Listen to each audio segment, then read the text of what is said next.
Welcome to this Wednesday stream, where, this week, it's the 30th anniversary of Hexen Beyond Heretic.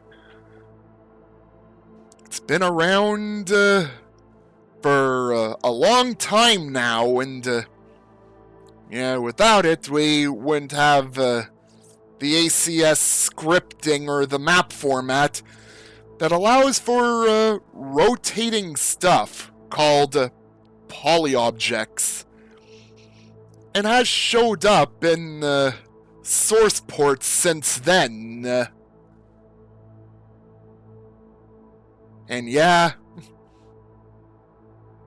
it brought forth the meme of one something of the puzzle's been solved in insert area here. But make no mistake about it, I love Hexen Beyond Heretic. I'm also an enjoyer of the expansion released not long after Hexen, Deathkings of the Dark Citadel. And well, I'm gonna be revisiting it today. Both Hexen and Deathkings. I'm gonna be playing them through the remaster recently released by Night Dive a few months back, which was quite a surprise. And it has since gotten a huge patch, and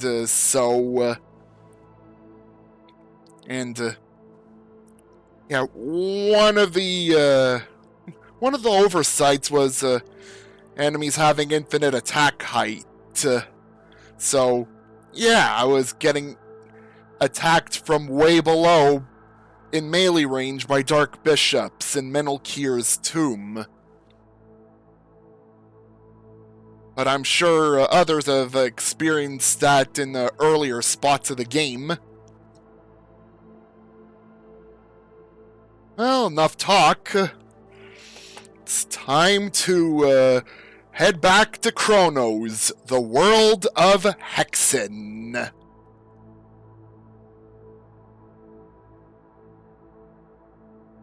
Alright. Making sure the capture is in place.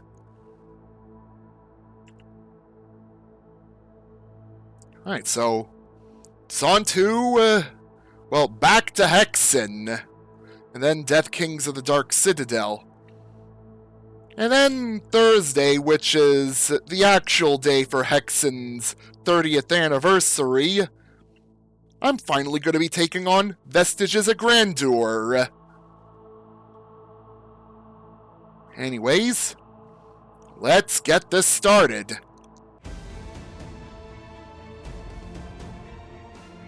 And yes, I am gonna make use of the new things added in. The ability to, choose classes through the book found pretty much at every hub and such.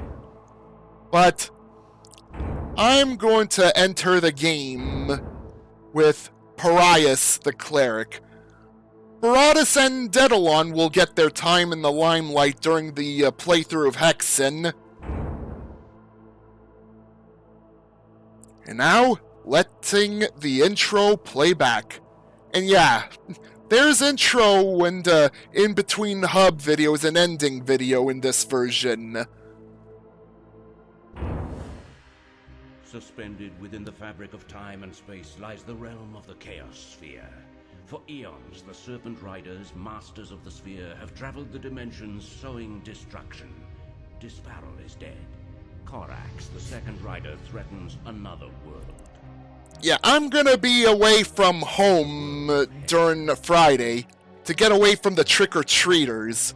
I'm gonna be elsewhere where I'm not gonna be available during the usual starting time range. Hi, by the way, Lord Misfit and Mike.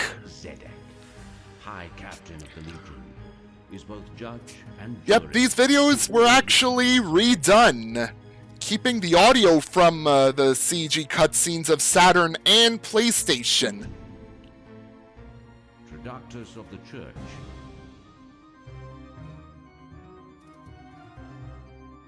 Holds their souls in captivity.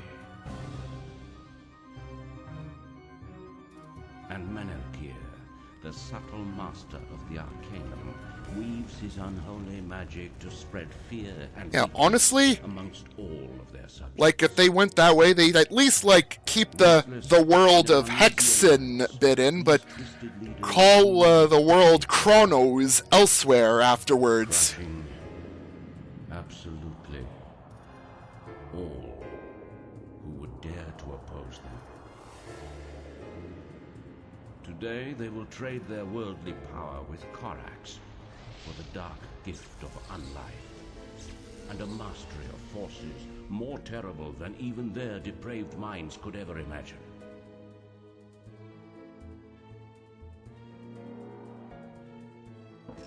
From the ranks of corruption, 3 heroes emerge, fighting for a single cause: the destruction of the masters they once served.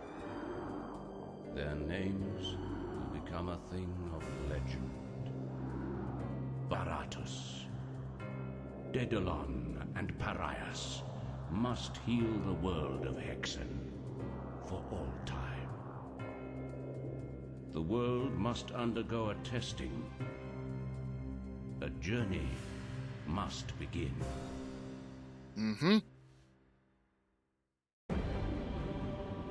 Winnowing Hall!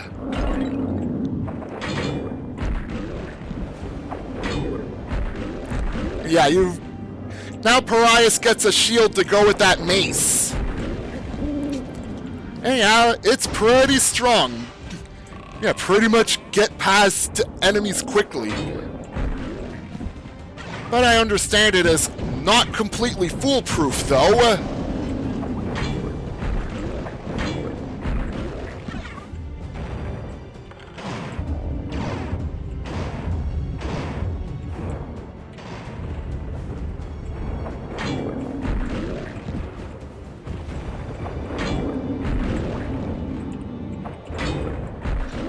Yep.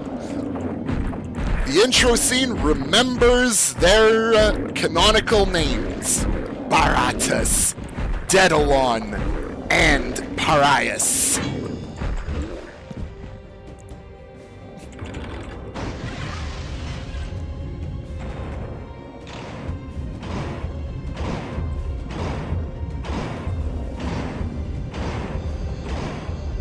Well, you'll do Hexen for Steam eventually. It's actually pretty fun playing this in split-screen co-op, too. I have this also on my Switch.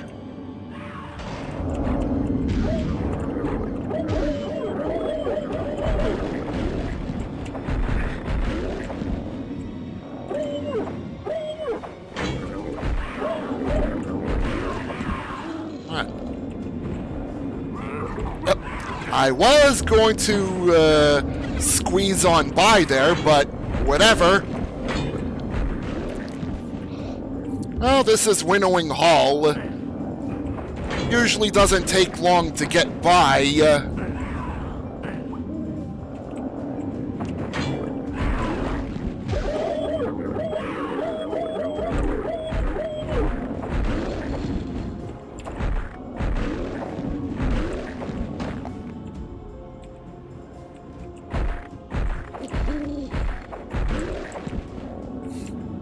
It doesn't sound like it's as involved in the shield mechanic compared to... well, I'm gonna give another build engine game example. Yeah, Jedric's shield in Demon Throne. Actually, I mostly use that for shield bashing with him.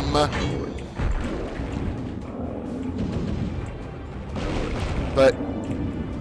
yeah, having the shield available helps with, yeah, early on when yeah, you're pretty much stuck with punching.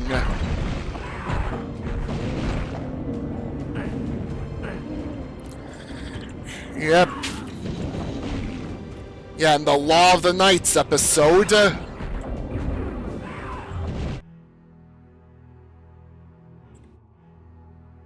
Greetings, mortal. Are you ready to die? Nope. Are you ready to die, Korax? Several hubs from now.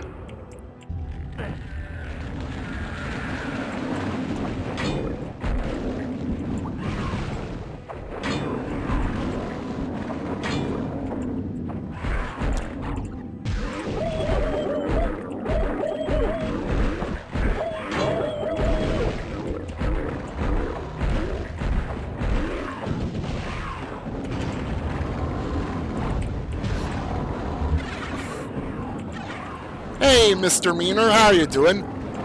Yeah, I saw you going through more Doom 64 stuff earlier.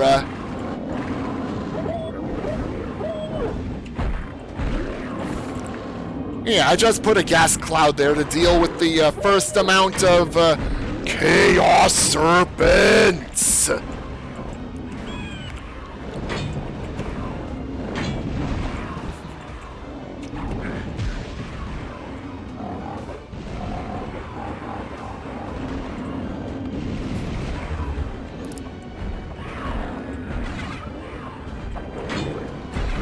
Yeah, 34 custom Doom 64 maps.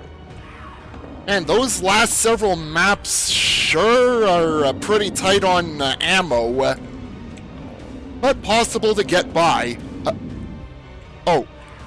Is this still gonna... Yep, it still works, even though... Yeah, there was no... Oh, you know what? All the, player characters' weapons show up in this, so I went to Baratus so I can start Timmenzaxing the lot of Ettins in Guardian of Ice.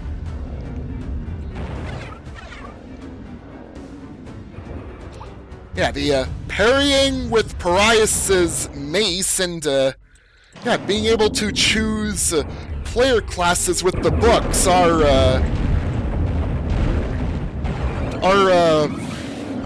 on remaster side.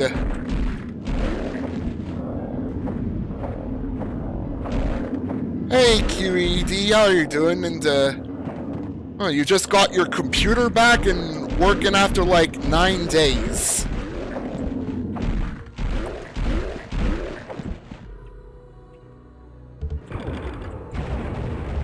Oh, processor was failing.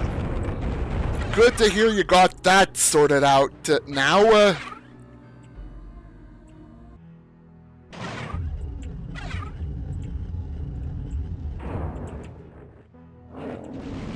what's up, by the way, Meaner? Hold on.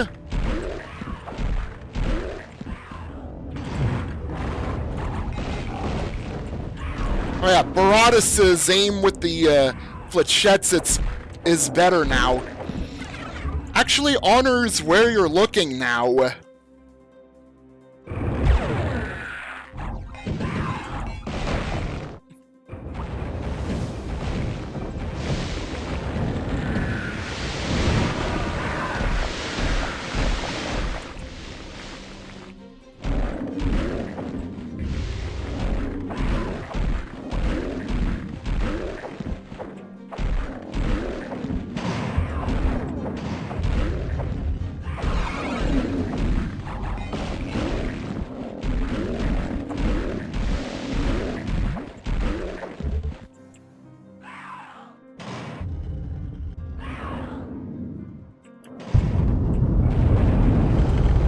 There's plenty more flechettes for me to grab.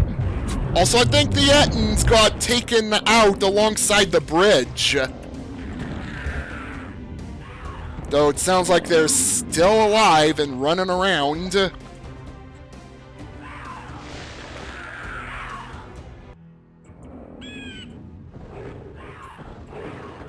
Right. Dead on time for Guardian of Steel.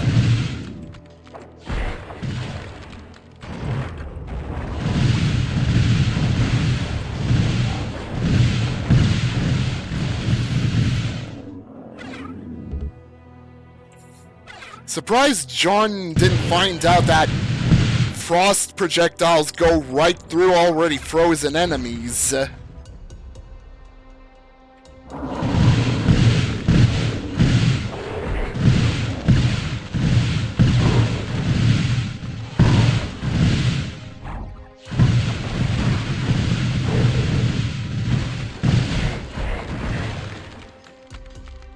Was locking up and rebooting 2 weeks ago.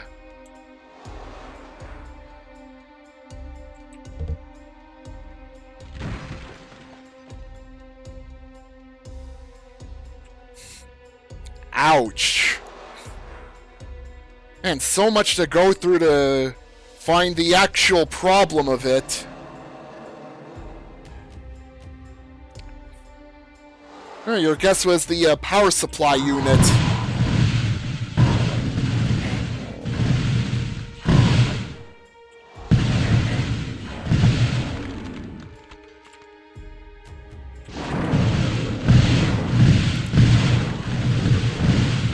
So 180 total for the whole thing.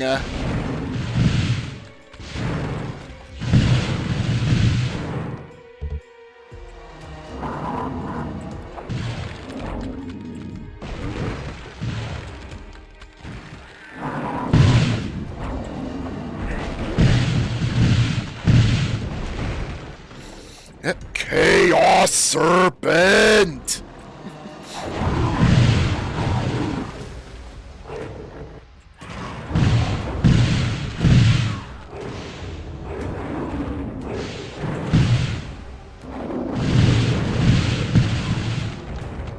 Once again, glad to hear that your PC is in working order again without any issues.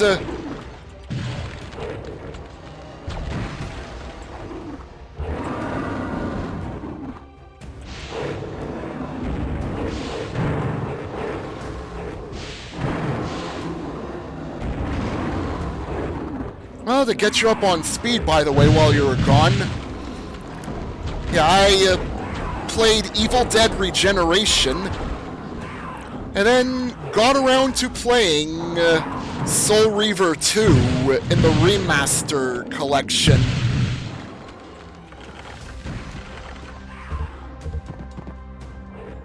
Went about as well, anyways, in 'em.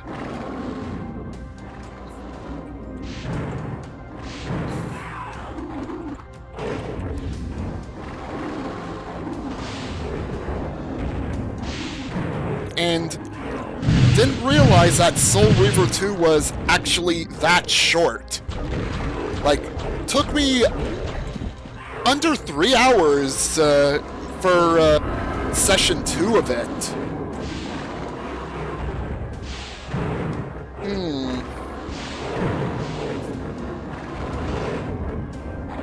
Not exactly sure.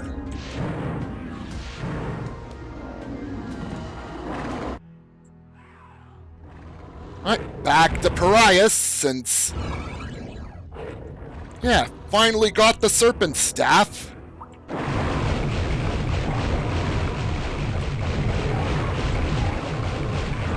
Yeah, Soul Reaver 2's more straightforward. Hasn't been any side quest sort of stuff to do. Like finding any separate upgrade items or anything.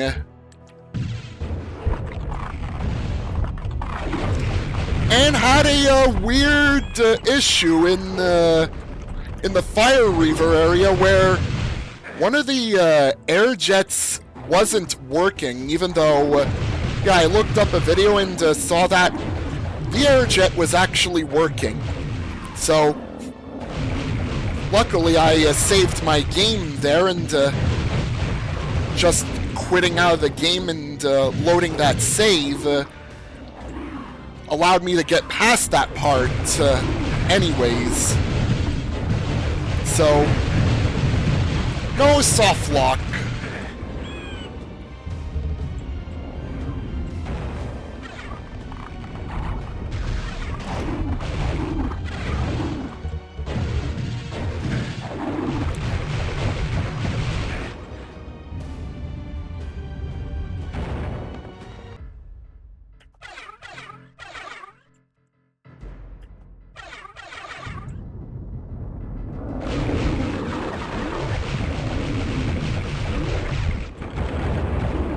Well, that one save did carry me through, Javral.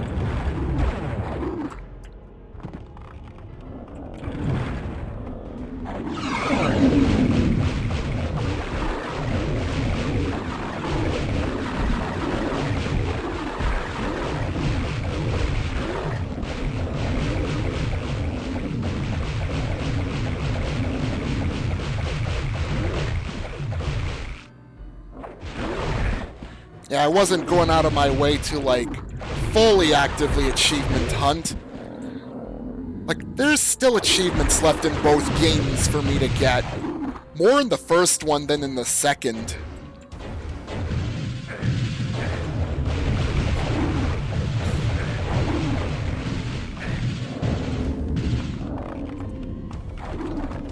Though it was definitely felt like a huge curb stomp battle in my favor at the end.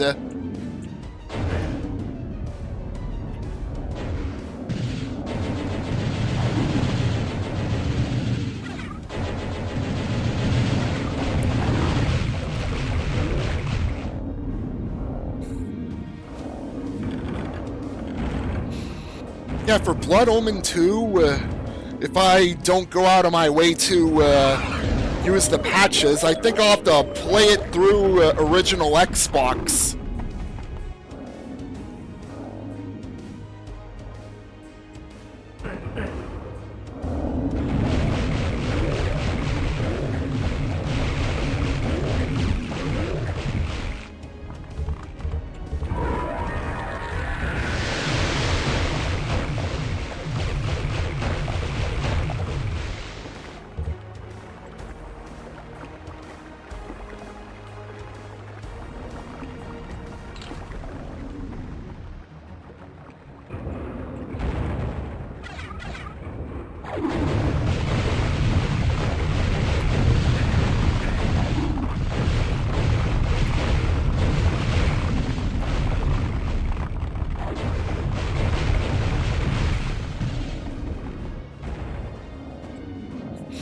Minotaur switch got moved to here. Like, more easily seen. And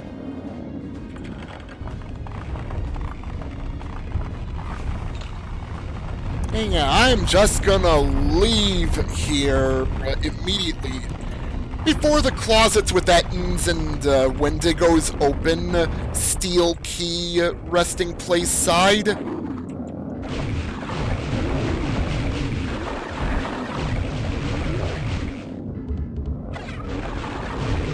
Yeah, from what I've seen, Retro, the switches are like more in view in the levels, and some even have like differing textures around them. Like earliest being like in Winnowing Hall, where it's got a more different looking texture around the column with the Minotaur switch lowering the Emerald key. And hi, by the way, Retro, I hope you're doing well. And welcome to the stream.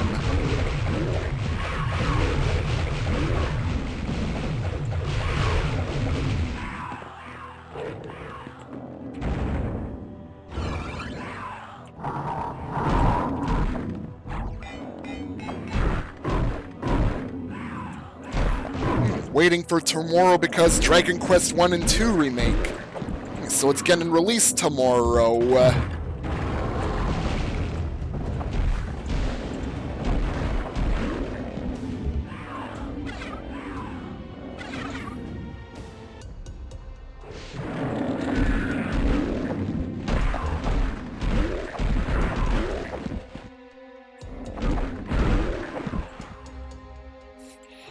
Yeah, with the books.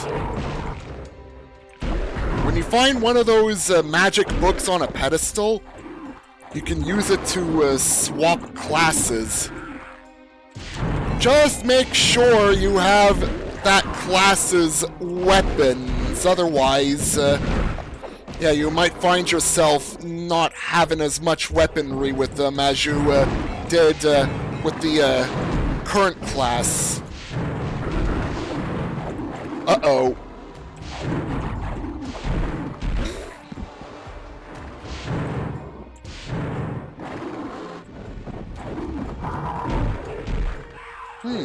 I've not heard of it, Dust.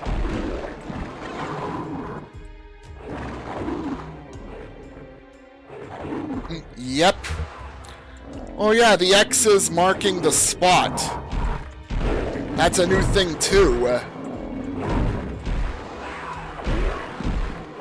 So you pretty much know where to go.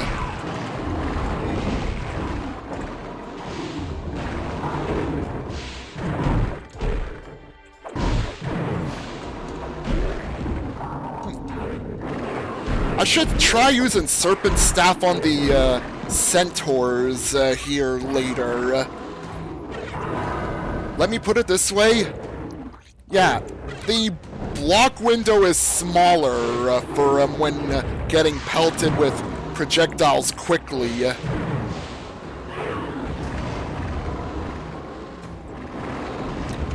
A part in the second hub where they lie to you.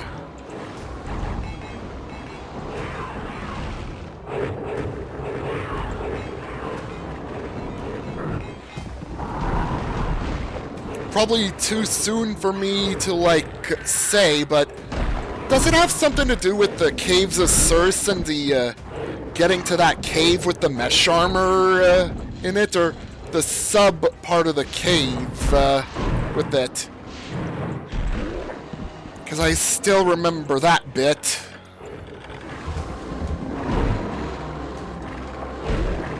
Yeah, you mentioned the Dead Shall Rise comic a previous stream, Javral.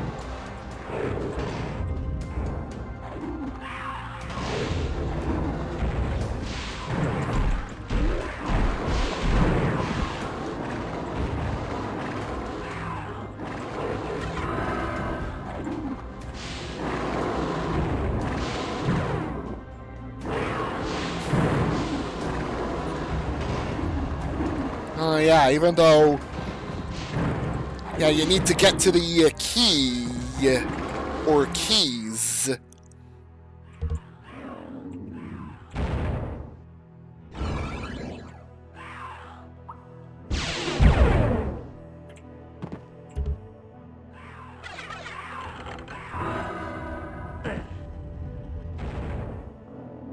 Alright, I already got the Minotaur switch up here.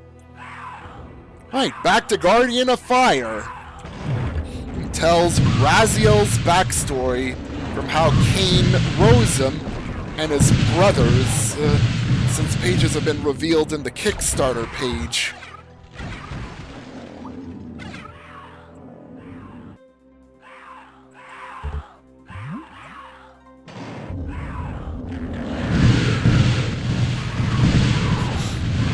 I'm just smirking a bit right now because, yeah, I just went through that one sequence where the flame mask is, and yeah, now the Ettins that were obviously still alive on the bridge are now stuck at the bottom.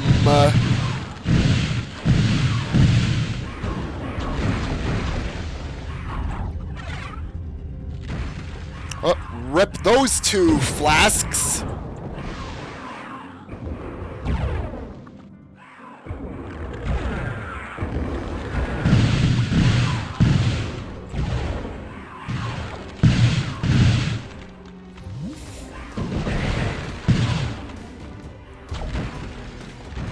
Yeah, seen like what it was like with Raziel, like leading up to Soul Reaver and Defiance.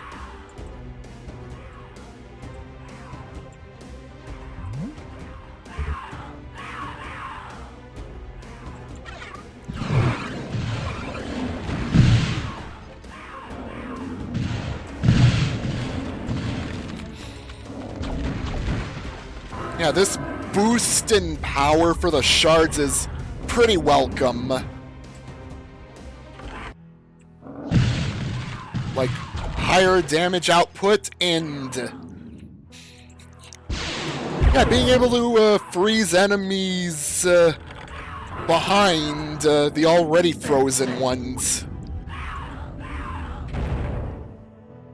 Alright, Pariah's time. it's time to go and get Bright Crucible unlocked.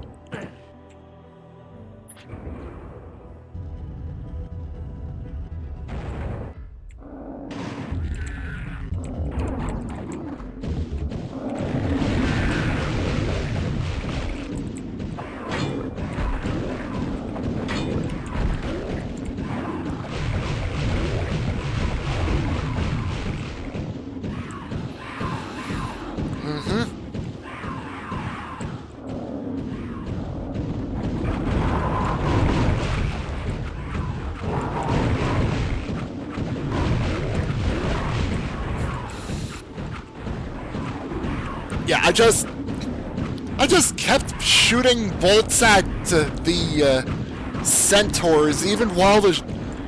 Yeah, they seem to be stunned a bit longer before raising the shield.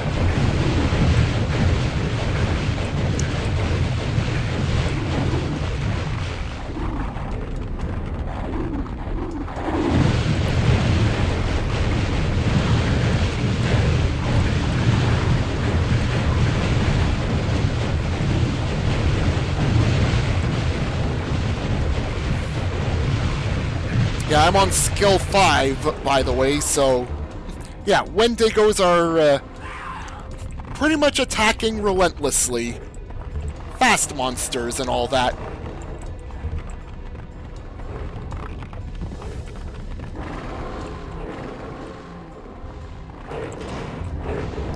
Alright, even though I don't often visit here at this point, like... Yeah. These side areas open up.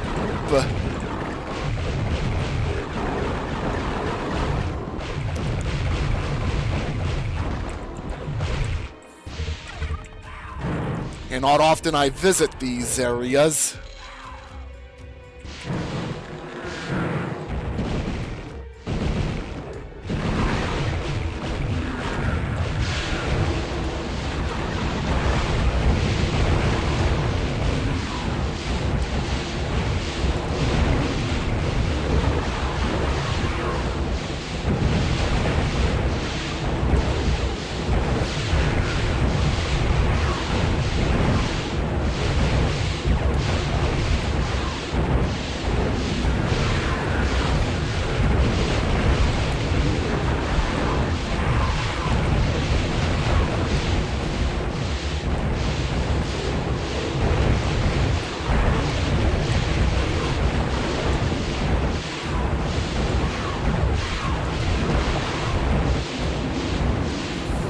Mystic Urn, important, even if I might not end up using it.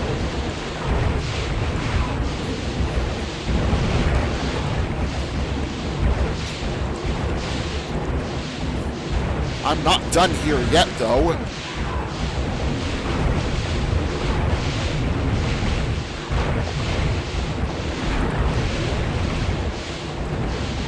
Because face switch.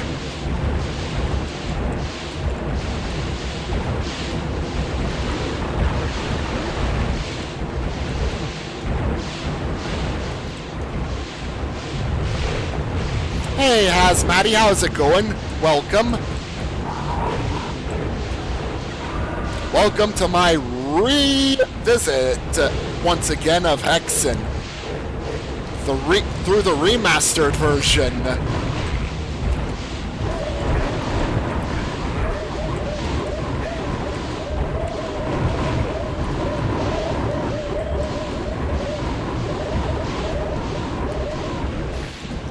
It's going well here. I'm still at the beginning of the game, like the first hub of it.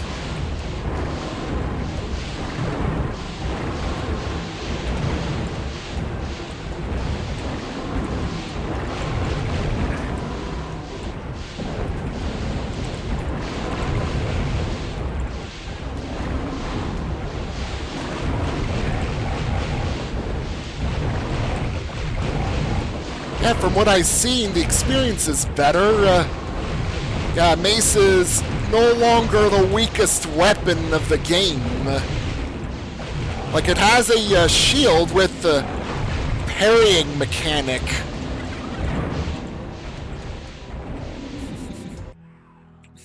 What did I eat? Dust? I don't know. Yeah, not gonna lie, its power output alone wasn't great. And the spike gauntlets are still pretty strong anyways. Like, 1, 2, 3 punch, third punch being a powerful one if the whole combo hits.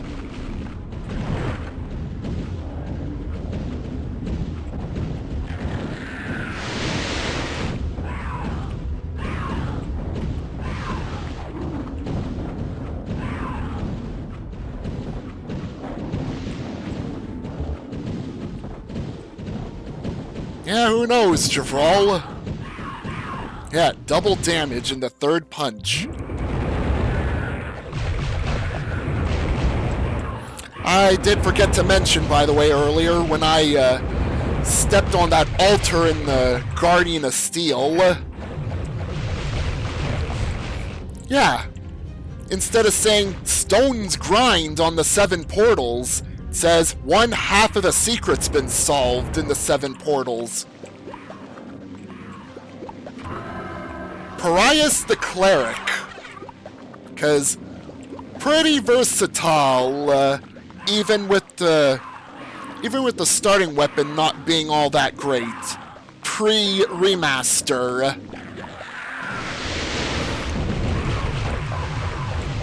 And now the Mesa Contrition's been elevated thanks to the shield and the whole parry mechanic.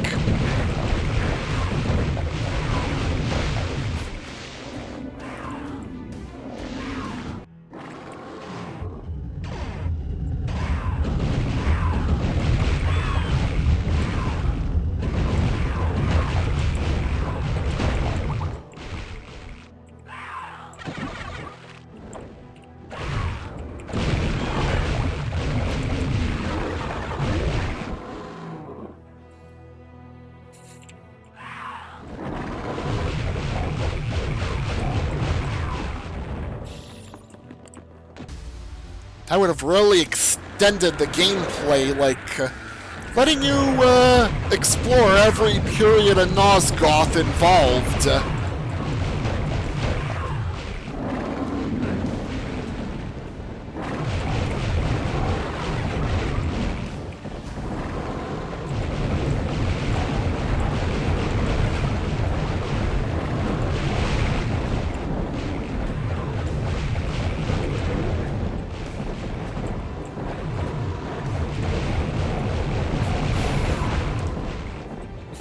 I remember going through this map with Baratus.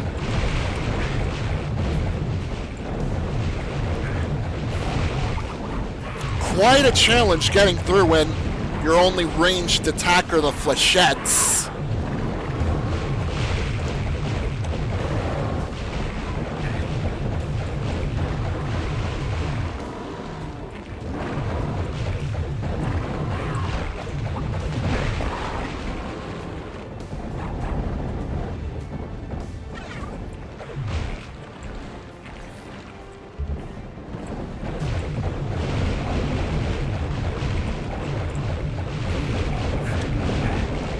Yeah.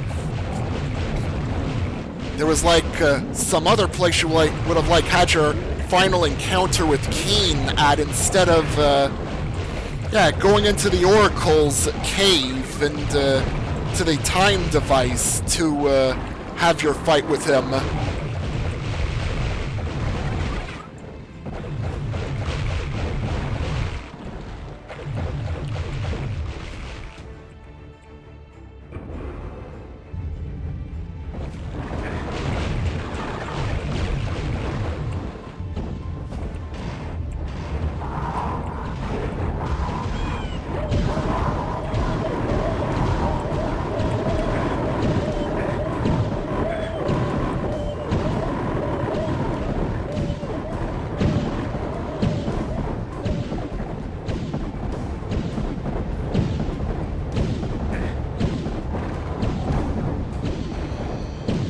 course, originally kill him in his mountain retreat, and then find out you've royally screwed up.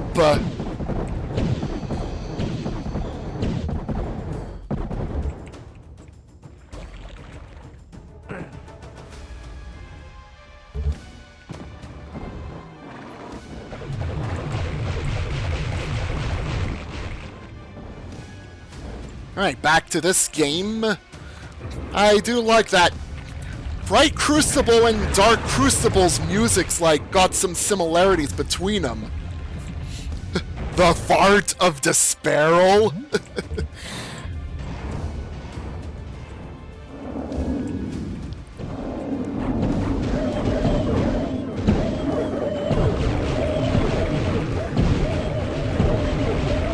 Yeah. So instead of Raziel, like, knowing what's really up, he ends up just, like, following the Elder God's orders to a T, and then having to reverse that.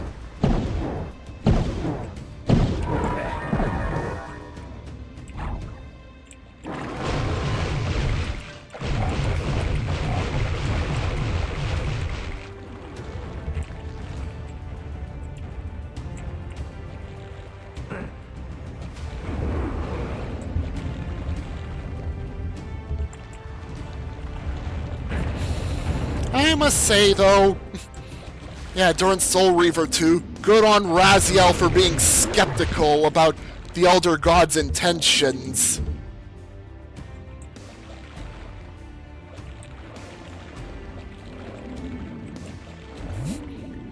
Painted statues, quote-unquote. Extension cards, huh?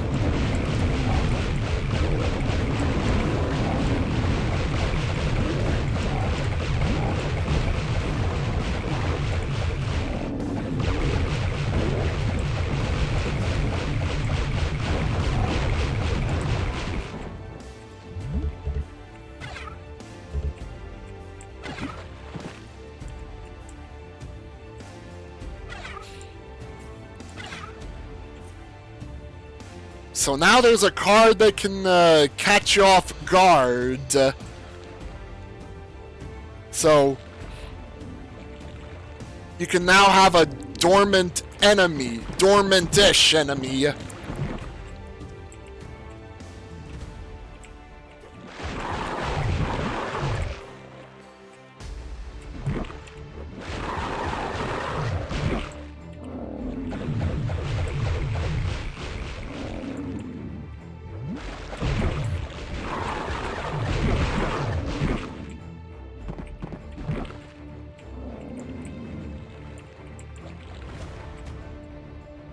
Alright, any more stalkers?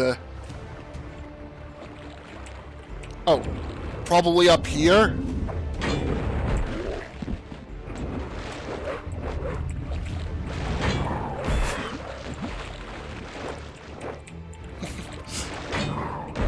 Yeah, I'm just gonna flex on those stalkers and parry 'em.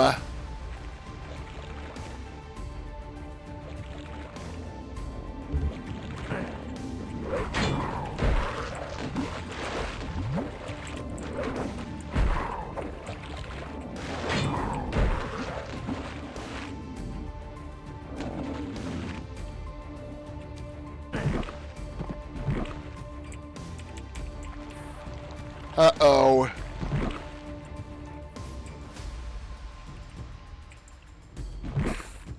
Uh-oh.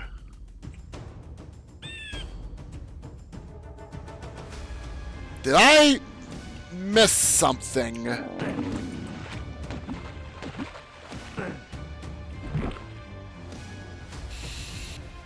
I'm pretty much aware of stuff like this happening before in the game. Oh, now the X icon's gone.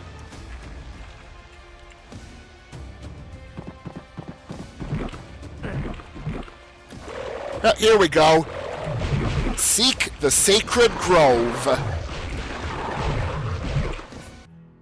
I was actually trying to go by the old method of, opening the way out of the level, which was killing some odd stalker in the water.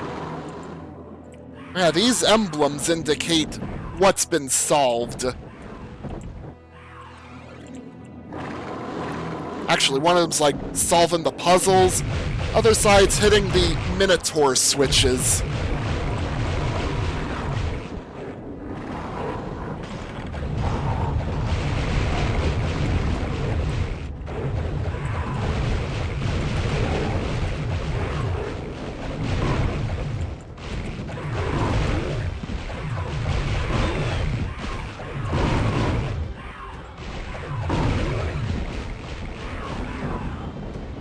I'm grabbing the wings. Grabbing the wings.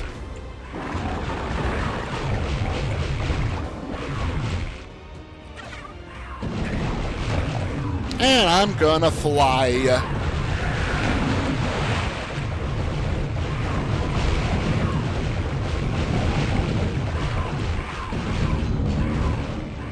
Yeah, better make sure to grab the weapon pieces before leaving.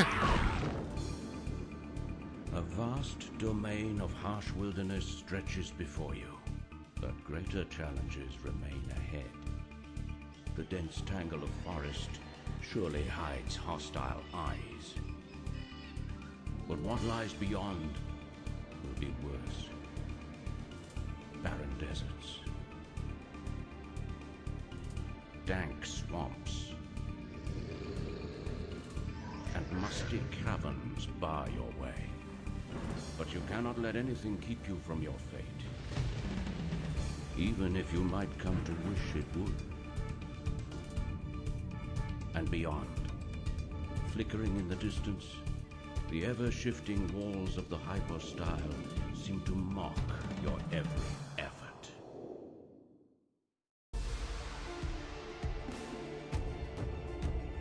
My servants can smell your blood, human.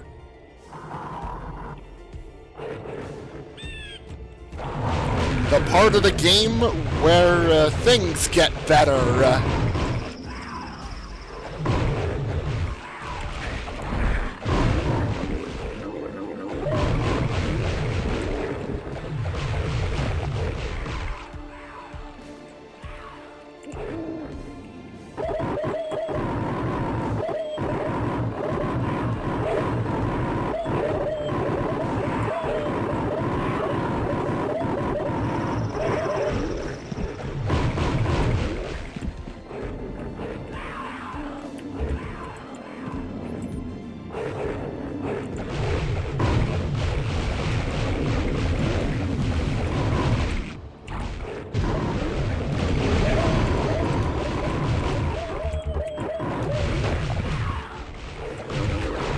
The whole Ancient vs. Hilden subplot was a product of Blood Omen 2's development team having no contact with Soul Reaver 2's team and had to make last-minute changes or something.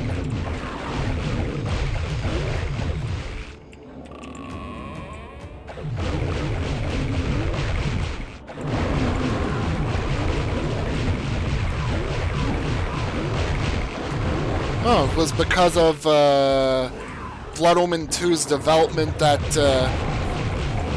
the Hilden stuff came to be. The enemies in the last part of the game, though. Ooh boy. I could safely say more difficult to fight when logged on than just running around and swinging at him while circling him.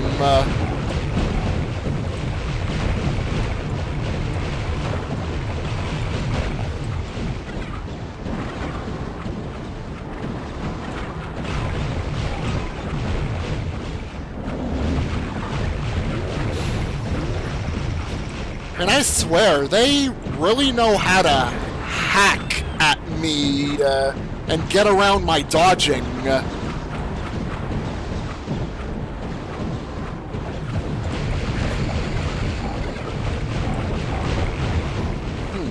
Firestorm's placement's a bit odd, because you grabbed the thing anyways. Like it was down this hole and you grabbed it anyways. Really couldn't miss it. Not really, but I do own it. On different platforms. Like PC, of course, but more recently on Xbox. And I think I might play it on Xbox if it's going to be the more stable experience.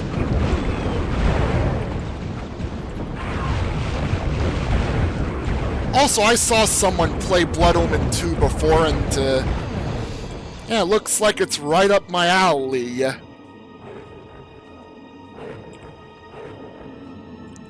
Oh, I was responding to Javral in regards to Blood Omen 2, because apparently Blood Omen 2 in its current state's like pretty unstable for current hardware, so need to install patches to get it stable, more or less.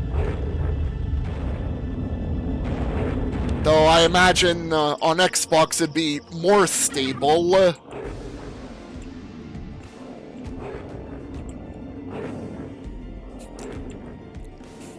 Yeah. Like, speaking about that, as I go and restabilize the flooring inside that cave. Which, yeah, not gonna lie,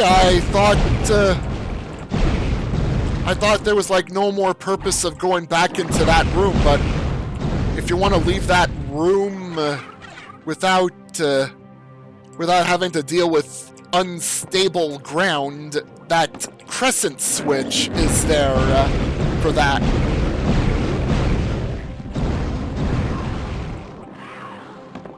Yeah, this is what QED's was talking about earlier. Yeah, there's the X over the exit. But the goal is the cave key for here. Actually surprised why there isn't an X marks the spot for here, since you do have to go down this way to unlock the way to the cave key.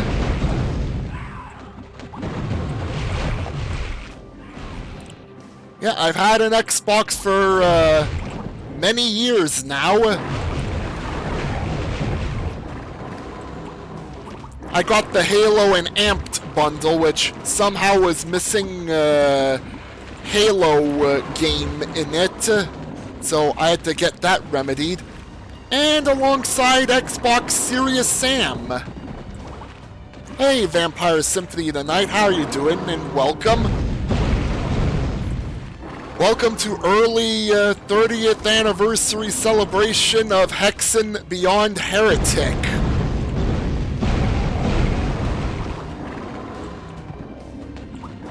Original Xbox.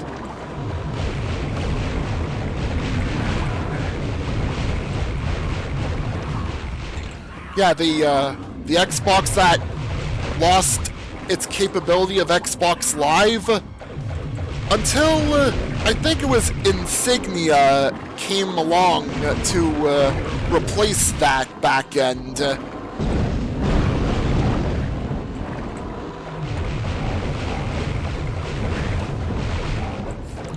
Yeah, and you have to pretty much have patches downloaded to fix issues.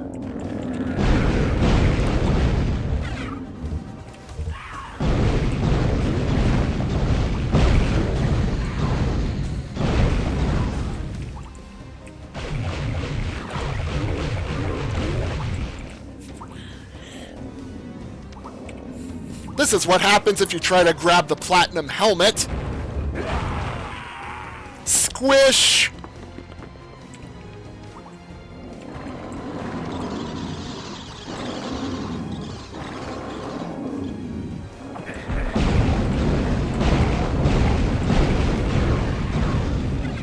could get around it, I imagine, though, by, after grabbing the Chaos device, quickly use the Chaos device to get out before you start getting crushed.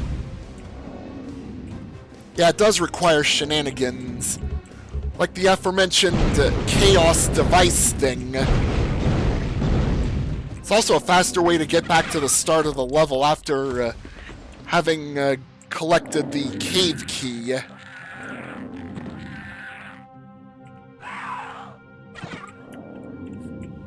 Yeah, might as well grab the porcolator. It's hidden right there.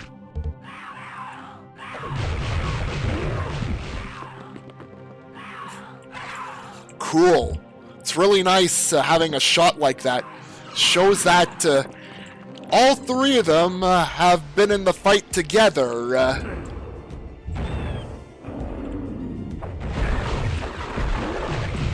Getting there by walking slowly.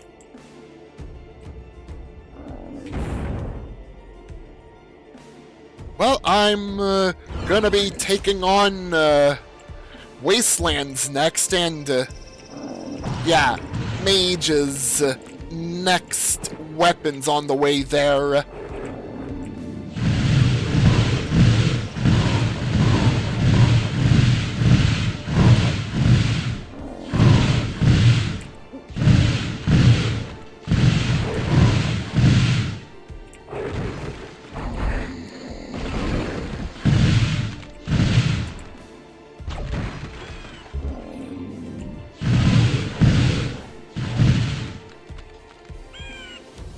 Oh yeah, there is more than one book here.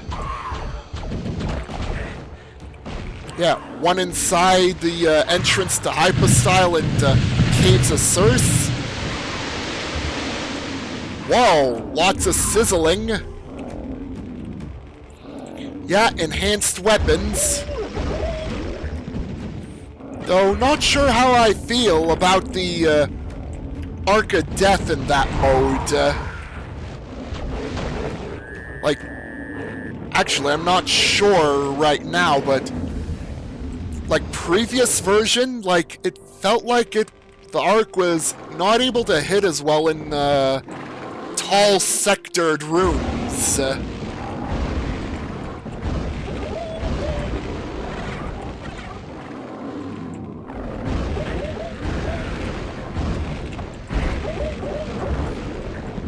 Like, I cannot exactly remember all of the changes made. It's just one of the changes I remember most is no more infinite height meleeing from enemies. That was especially bad. Especially in Guardian of Ice and Menelkir's Tomb later.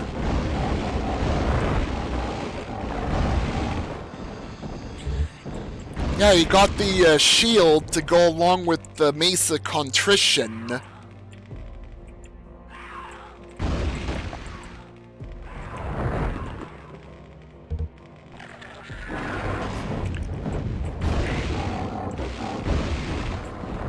Yeah, you can parry a lot of stuff with the shield. Melee attacks, and even projectiles. Like, I know I said that the melee and shield is not exactly foolproof, but there's already a video out there of someone pretty much utilizing the parry versus every boss in Hexen. It's pretty funny, actually. Not even the Heresiarch is safe.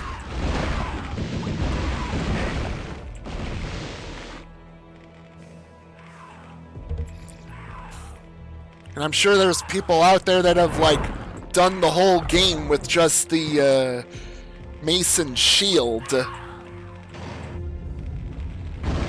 Though, I prefer going through the game with pretty much what I've got.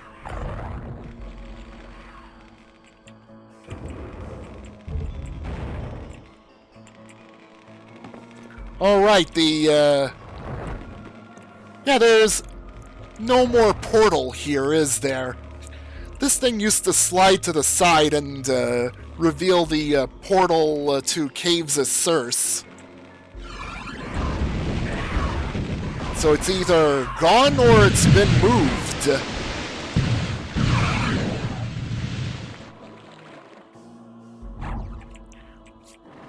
Yeah, no Argo lava here. No getting instantly killed on touch of it, or taking trace amounts of damage just being near it.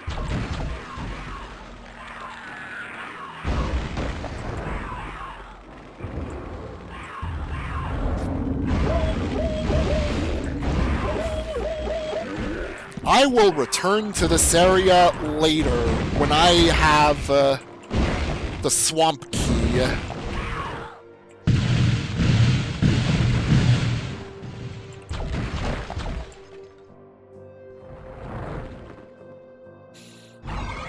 Yeah, I'm just gonna use that to warp out.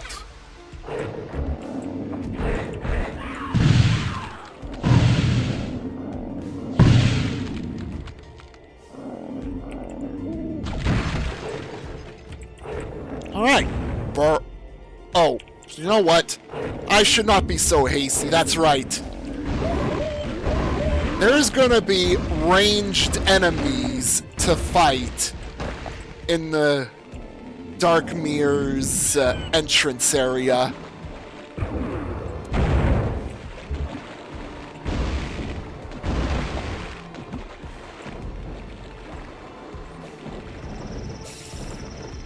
Yeah, at least not at this time, anyways. Of course, probably could say the same for this and Heretic, but that actually happened. Really wasn't counting on it, but it happened.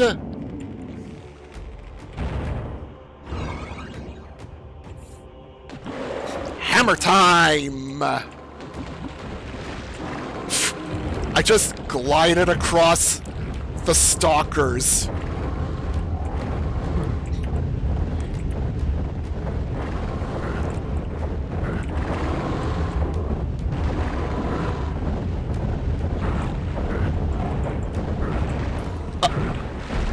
Oops. Damn it. Well, first time in a while that I have to jump past the darts.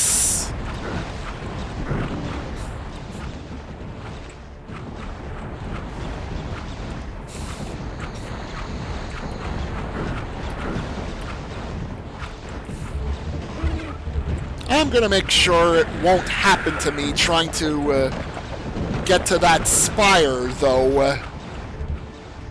The spire with the switch unbarring Darkmere proper. Doom 64 darts don't poison you, though, Javral. The ones in this, though? Yeah, they poison you.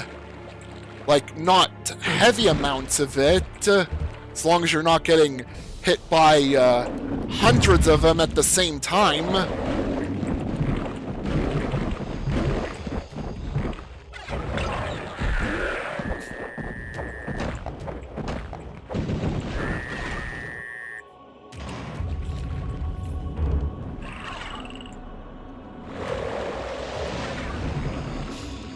Yeah, this area is added to be a tutorial on how to proceed.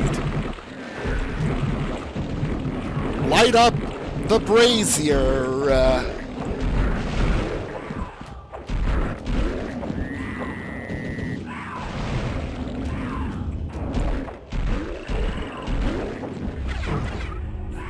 And hell yeah, got discs of repulsion.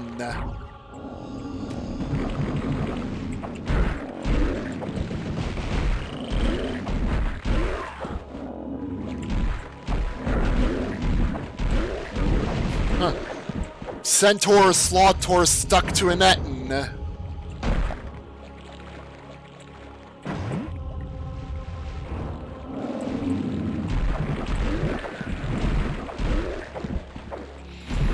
Yeah, I did. I did deliberately leave Vestiges of Grandeur out in the playthroughs off stream so that I could play it on stream.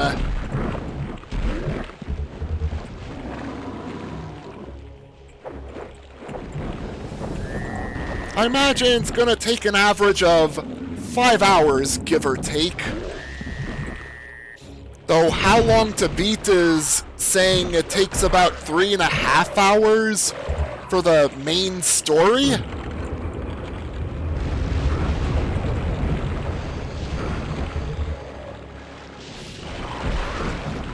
I imagine to have it look more like how it probably used to back then, before it got released.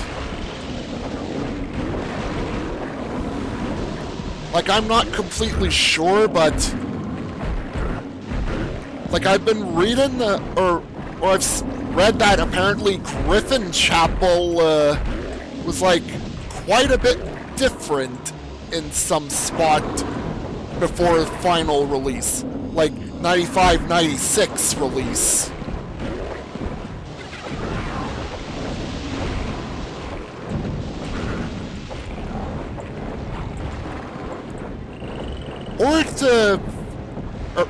Well, I don't know how to explain, like, the part of the map being mirrored, but can explain possibly the hidden wall thing, like wall with the purple gem in the top. It's to teach you how to open up hidden walls.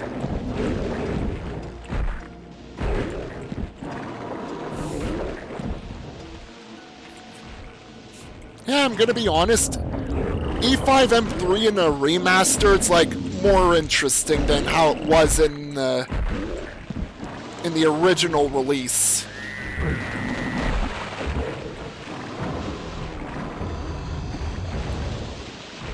Uh-oh, I am stuck against the well. Oh, okay, never mind.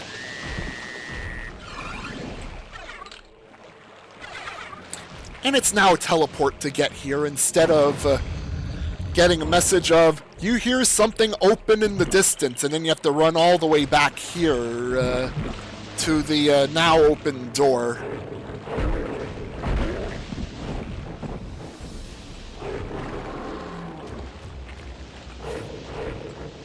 Yeah, chunk of the map that used to be mandatory is now made optional. Like, I didn't mind the original E4M9, but I did like what they did with it in Remastered.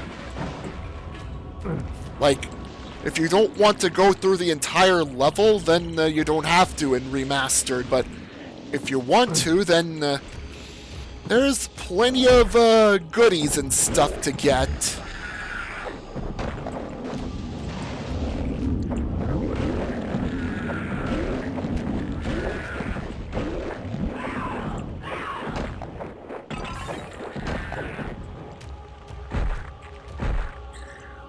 Though,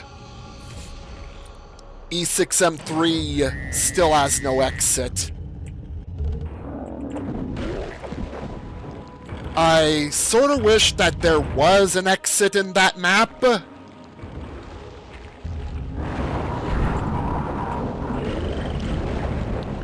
But it's pretty much considered a bonus level / deathmatch level anyways.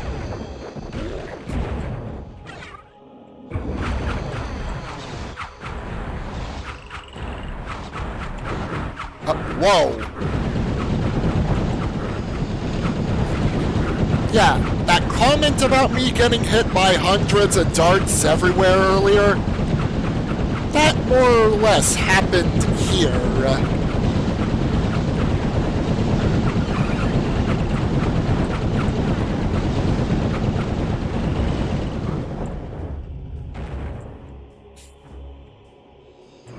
Yeah, just trying to get past that spot in a speed run and without the chaos device. I remember that. Though with like advances in speed running, you could pretty much just out of bounds your way past all that. Though those not doing the out of bounds, yeah, they'll either have to guess first time or use the chaos device.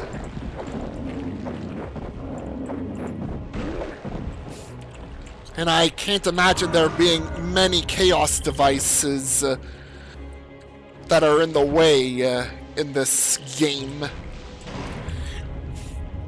And then we have Deathkings and Hexen 2, which...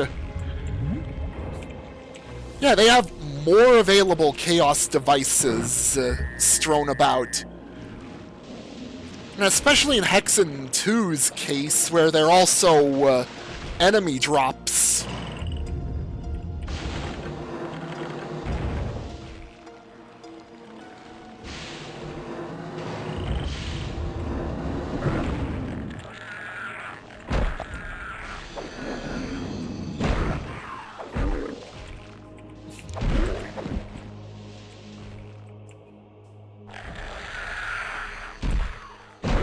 Yeah, these caves certainly are a bit safer.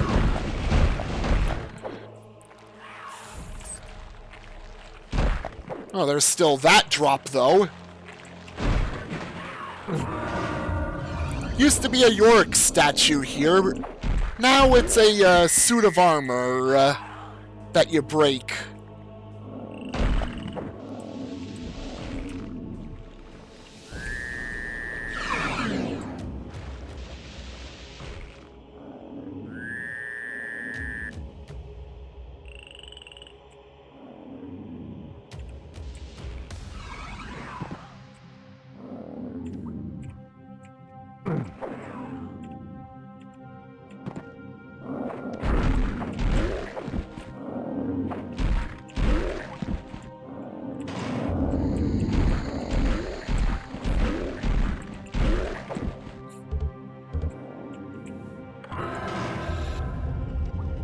Yeah, each of these portals is now barred until the puzzle switch is hit, so you gotta solve the puzzle first before you can proceed. I have come across the rare oddity of, oh, this panel is not lit up yet in the Shadow Wood, because I, like, left the level where I solved one part of the puzzle in so fast. So, had to revisit that level to finish the ACS script, and then it counted. I think that's one of the reasons why we have parts of these, like, barred, these portals barred up.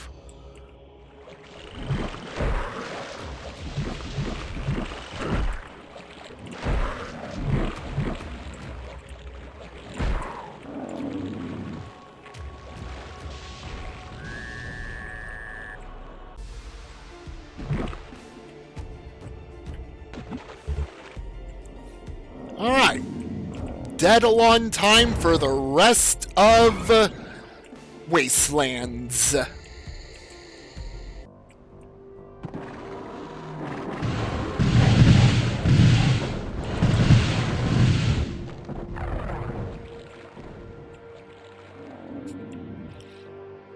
Yeah, which is just one more puzzle switch. Yeah, the portal out of here is now revealed, so it's still there.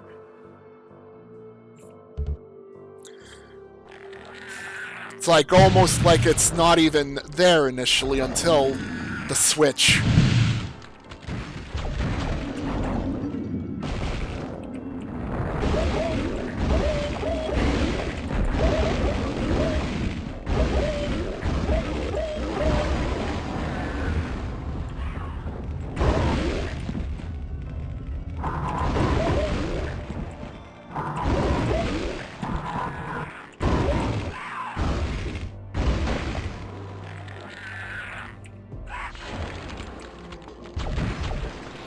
Alright. Carefully making my way through, because there's a death drop right behind the percolator. Yeah, it is a death drop. This is what it was like, more or less, I think, first time I went down here. Oops! Ran too far out! Deads. Deads by gravity. Mortis. Mm-hmm.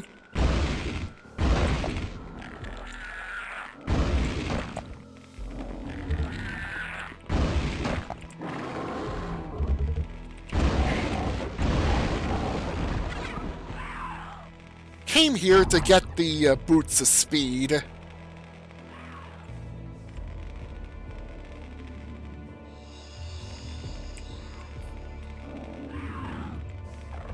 Alright.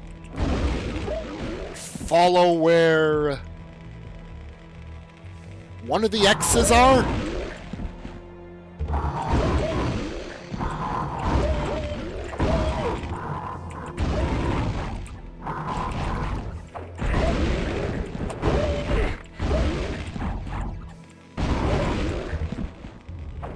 That particular centaur.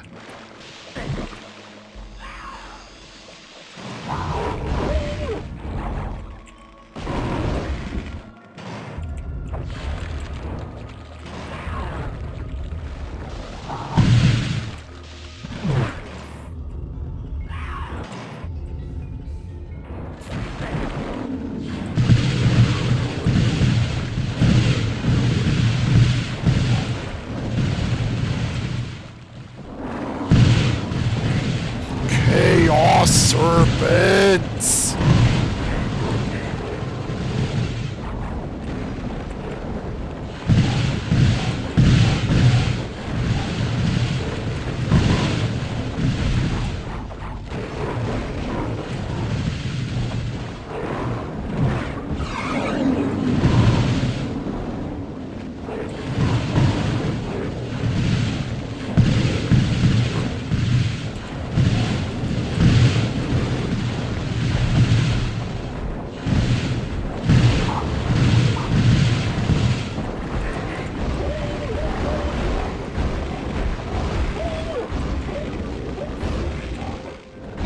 Yep.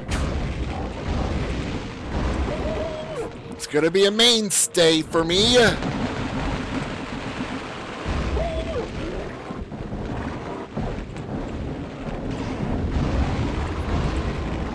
There's still this other issue, though. Though in cases, like, not all that bad. Like, enemies, for some reason, attacking through the, well, they end up getting alerted behind poly objects. So they're just roaming around, trying to get past the currently unopened object.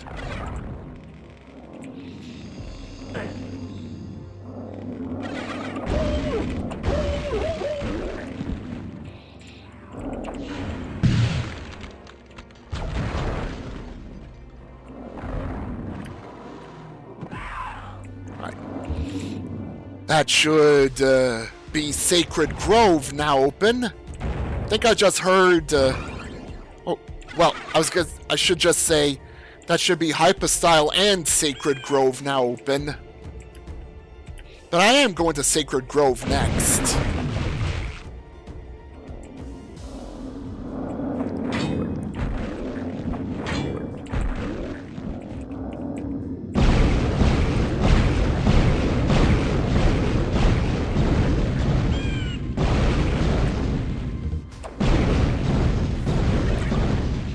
Yeah, kill all the Ettins fast.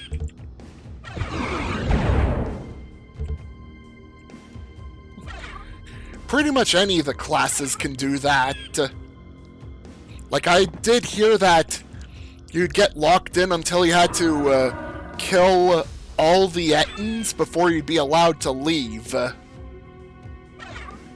And apparently something about how you're pretty much shit out of luck if you sticked around too long before the Ettins were killed. Like, I remember reading something about that. Like, I'm not sure if it was, like, always there, if it was specific to one version of Hexen.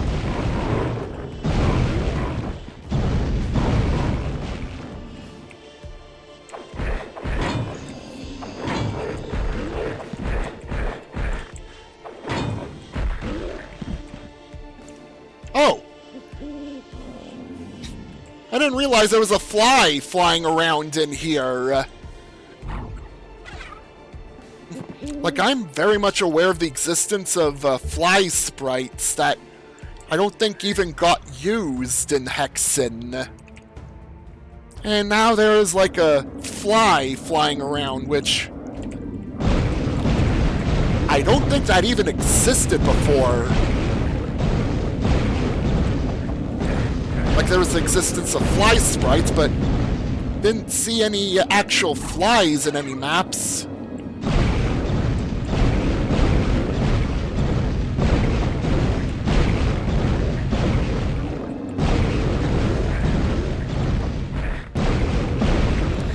Oh, yeah, that has been quite a long time since, like, I've actually, like, closed on the main quest of Serpent Resurrection on my YouTube channel.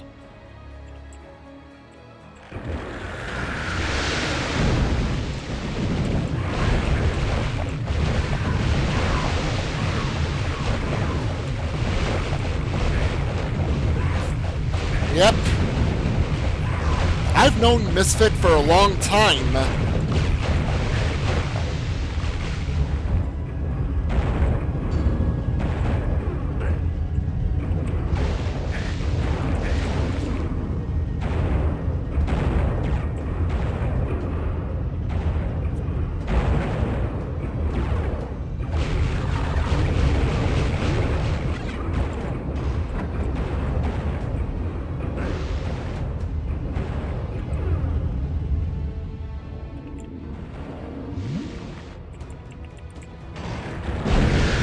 Oh, it's this room. Thought it was gonna be the Crusher and Centaurs room.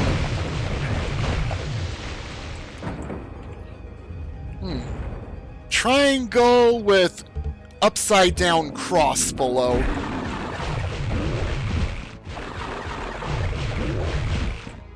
Alright, hit the right one and the wrong one to get back here immediately. And there's the room I was thinking of.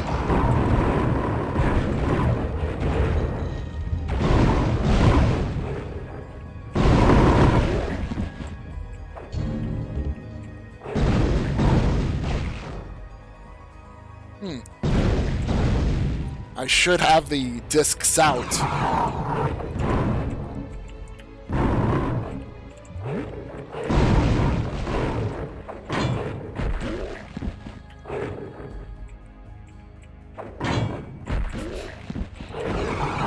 I'm gonna hold off using any more discs.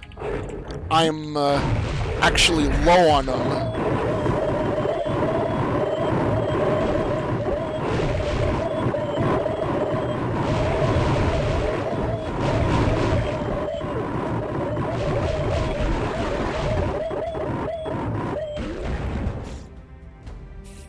Yeah, Serpent Resurrection's is pretty massive and ambitious for its time, and I enjoyed it a lot.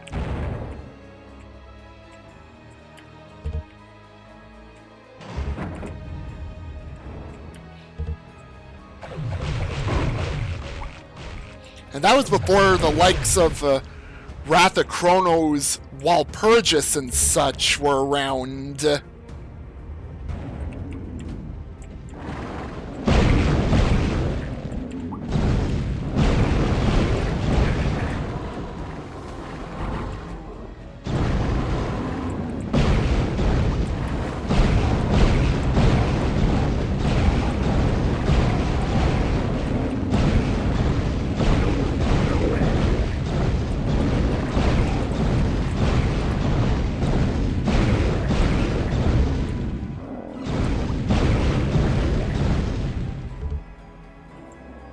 Yeah, a change in version can sometimes lead to stuff breaking.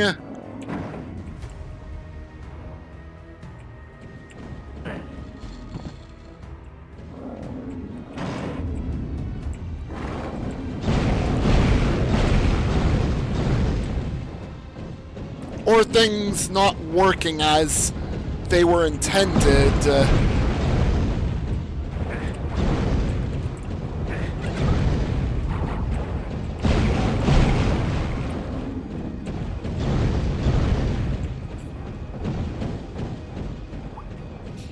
Oh, this legendary scene. There's an Etten on a spire.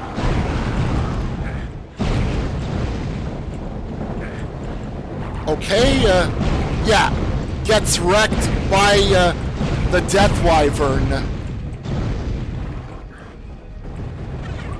Huh. There wasn't a Wings of Wrath before in the previous version of Remaster, and now it's back. Either that or I missed it multiple times before.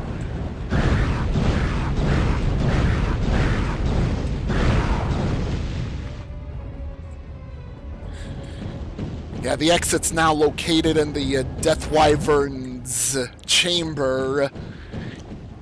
Instead of being right at the same wall plane as the way back to Shadowwood.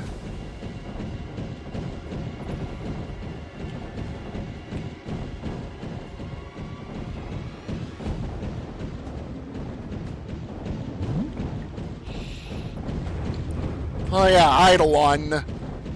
You had to do something with the orbs to slow him down.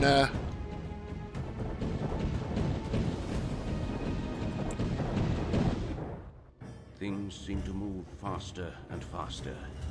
As the world collapses around you, the brightness of a teleportal engulfs you. A flash of light. And then you climb wearily to your feet. You stand atop a high tower, and from below come the screams of the damned. And instantly, the sound of demonic chanting chills your blood. By all the gods of death, what place have you come to? How will you ever find your way out?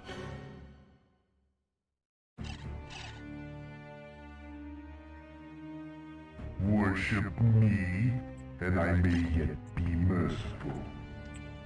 Then again, maybe not.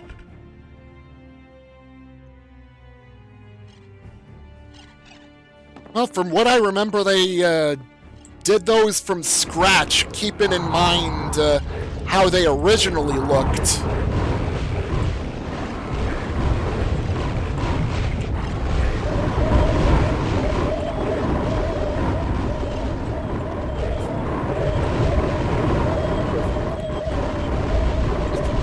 That won't be until me entering Necropolis there.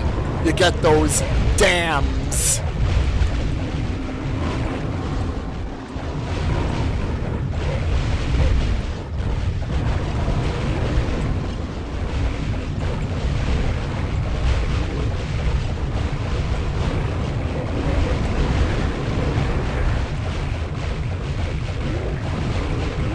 Well, yeah, there's gonna be plenty of that in the CGI or CG animation right before Necropolis.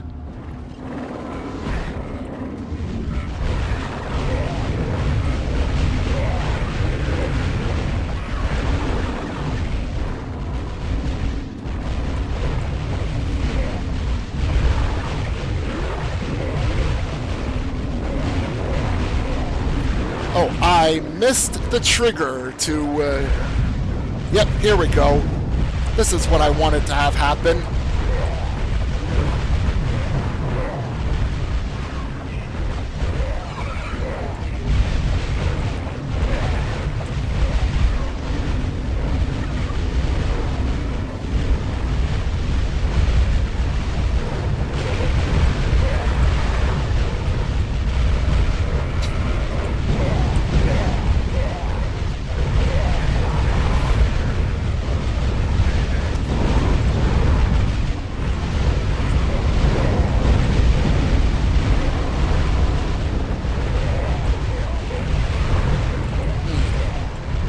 actually... Oh, right, I have to go and hit the rock switches. The rock pulley switches.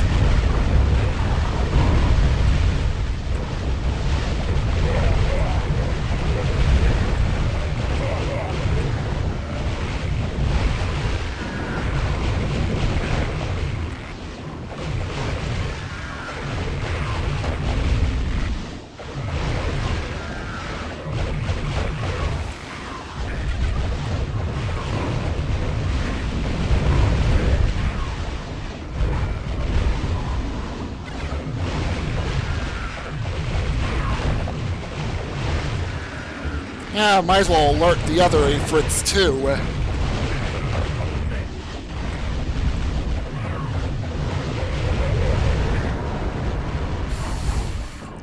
Final weapons, time to assemble.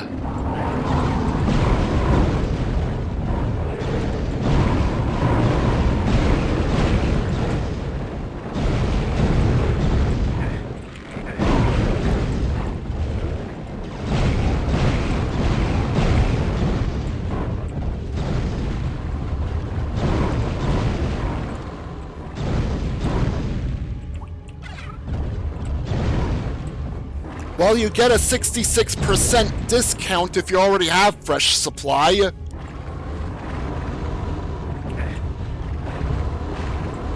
I imagine Night Dive would have preferred to, like, have it be a free upgrade, but WB said no.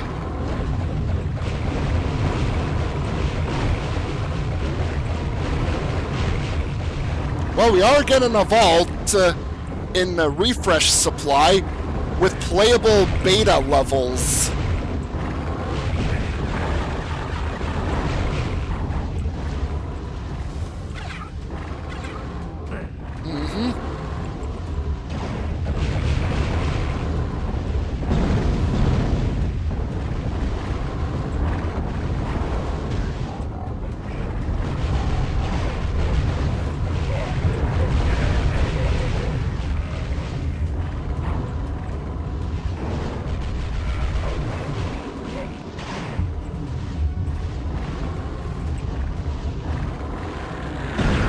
Yeah, and even despite all the things I saw, like, regarding alpha and beta content, there's probably way more that we're not aware of outside of the what's available for the alphas and betas.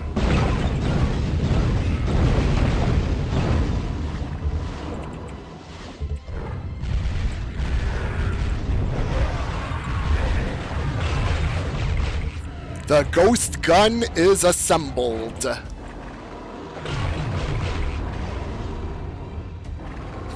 As Eric the Destroyer puts it, suck ghosts!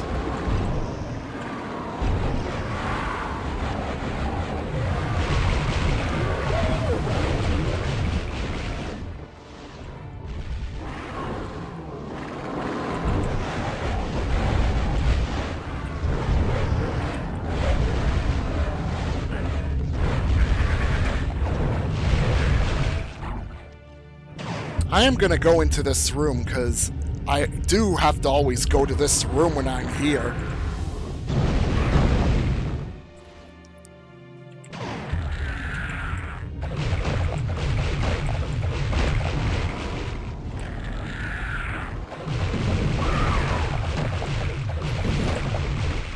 Well, some of the weapons were once gonna be pretty different. Like the napalm launcher was actually the ectoplasm gun, which had a different function. And the Tesla cannon used to be a harpoon gun.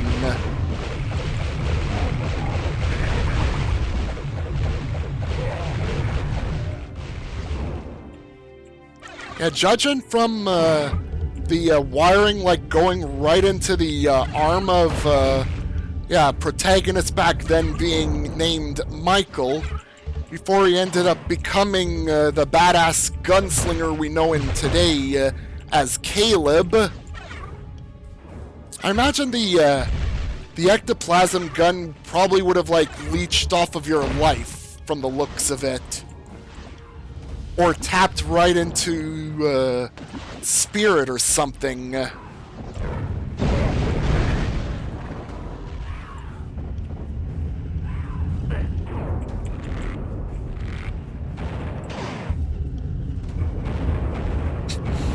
Oh yeah, the pitchfork once firing fireballs. I don't know if that was a set in stone thing or not.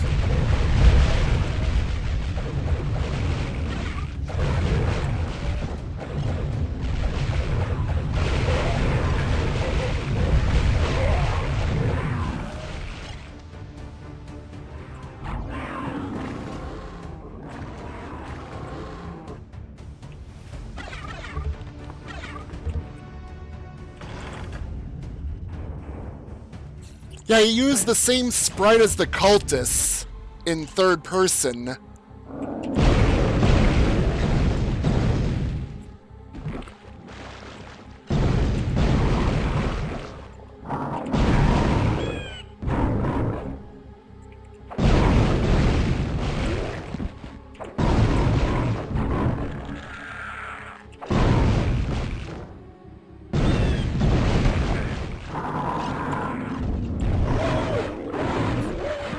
Oh, I just realized Wraithverge mana usage got increased between versions. Used to be the 18 per mana type, now it's been bumped up to 20.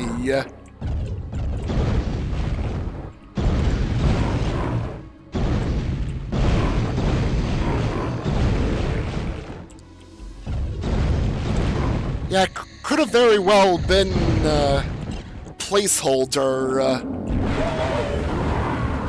until a player would have eventually got its own set of sprites.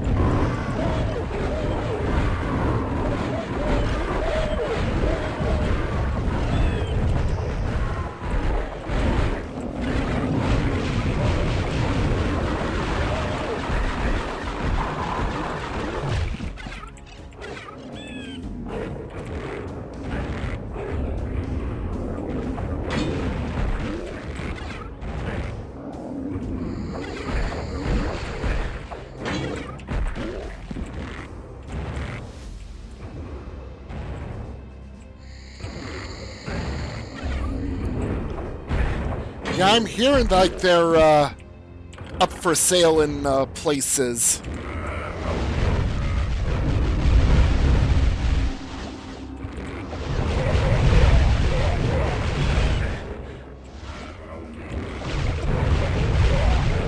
Yeah, even if it's just 2 more units of each type of mana.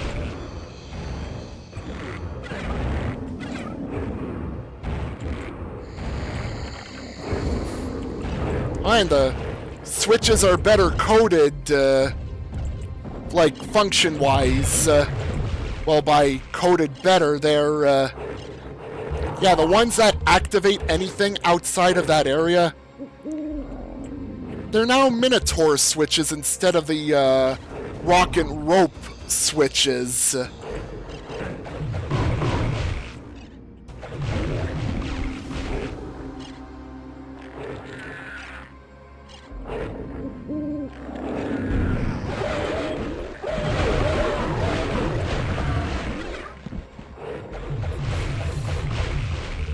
Of course, like, I ended up having the impulse and, like, pull every switch I come across, so stuff got activated anyways.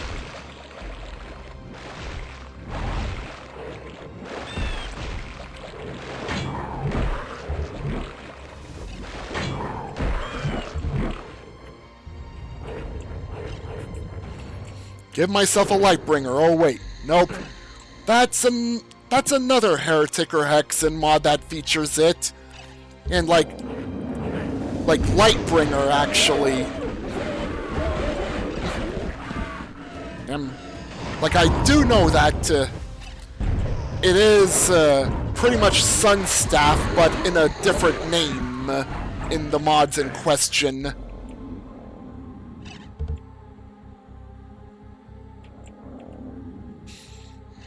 And, yeah, quite honestly, like, Sunstaff is a bit underwhelming, even though it does hit quickly in Hexen 2.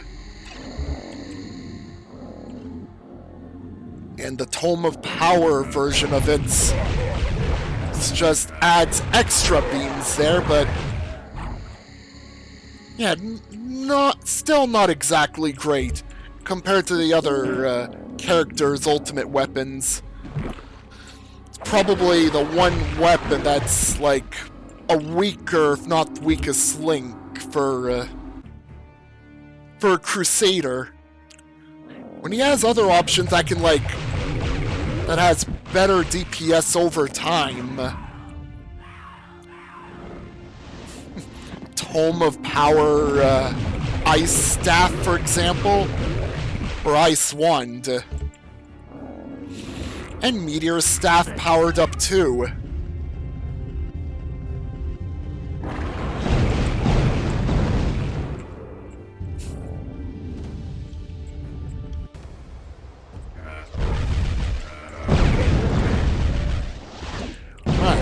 Welcome to Medieval Containment Area.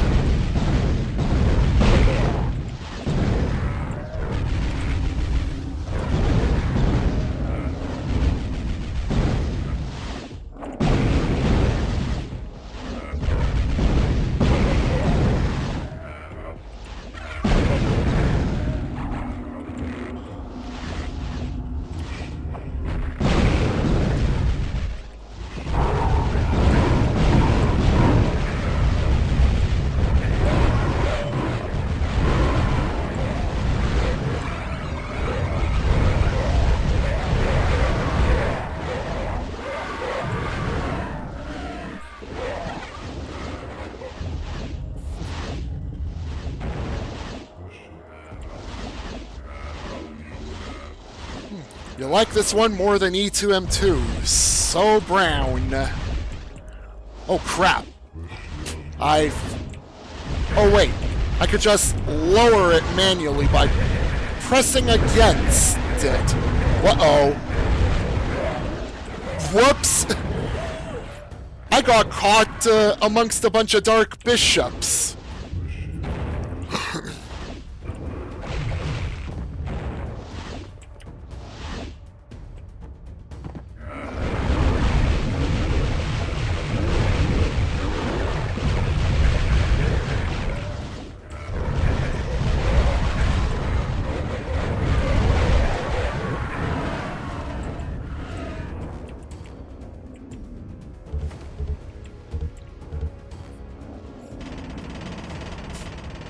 Push. Must push.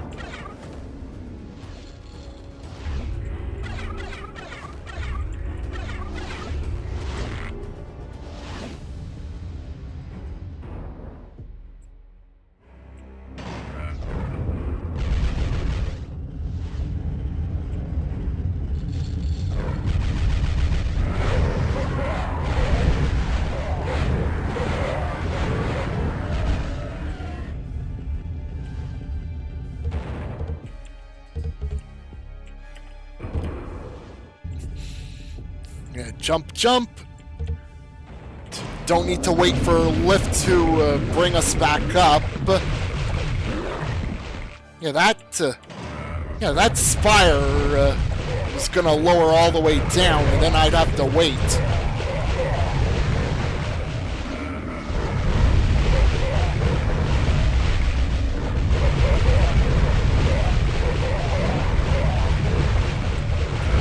Also, I managed to avoid having one of the bishops block the way into here.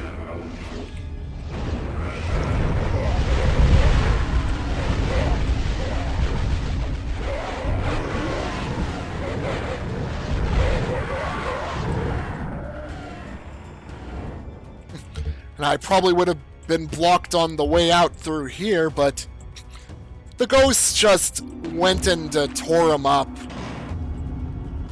They're all torn up.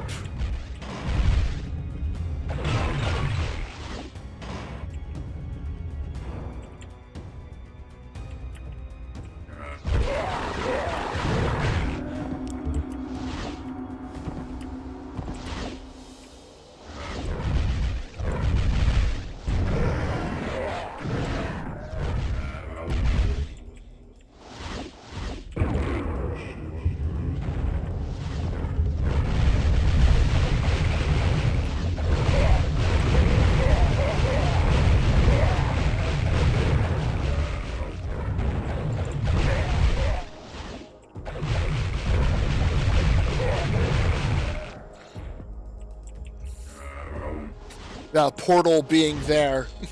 It's like right over there, and the last planet is behind it.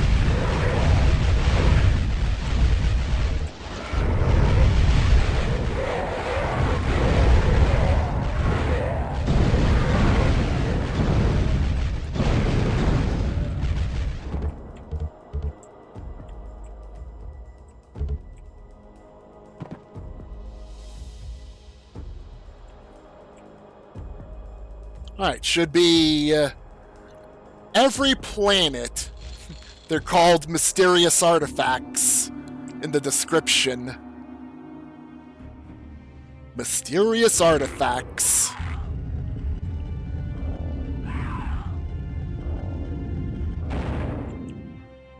Alright, hopefully I don't end up, like, getting lifted up right into an Ifrit or another enemy, and getting stuck against it.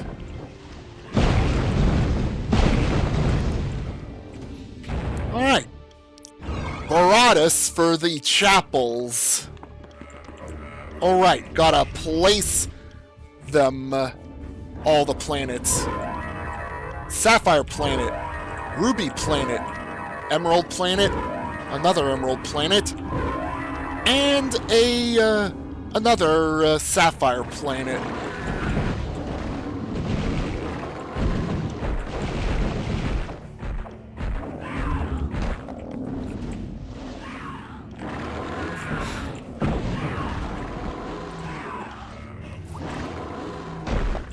Yeah, this is where a glide can be... Well, the other side is where the glide can be done, but source port specific.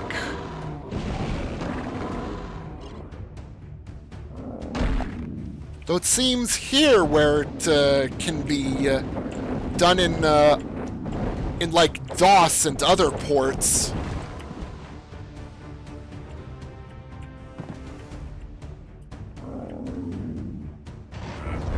Yeah.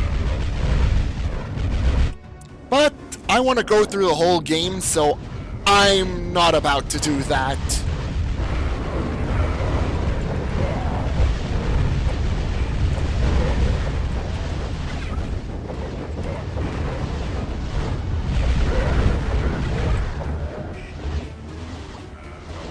I intend to go to each of the chapels.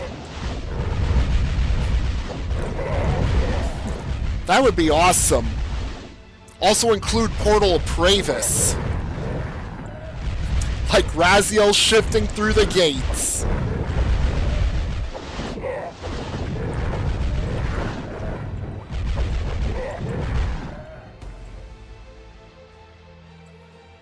Right. And now time for my usual order of things going through these chapels. I always go Dragon Chapel first.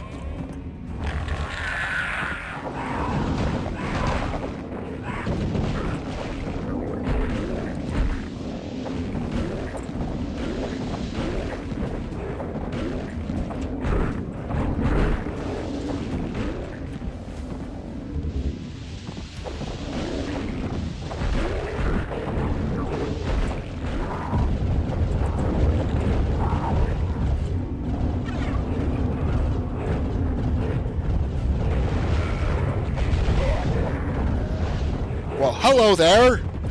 It's some sort of emblem.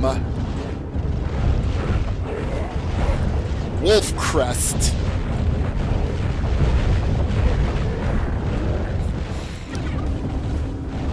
Yeah, before it was, go to the first chapel, hit a puzzle switch, go to the next chapel, hit 2 switches, and then the third in the set you hit all 3 of them in 1 visit. Now it's set up a bit differently here, with the whole crests thing.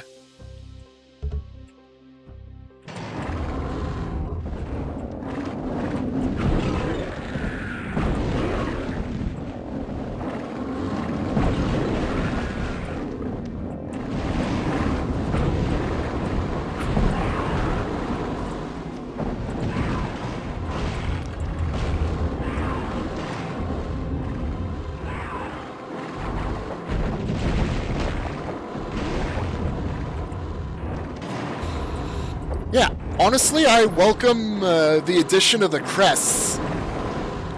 It pretty much allows you to choose which area to go to first.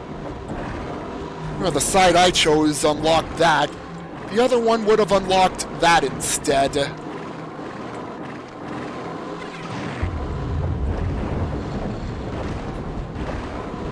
Yeah, the addition of the crests also means have more reason to go to these extra rooms.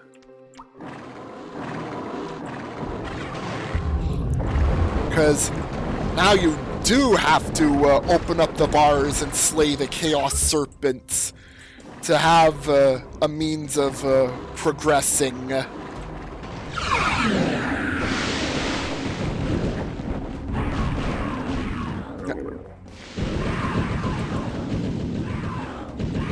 Oh, don't forget the crescent switch, Kako.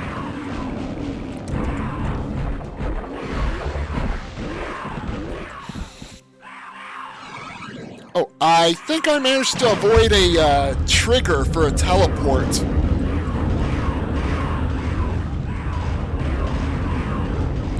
Walk of Faith, Indiana Jones style. As seen in The Last Crusade. Hey, Liverbest Gibbs, how are you doing? Yep. And I have all the patience in the world when it comes to the base game's levels.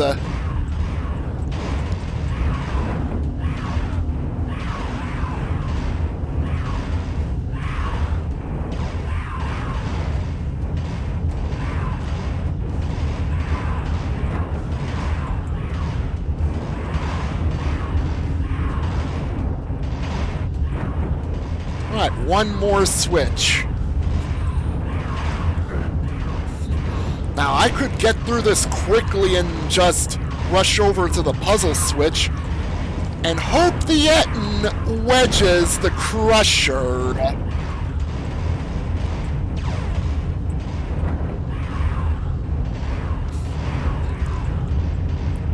Yeah, I'm not going to be a Kako sandwich here.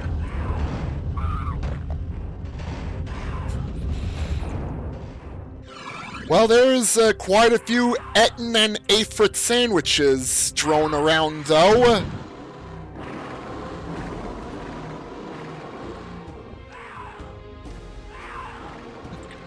Kako Taco.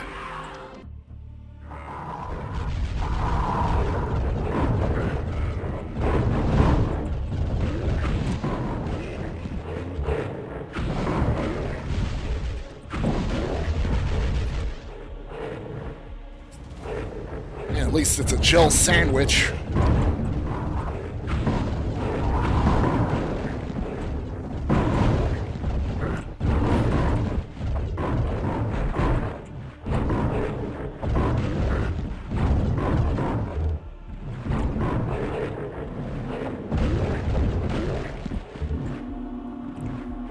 Or not a Jill sandwich.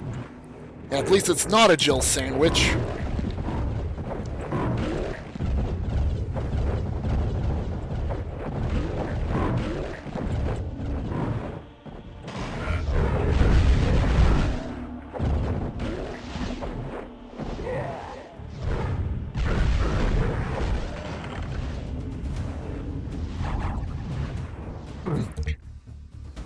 Well, I have at least one of each crest in this hub now.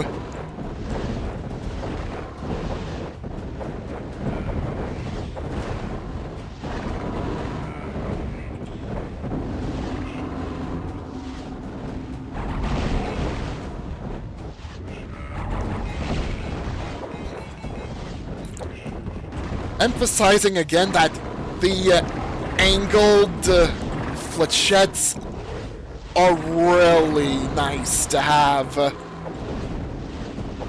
Instead of just looking straight ahead sort of throw.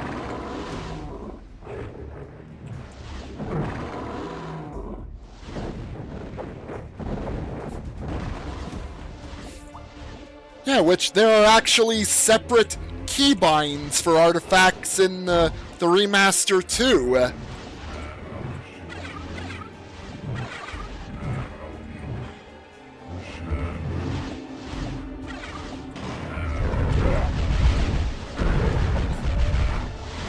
Yeah, back in the DOS days for this game, there's only a few select artifacts that were bound to number keys. Numbers 1 to 4 were for the weapons, and then 5 to 0 for select artifacts.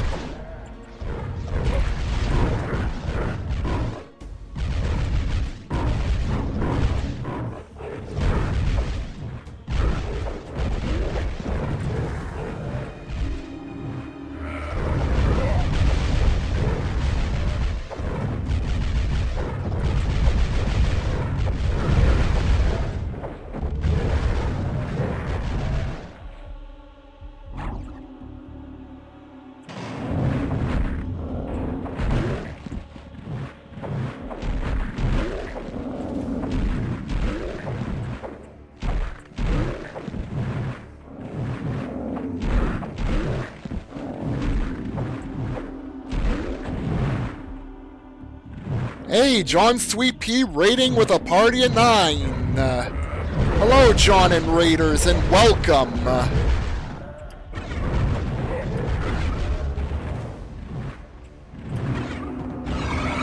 Yeah, how are you all doing that are from John Sweet Pea's channel?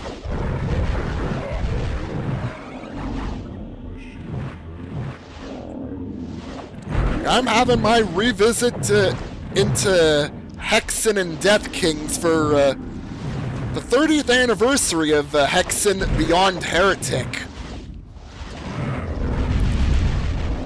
And I'm going to be playing Vestiges of Grandeur on Thursday.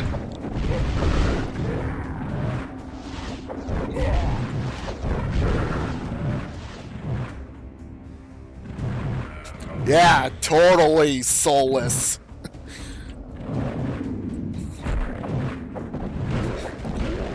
Well, the jig is up, soulless! Lol.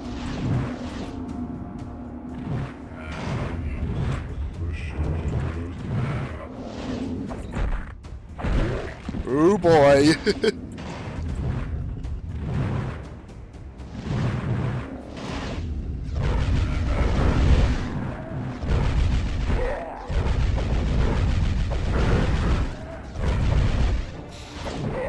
In seriousness, though, yeah, it is pretty mixed on it.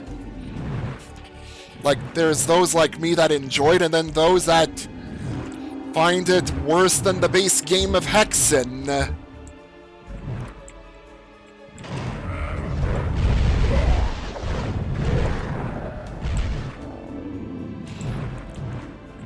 Yeah, I do find it enjoyable myself.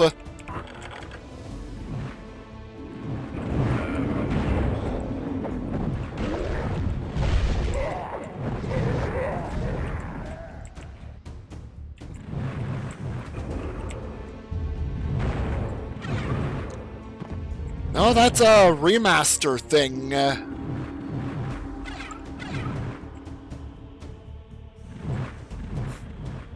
that's why you find the other classes' weapons strewn about in the maps.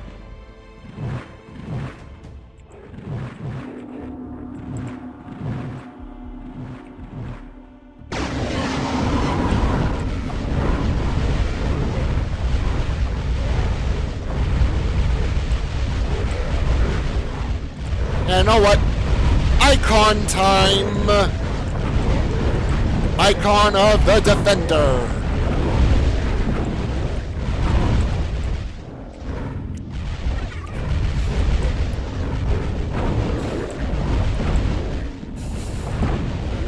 Unmod request denied!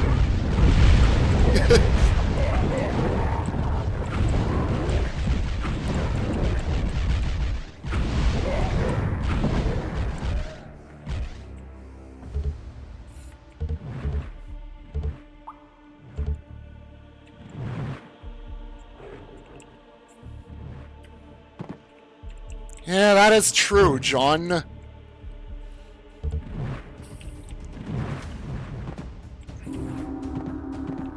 And most of the time, like those that need to be modded are spam bots, but the auto mod has been catching the spam bots like very consistently.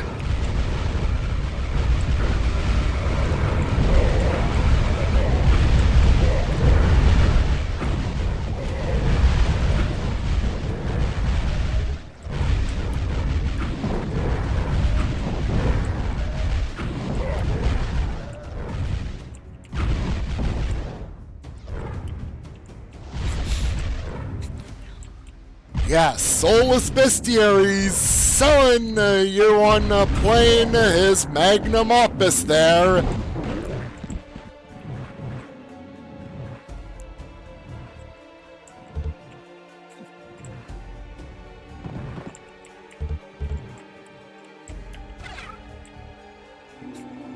I am looking forward to get into Vestiges of Grandeur myself, actually. Like I've seen others play it before, like just parts of them.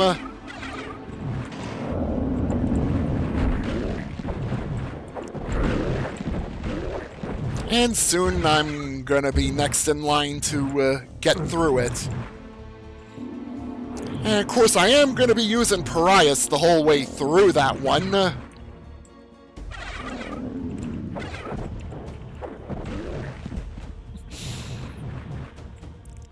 Discs of Repulsion!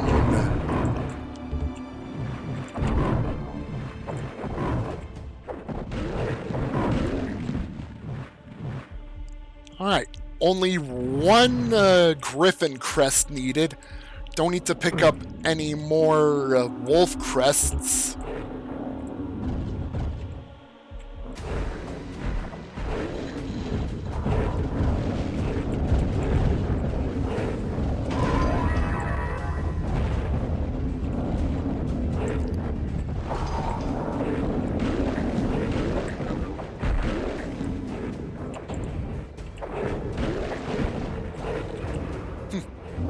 Bestiary will be supplied in 2 versions, normal and John's special.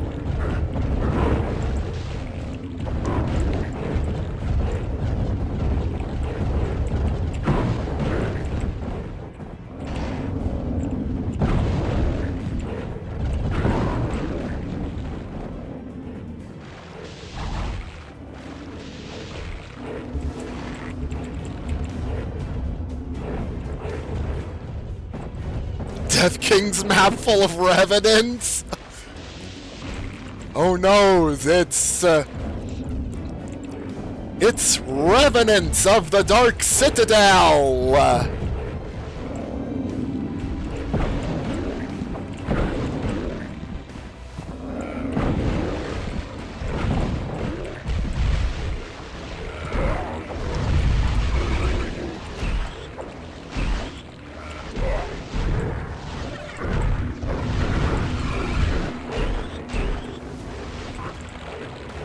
I still need to go to this room. The swamp water filled room.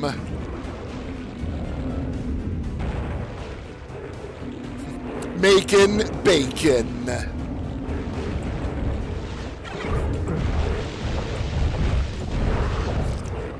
From what I remember, the Porculator is apparently quite the forbidden artifact, and apparently speaking about it is forbidden in universe.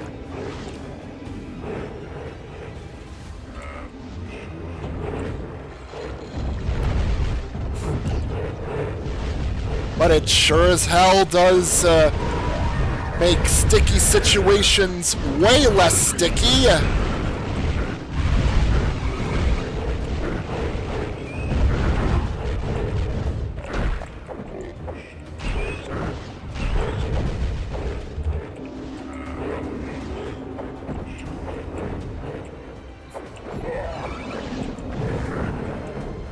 Yeah, might as well use the percolator here. Oops. I forgot to save.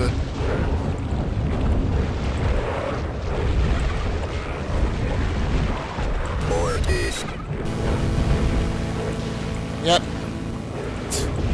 First legit death outside of demonstrating certain traps, which so far have been one crusher trap in the caves and yeah, the pitfall in the wastelands.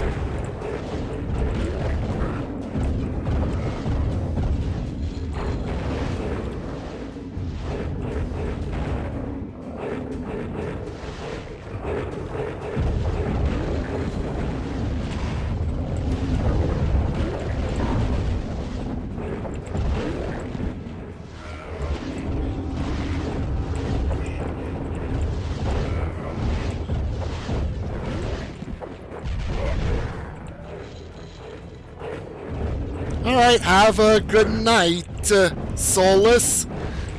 Thank you for stopping on by for a while.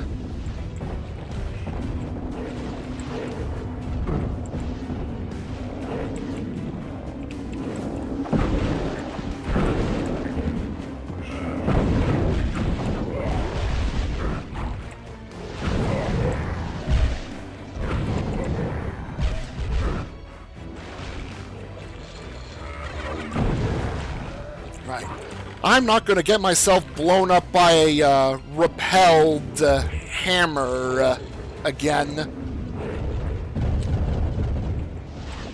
Not going to allow that happening again.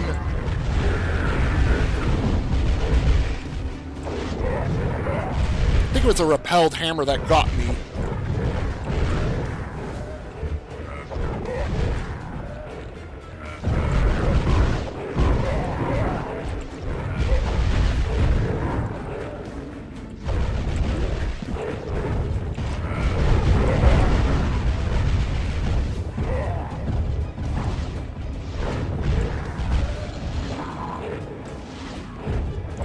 Did something at least involving a slot tour.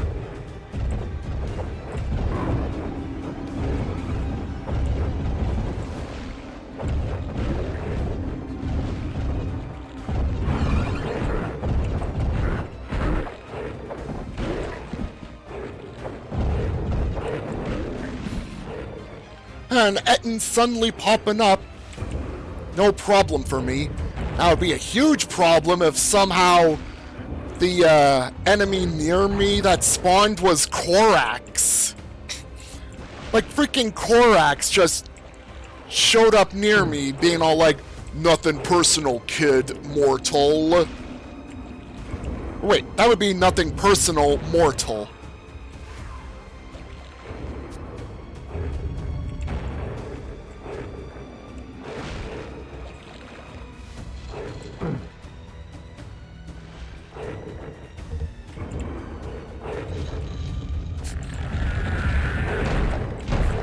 I ended up putting the whole phrase and then mortal in there, which, yeah, could have just said nothing personal, mortal, and that would work for Korax.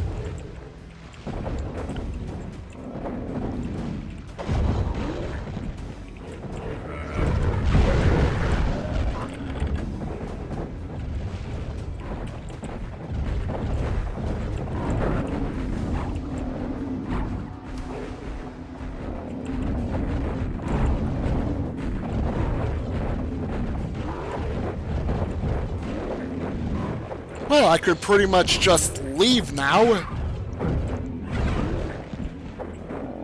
But looks like there's some more stuff I could get here.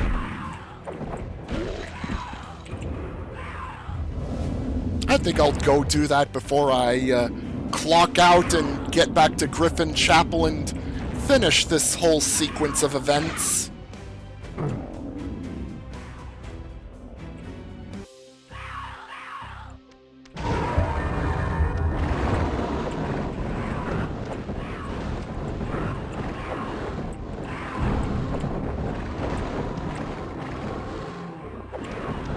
Chaos Serpent!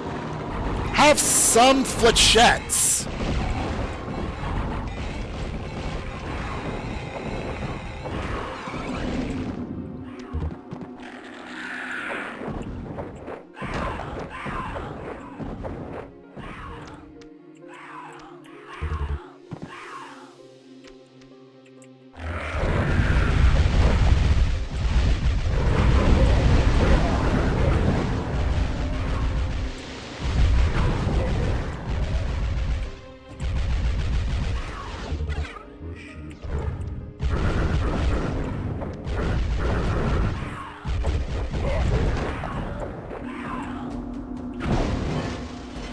Quietus worked. That window was always finicky when it came to needing to be broken. Like it needs a small projectile to even hit it.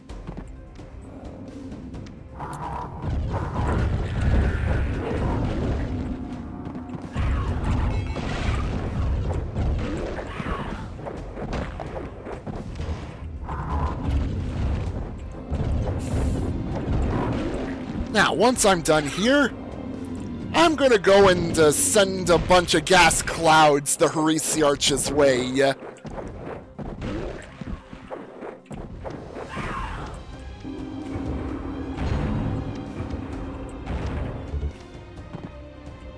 Oh. Get the flask. Even if it's just one there.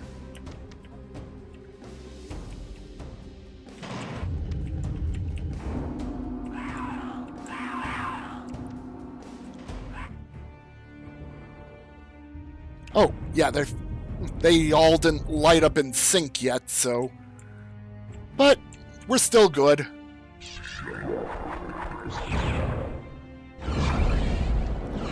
Oh, I feel so sorry for you, Heresiarch.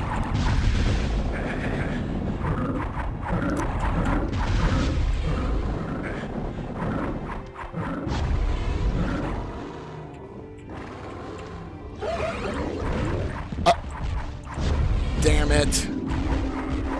He walked off.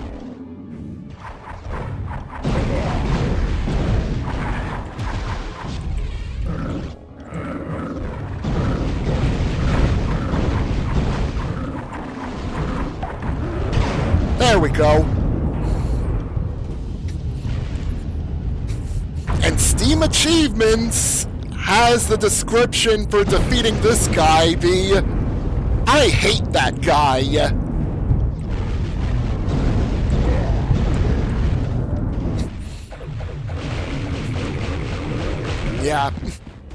Heresiarch. What a boss.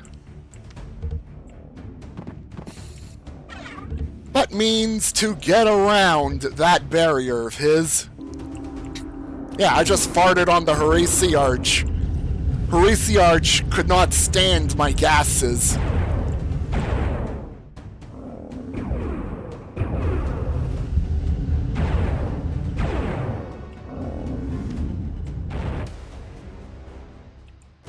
Alright, one more chapel before the castle.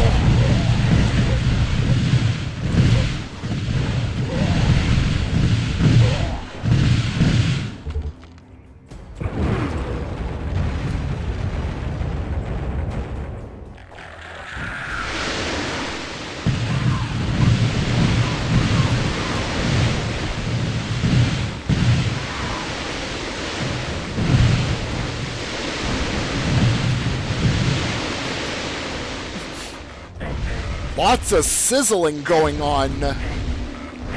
What with all the shards?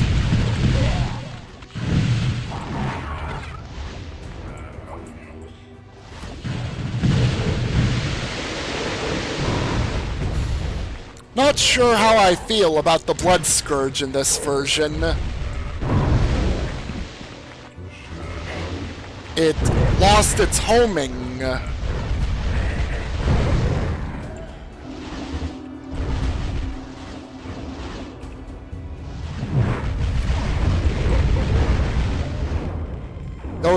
does now use the unused sprite,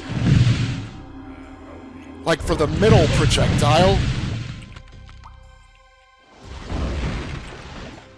Just rest in peace, homing capabilities in enhanced mode.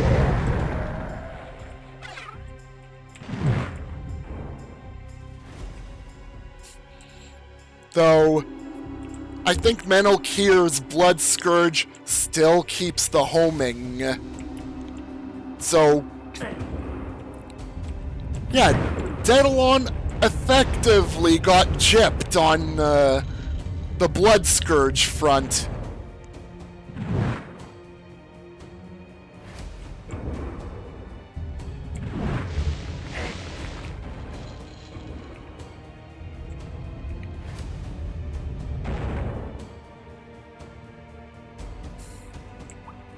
Though we'll see how Blood Scourge is, like, later on. If not soon.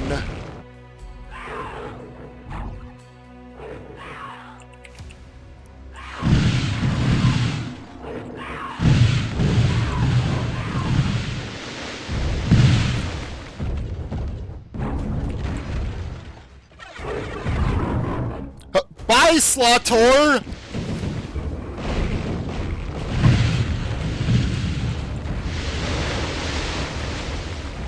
Just Sparta'd that Slotor.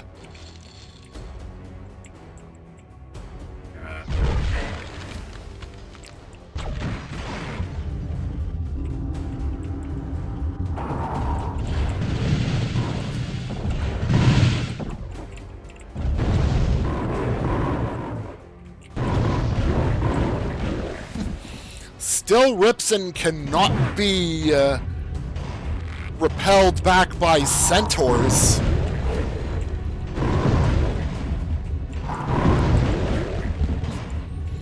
So it's still pretty powerful, just no longer homing.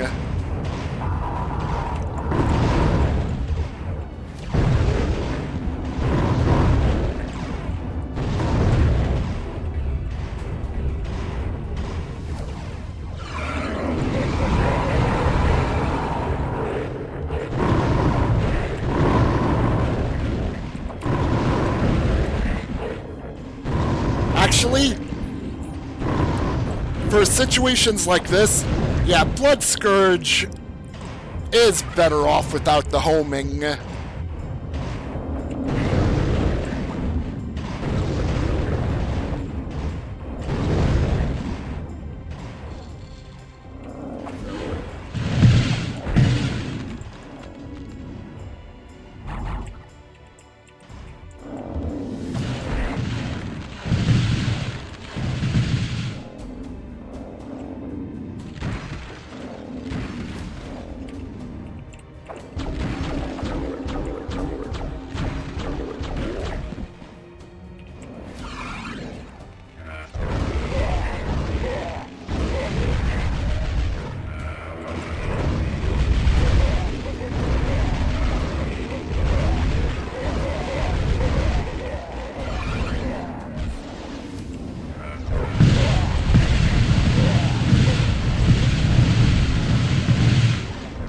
Hey, welcome back, John.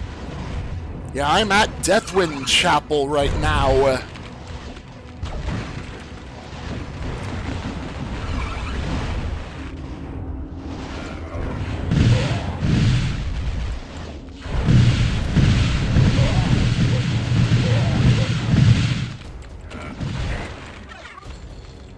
All the way through this level, with the final reward being a Crater Might.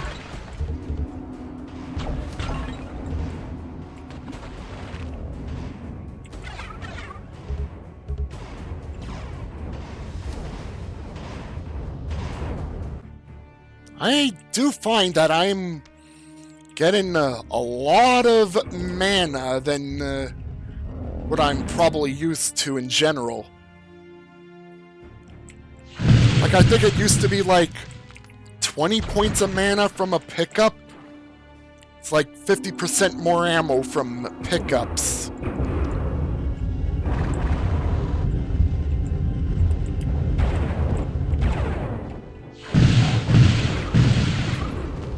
And some free items again.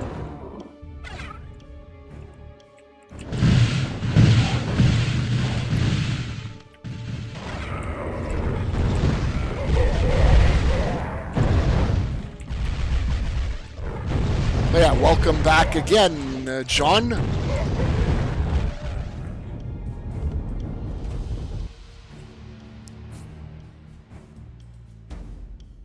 Hey, Hamstar V1. I already did the secret level for the hub, by the way. The mightiest weapons and artifacts of the ancients barely sufficed to defeat the Heresiarch and his minions. But now their foul remains lie strewn at your feet. Gathering the last of your strength, you prepare to enter the portal which leads from the Heresiarch's inner sanctum. Above you, the ramparts of an immense castle loom. Silent towers and bare walls surround a single spire of black stone. Fire and shadow twist behind gaping windows, dozens of baleful eyes glaring down upon you. Somewhere within, your enemies are waiting.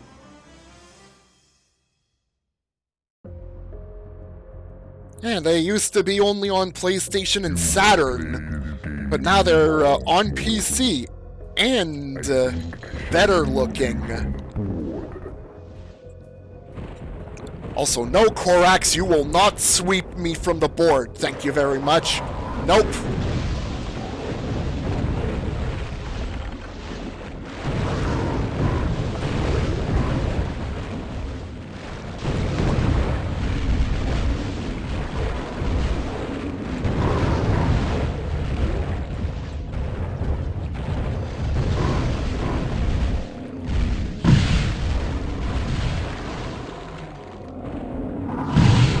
Alright, let's get the sequence started.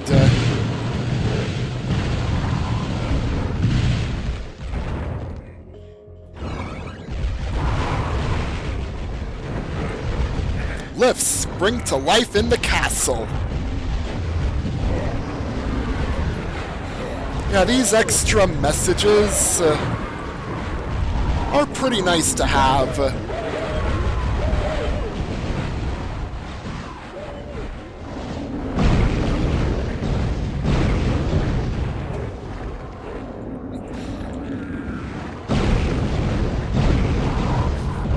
Oh yeah, that one. I'm gonna be coming across it soon once this hub is done.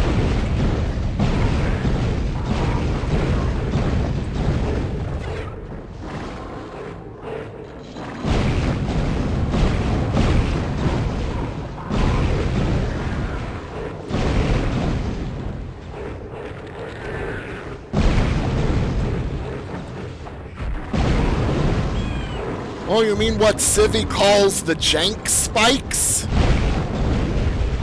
Not in this playthrough, but I have had it happen to me before in the past.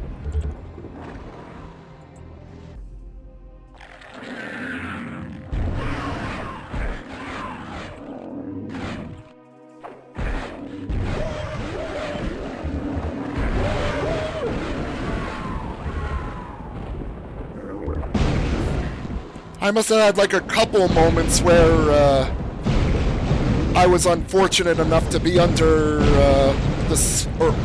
over the spot of one, and then raised up and splat.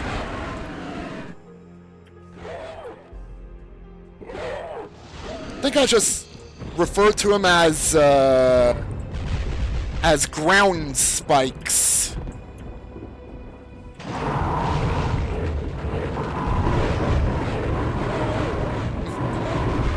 Well,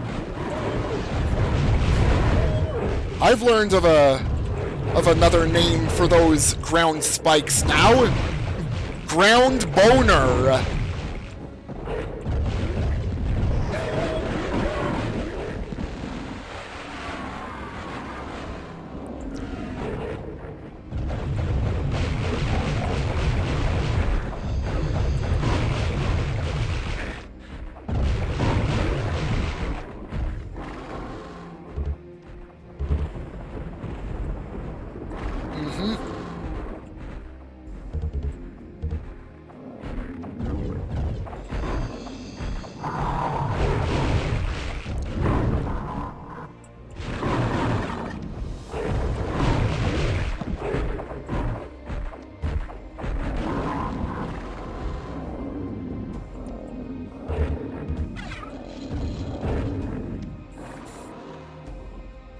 Yeah, the occasional respawning Ettins, honestly nothing to me. It's just the obstacles could catch me off guard sometimes.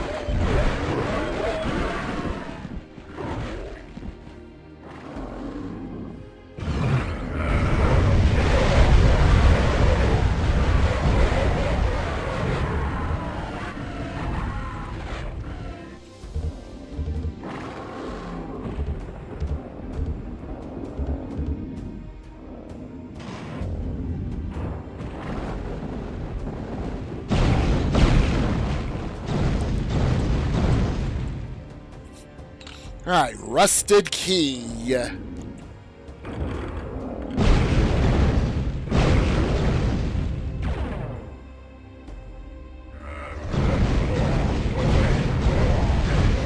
Alright, I do need to go here to proceed.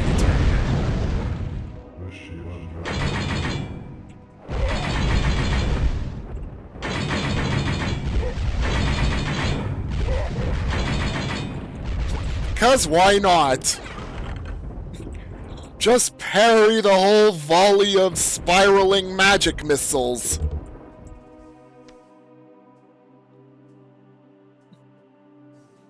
Yep. Yeah, it's pretty good.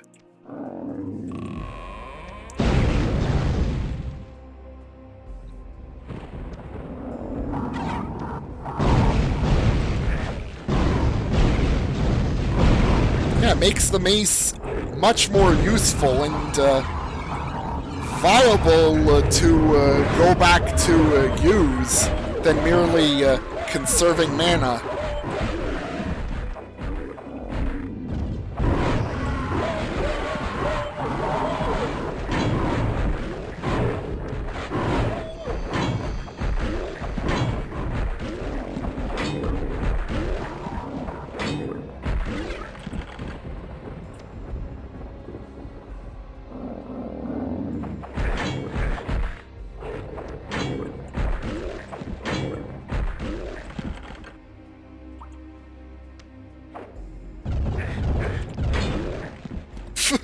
Wow.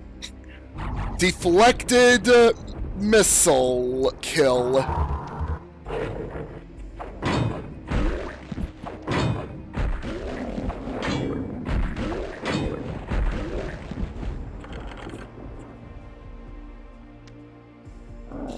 Yeah.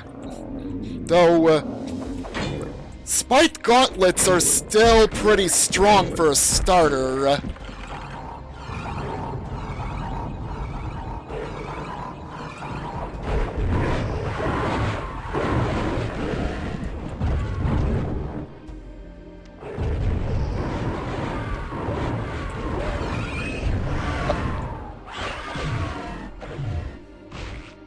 Alright, Daemon Codex and entrance to Desolate Garden.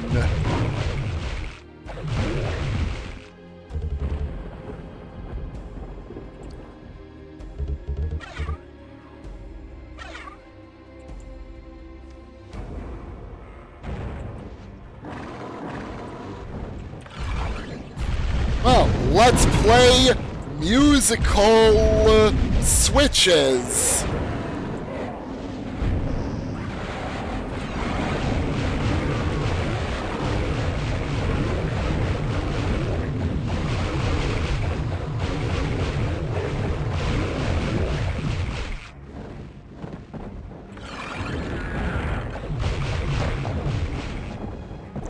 The wrong switch has unforeseen consequences.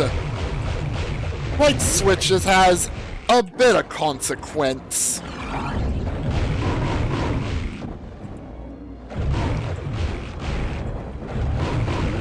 But all the switches must be pulled.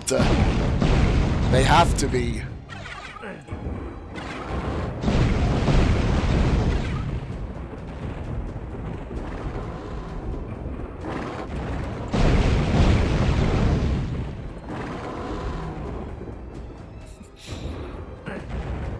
And lots of sources of mana.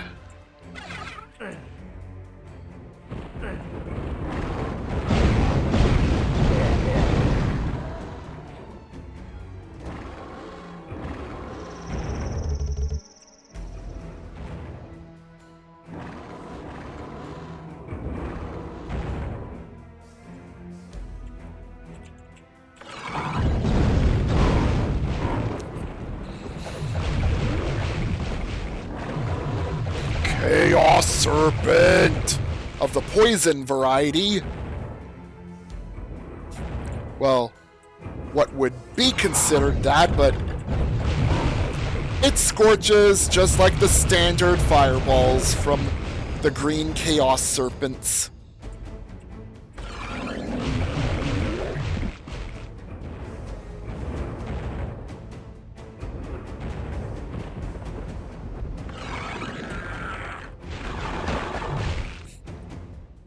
Alright, what's next?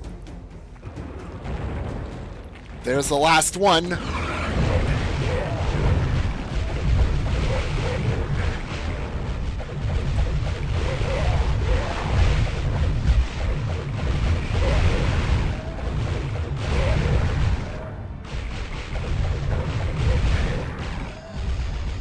I was contemplating, like, doing like a parrying of an entire series of homing magic missiles, but a bit too late now.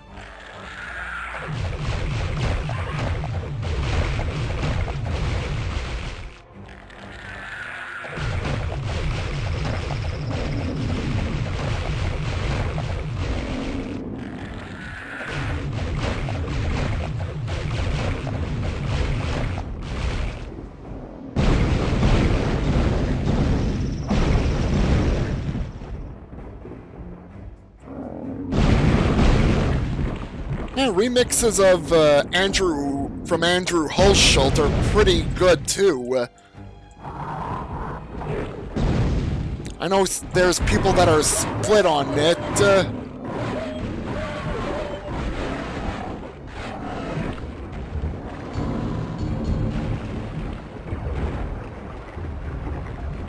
Like, there is always the original soundtrack still around in its MIDI form.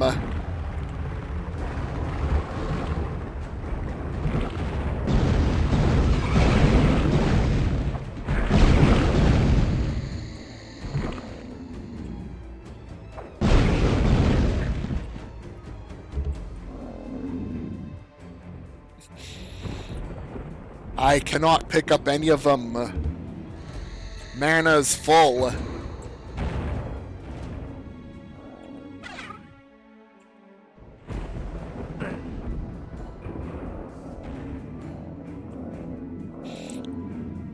Bye! I'm out of here. Now I got a couple books that need returning.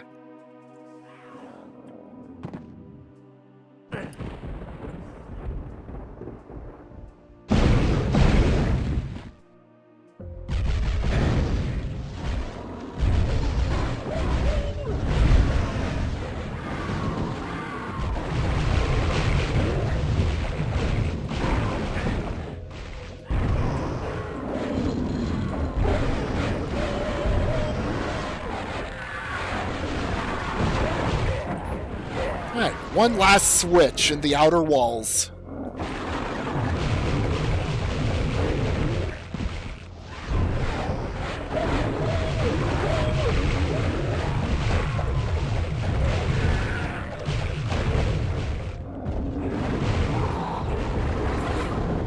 Lying in wait in the outer walls.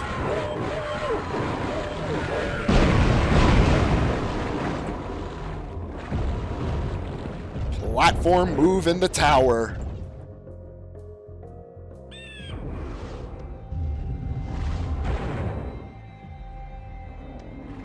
I usually always go to the front part of the castle to enter the walls. I chose the back this time.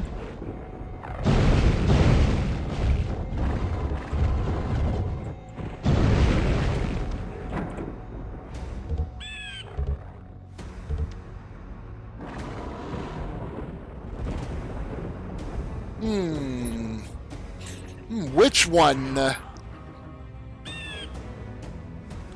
If Heresiarch, yeah, you could. It's just it'll take a while and you'd really need to send out a lot of damage quickly during the points where he will be vulnerable.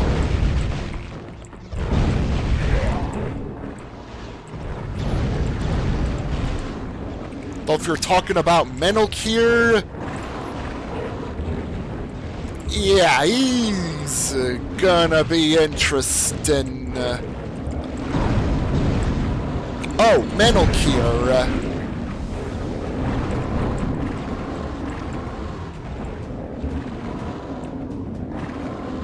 Well, if you move around fast enough, then probably could get by.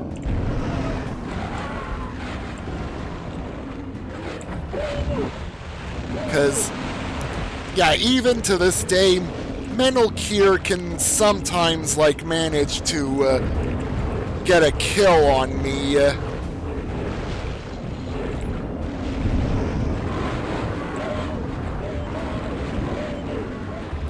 Yeah, and on skill 5, since Fast Monsters is pretty much on, yeah, those Blood Scourge shots are gonna be heading your way very often. And I wouldn't blame you if you had to use one.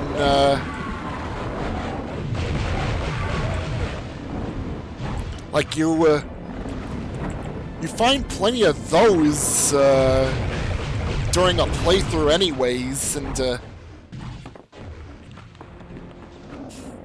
only reason I ended up like using the first one back in the previous hub is because of all the enemies being around, and I just wanted to be able to survive.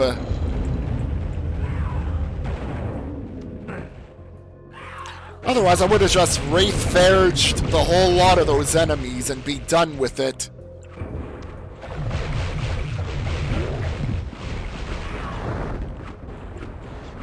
Alright, I'm saving, because that one spike was dangerously close for comfort.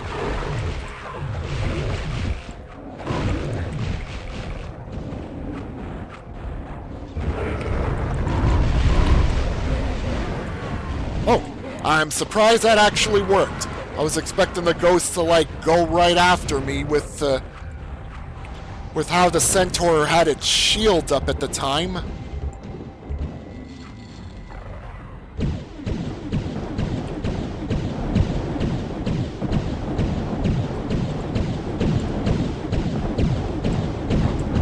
Well, he's nice to have around to distract the enemies with.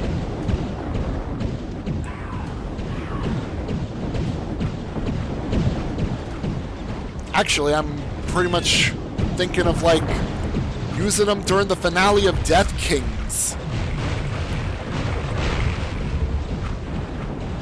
Didn't realize that Dark Servants were gonna be that useful, actually. Yeah, having one out to distract enemies helps a bit.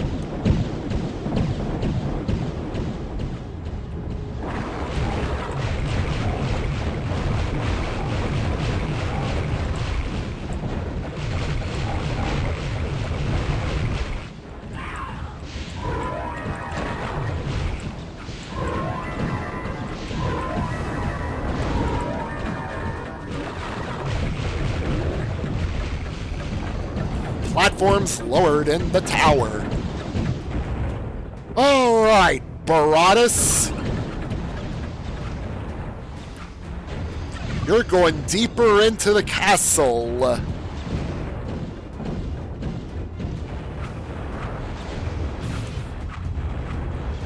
Well, I've gone through the game without meeting them before, but they are there for those that need to be pointed in the right direction.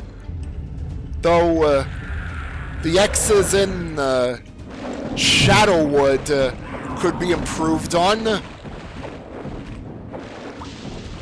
Like only having like X's over the spots where the portals are initially. Even though it does show where the keys are at on the auto map.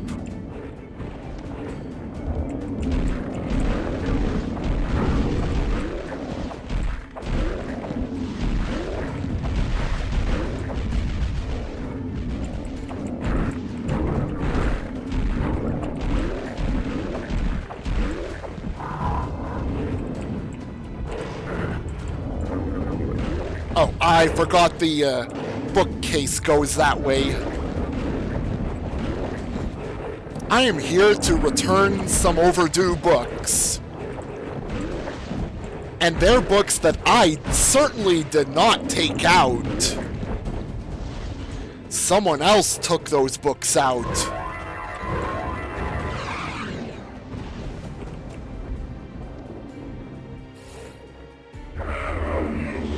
Well, look at it this way, though. Tim and Zax, when charged with mana, pretty much does the same amount of damage as the third punch in Baratus' Spiked Gauntlets combo.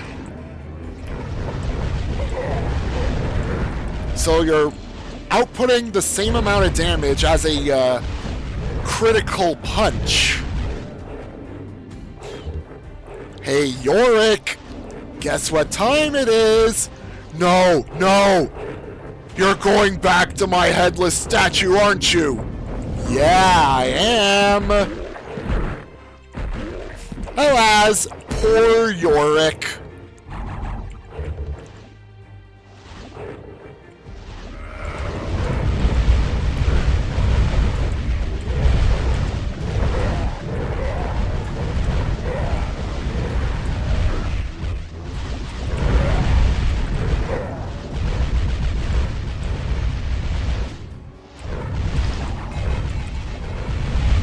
Missed. Hit. Definitely hit.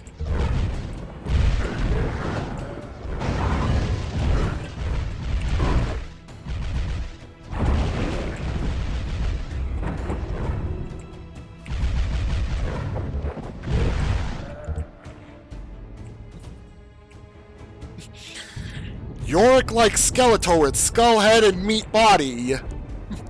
Yeah, he could be.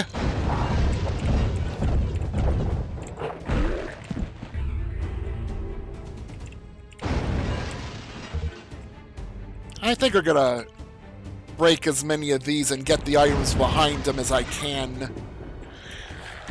Because they'll be out of reach once I place Yorick's skull back onto the statue. And he will be so pissed, he's gonna break the entire room.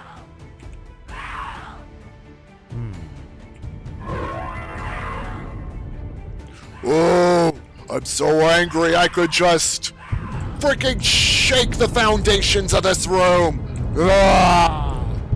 Oh, you ran out in time. Damn it. I'm going to the castle to meet Dracula.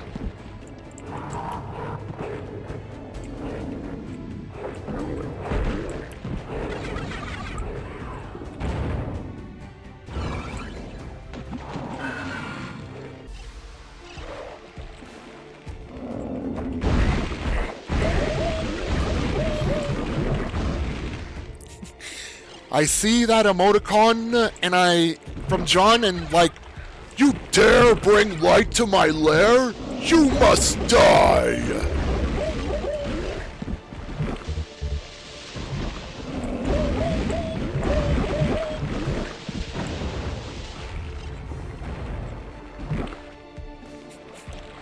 Yeah, Tim and Zax is still good.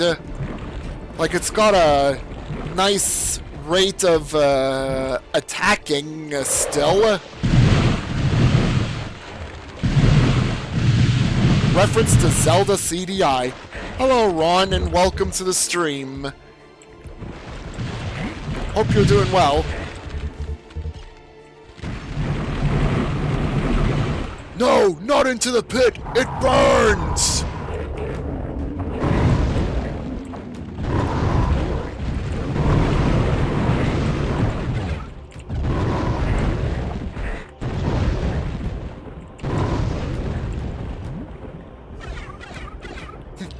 Dungeon key's been moved here. Used to be over here in one of these spots.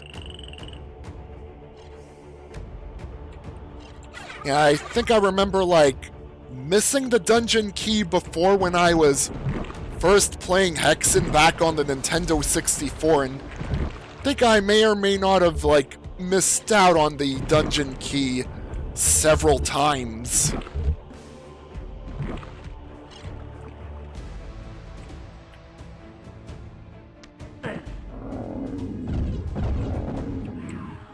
Actually... Wait, nah. I should do the upstairs area later. It's like a Doom rocket launcher, but doesn't hurt the player unless shield blocked.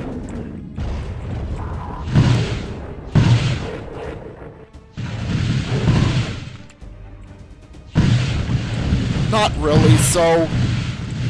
Like, when you reach the spot with the Etten spawns, you're gonna want to get out of dodge back to Flivum as soon as possible.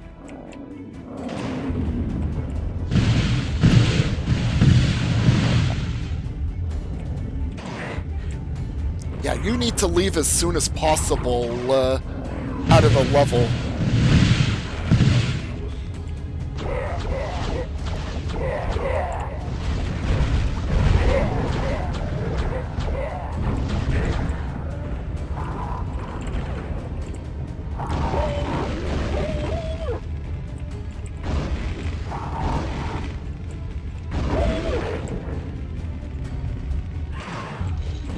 Yeah, intention was you need to get out of the level as soon as possible, one way or another. Though, better off leaving the level through a way of that long drop into Flivum.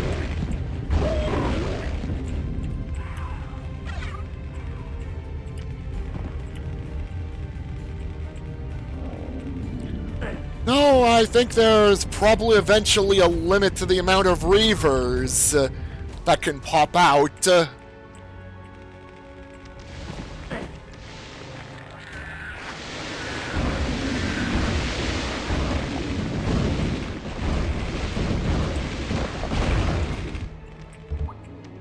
think eventually you end up crossing all lines that call for the awakening of buried Reavers.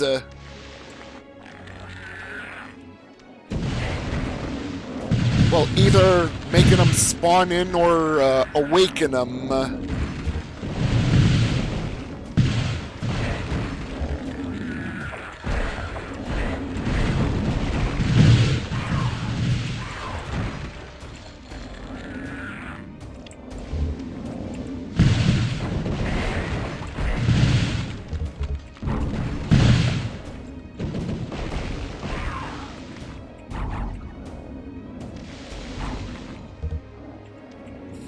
And I'm gonna press this several times.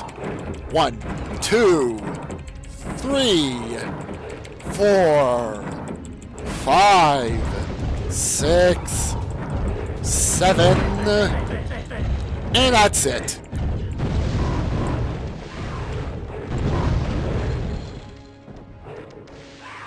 I don't think the dragon skin bracers are temporary. Though if by temporary you mean it can get worn out like the other armor items, then yeah. But, like, all of a sudden just wearing out all of a sudden out of the blue? No.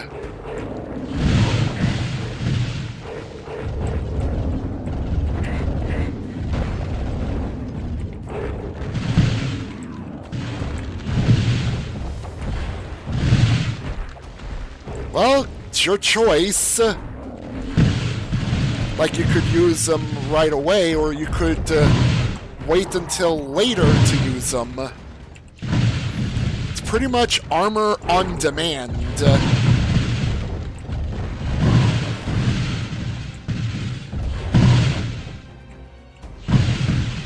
I should have the flechette out for the blocking centaur types.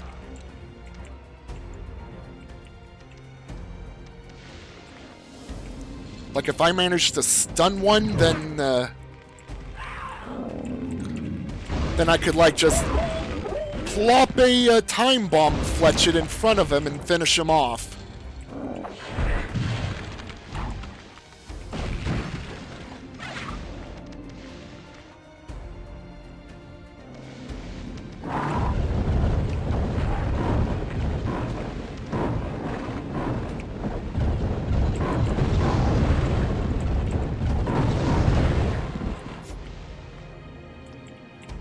like, one case I'd see is to, like, help to top out on armor class.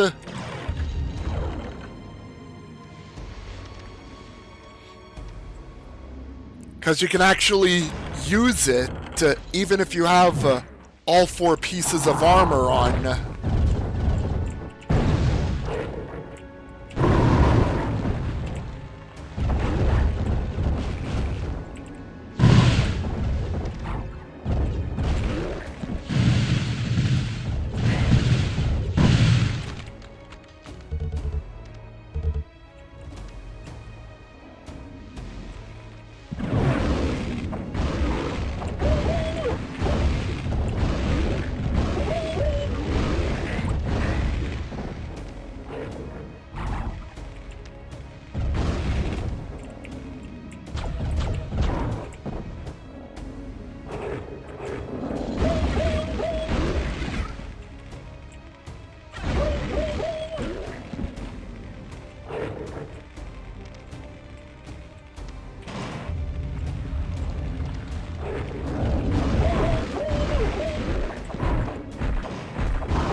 Normally there'd be the switch I need to hit is tucked away in a cell, but now it's out in the open like this. Well, more or less hidden.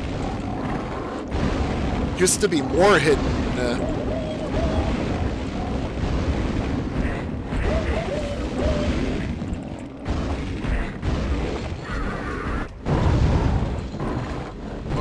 Good thing my last save was here.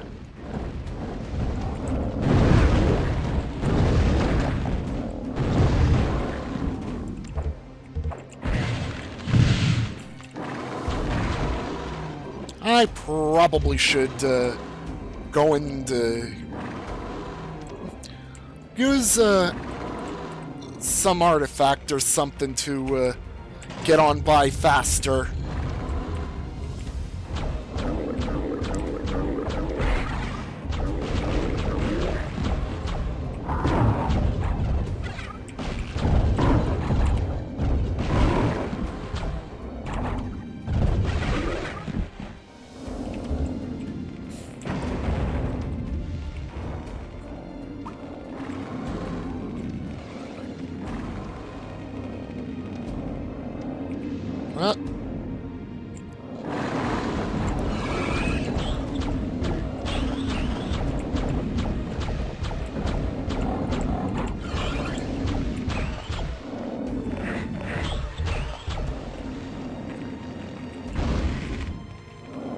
Alright, I'm gonna save.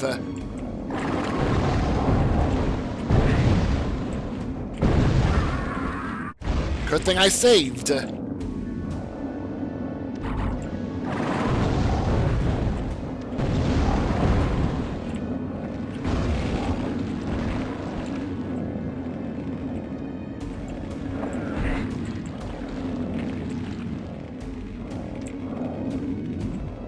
Oh, the bars are in the way.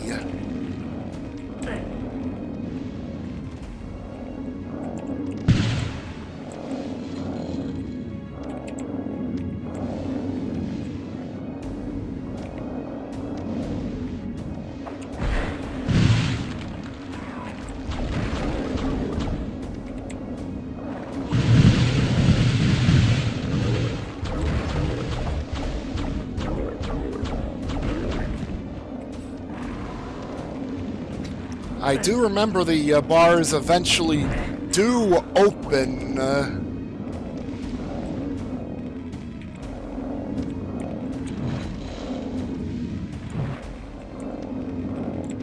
Man, one of these cells leads to back outside.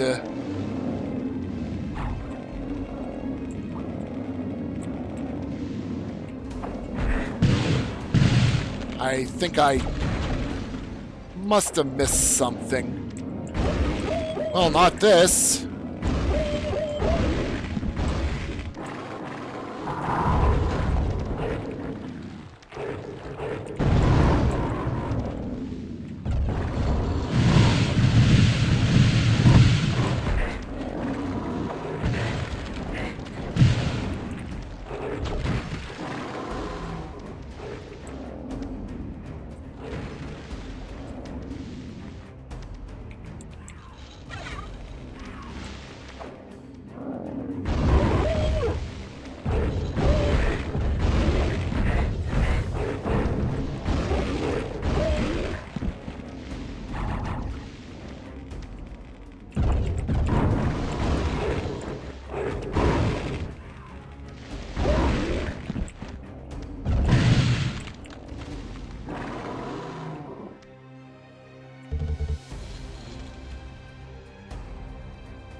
What am I missing?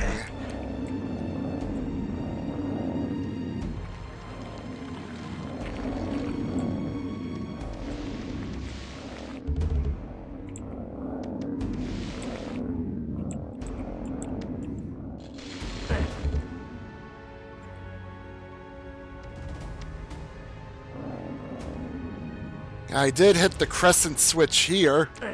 I can't hit that one anymore.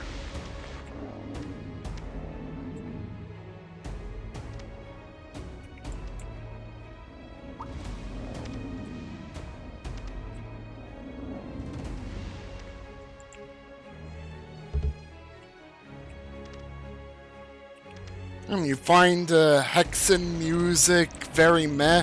Only the Caves theme and one other one sounded interesting to you.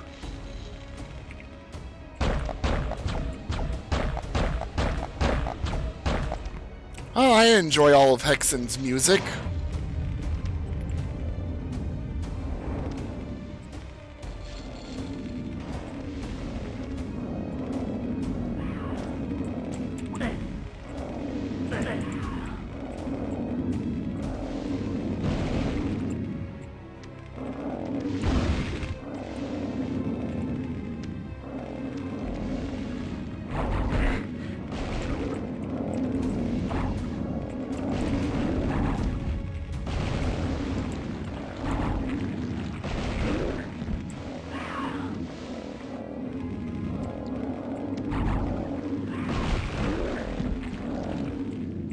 Okay, what is going on with this map?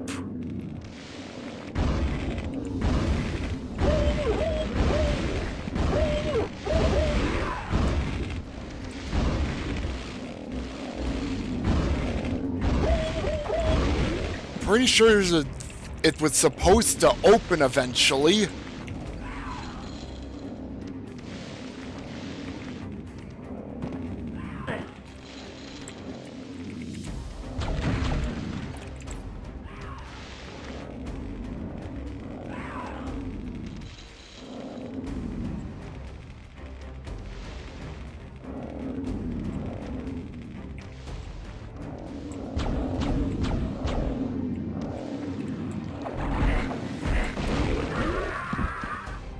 Oops. Oh, you know what?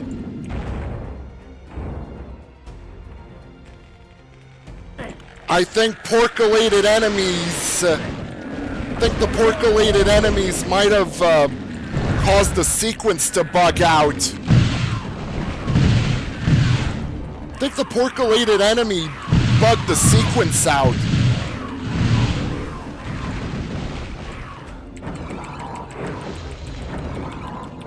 Well, I just ran into a bug.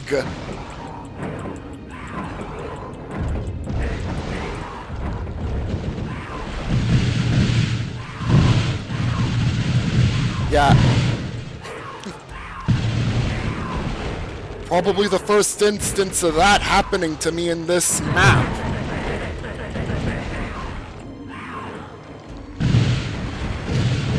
Previous times I've gone through, I didn't porculate them. I just wrecked them hard with the standard weaponry.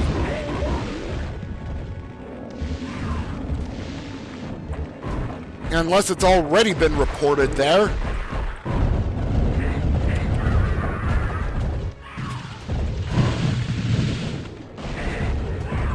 Yeah. Icon time here. Oh. I have to hit the switch one more time, don't I? Well, I porculated some Chaos Serpents that were linked to a event in this level, and yeah, the bars keeping the ends held no longer could open.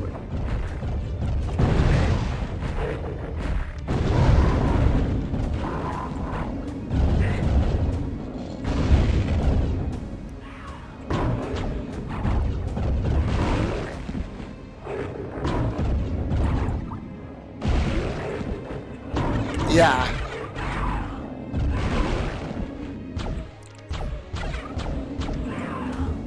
So now I'm pretty much speedrunning part of the level to get back to where I was before.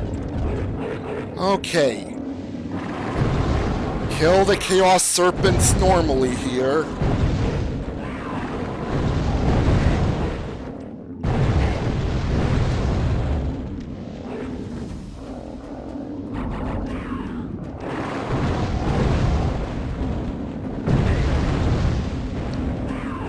Yep, the bars are now open.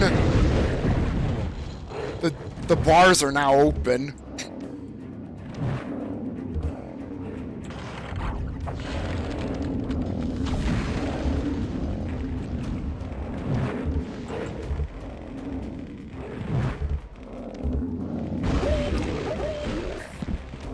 Well, I ran into a bug that I haven't personally experienced before in all my time of playing Hexen.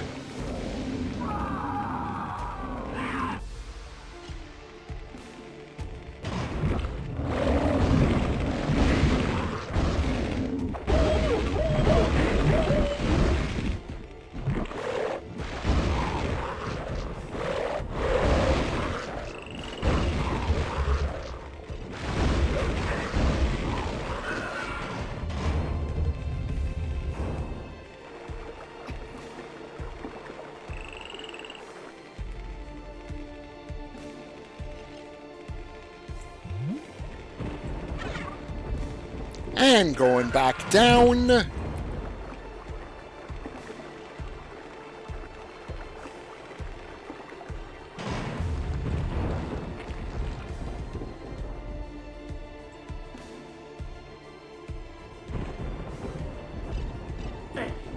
Alright, that's the arrival point from dungeons.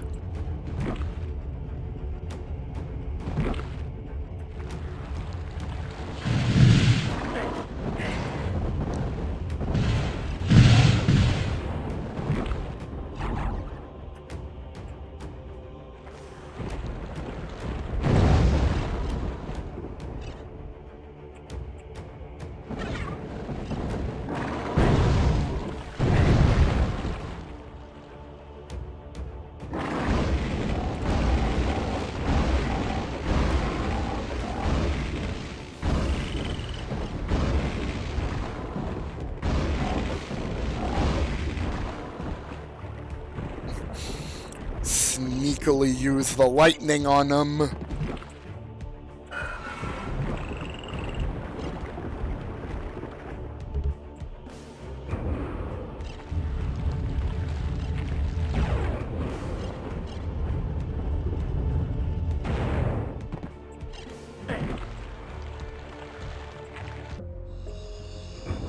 That's back to Castle of Grief.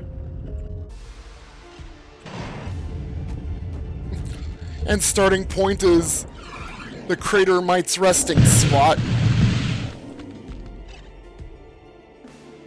Or, no, not really.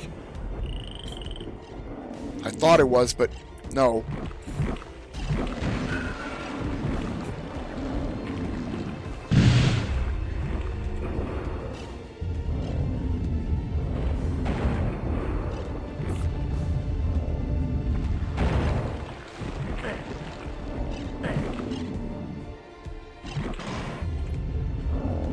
Saving because deadly drop.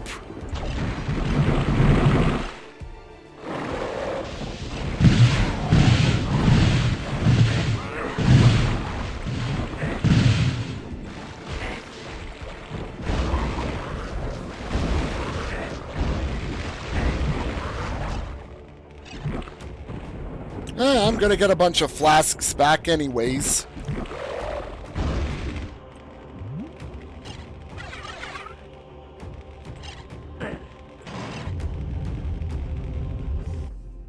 And the shortest revisit to right in the Forsaken Outpost.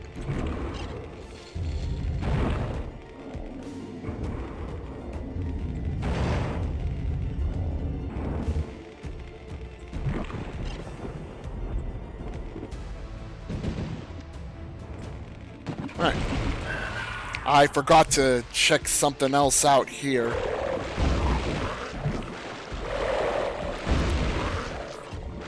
I don't often go here, but it is worth it for some items.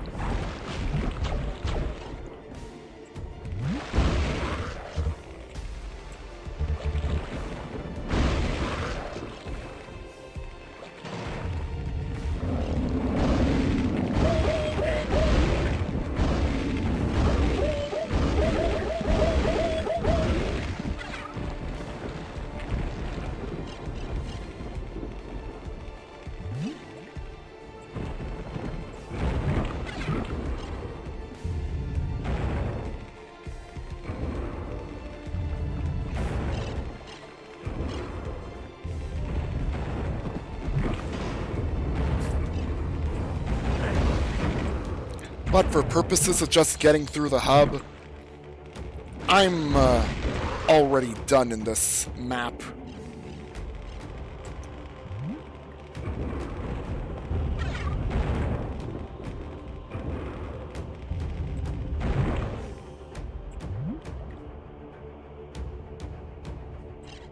Yeah, already done here. Cross-level keeping the torch active. Nice.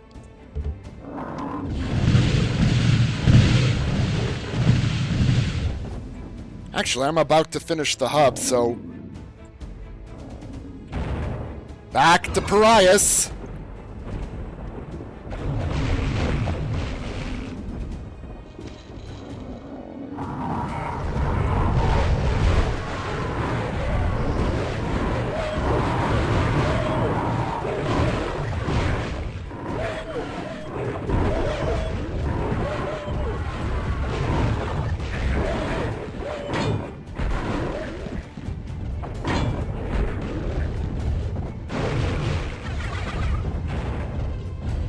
Oh, I thought I grabbed the key.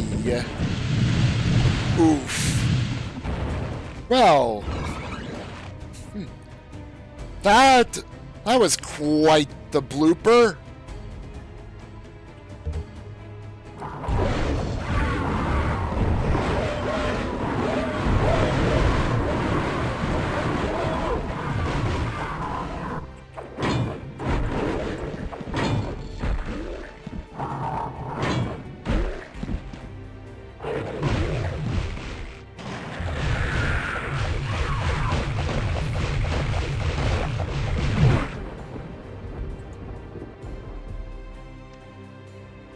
Enthusiasm curbed.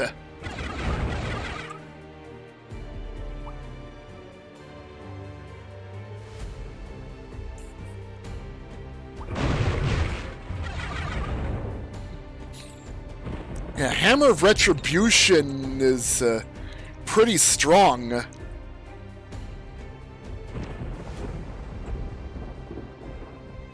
How are you doing, by the way, with Jupiter in mind? Yeah, I'm revisiting this and having unexpected deaths here and there. Some of them were intentional for purpose of showing what happens when you, like, do so-and-so. Like with the Platinum Helmet in Caves of Circe, or the long drop past the Porculator in Wastelands.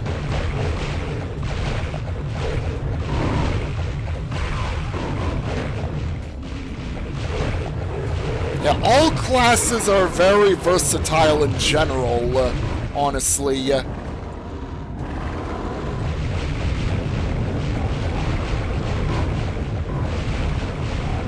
It's just that no one class now has the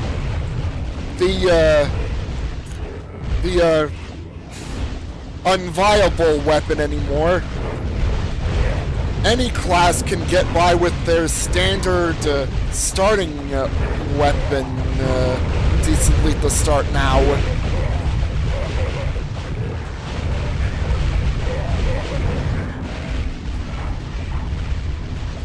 Though the grenade flechettes do go downstairs and off of walls, so they can eventually hit something if given the chance.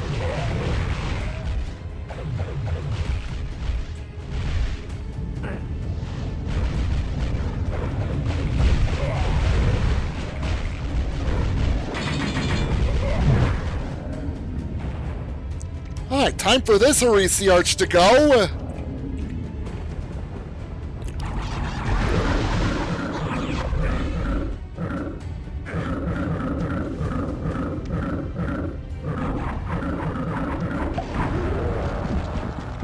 Alright, get out of the way of those cubes.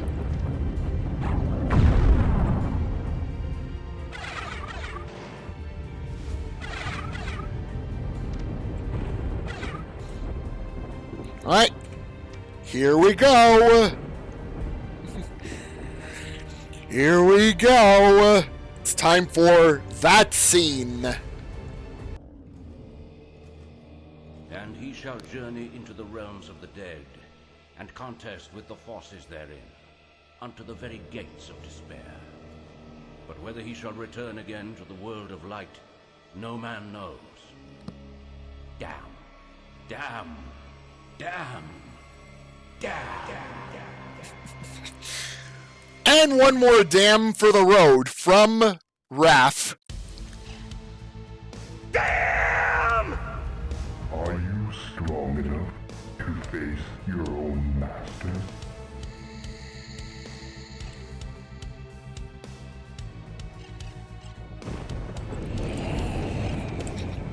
They build dams.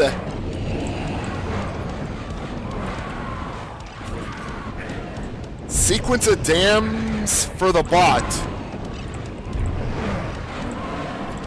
Yeah, I could easily do that. Like, could probably open up the, I could open up the movie file and, yeah, export the audio from it and then get the series of dams out of it.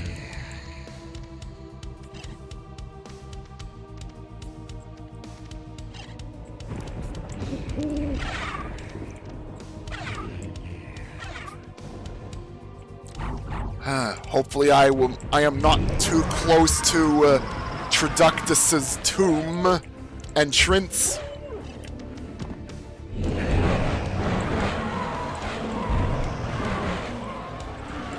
Also, this isn't the graveyard map with the Easter eggs with the certain tombstones being interactable.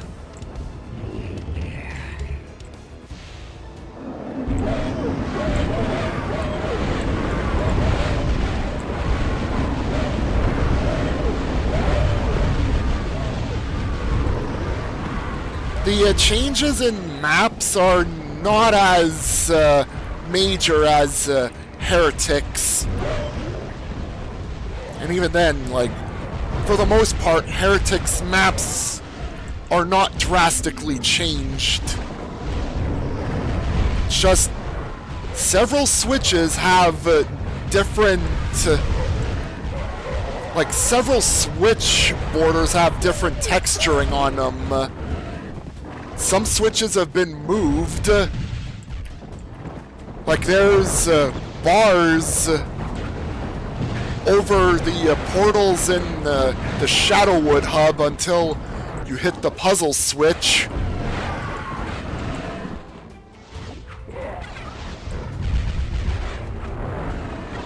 Yeah. With E5M3 and Heretic, it's almost a completely different map.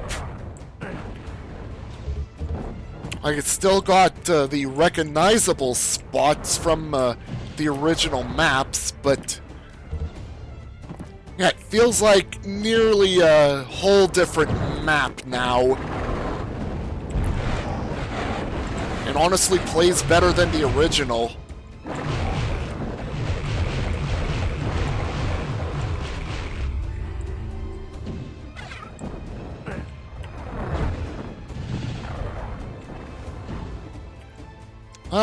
Time to get myself percolated.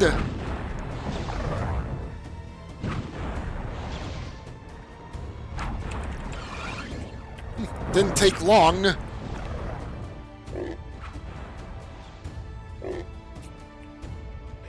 Before we had crouching, we had percolation as a means of crouching.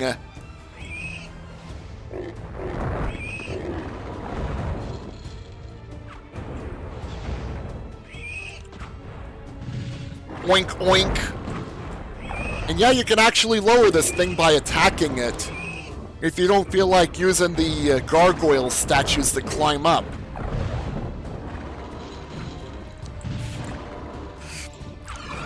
Yep, these projectile shooters have randomized projectile types. Whoa!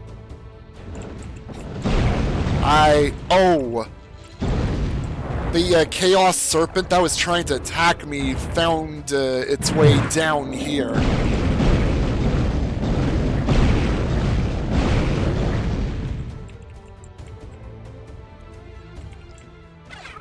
And before I leave...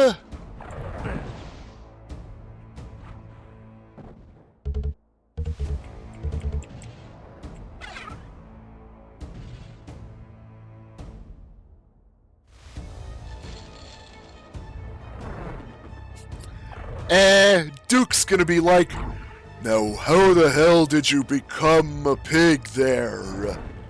That better be reversible."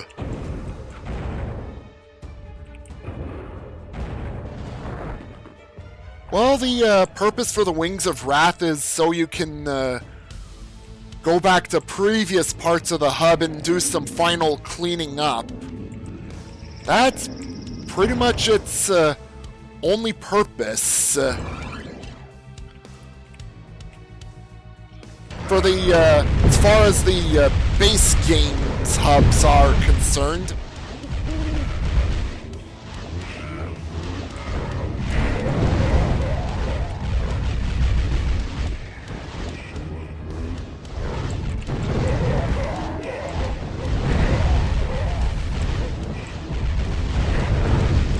Yeah, that's why usually find the Wings of Wrath at the end of a hub.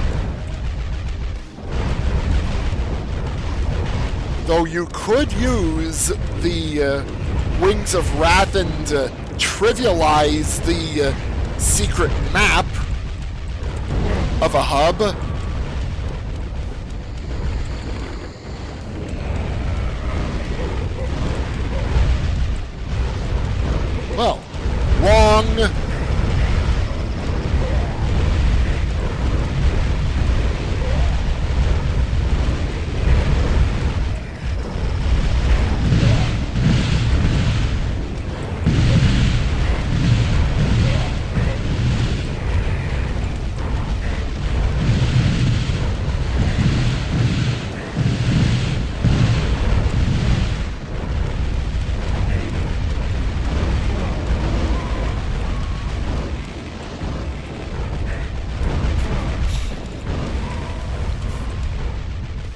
Yeah, since I feel like using every class in this playthrough, yeah, I'm expecting stuff like this to happen.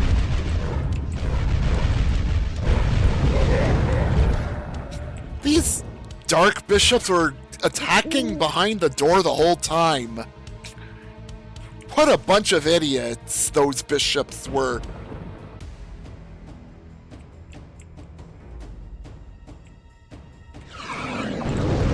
Wrong symbol means Etten reinforcements.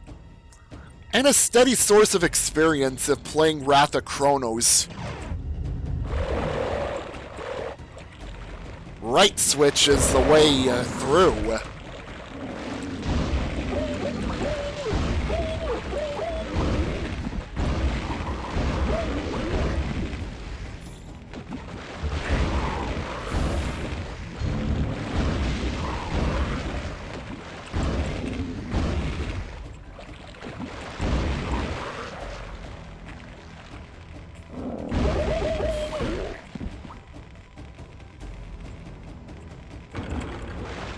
Yeah, Etten reinforcements was a thing in the old version of the maps. Oh, and here's a spot where Dark Bishops used to melee from below. Also, Arc of Death is useless in this room.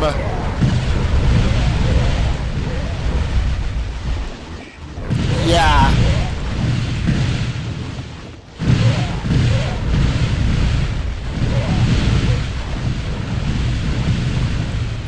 Seems like they're being treated as enemies can look right through them and be alerted, sort of thing.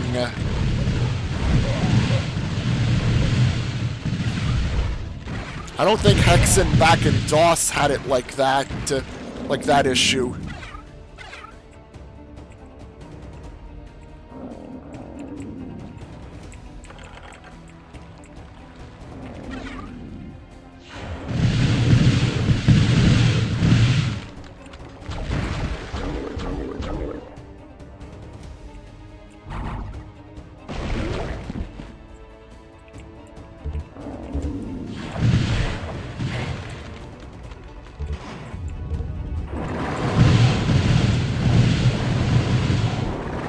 Yeah, not in Jizadoom, not in DOS.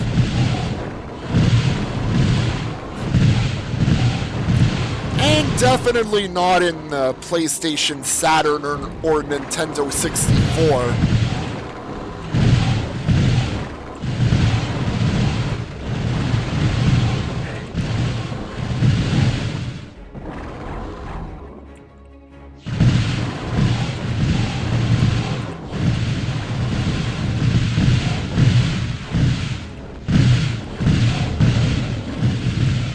Alright, next button. Circle with the plus sign on it.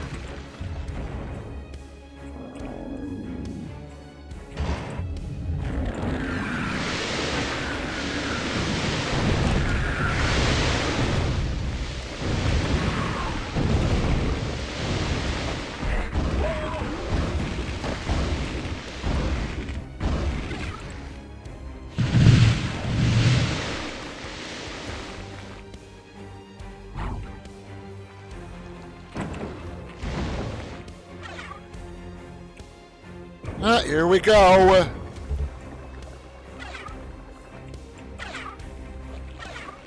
Alright, have a good sleep, John. Thank you for stopping on by and watching for a while.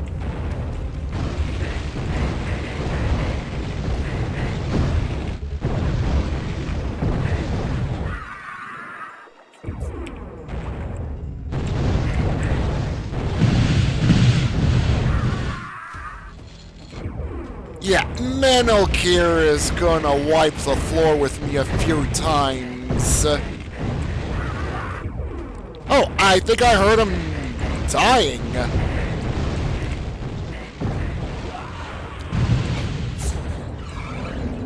Huh. Yeah. Honestly, I am gonna pretty much die a couple times to mental cure anyways. And yep, later fucker to mental cure over there, indeed.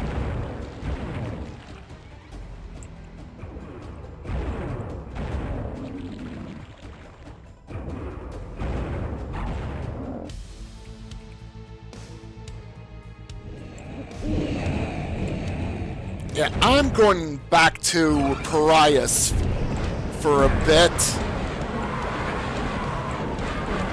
Need to do some extra mopping up around here.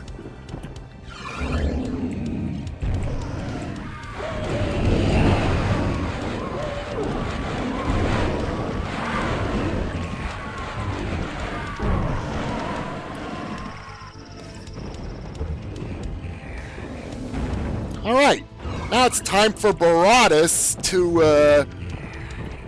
give Zedek the boot.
And I like that there's preset enemies in mind for each of these tombs. Zedek gets all of the centaur types. Menelkir gets Zetans, Stalkers, and Dark Bishops, and Chaos Serpents.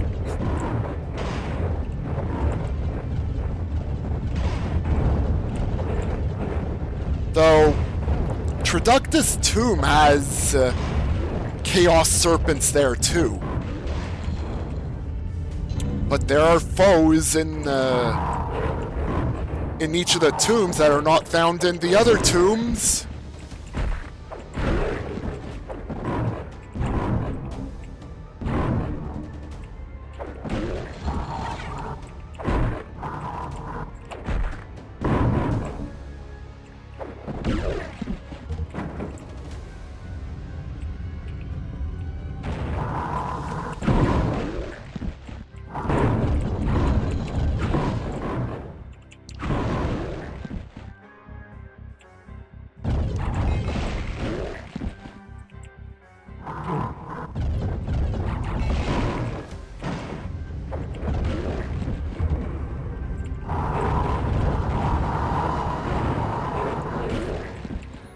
Here comes the onslaught of centaurs.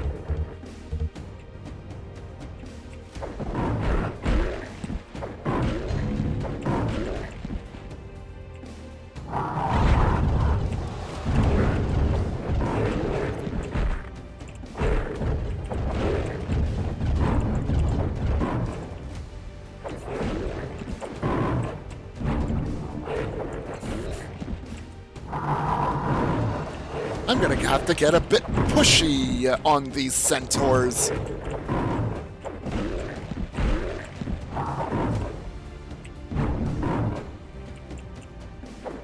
It's been quite a while, though, since I, like, ended up pushing a centaur or slothtor to the point of death. I think I'm gonna need to find some curved hallways or something to do that.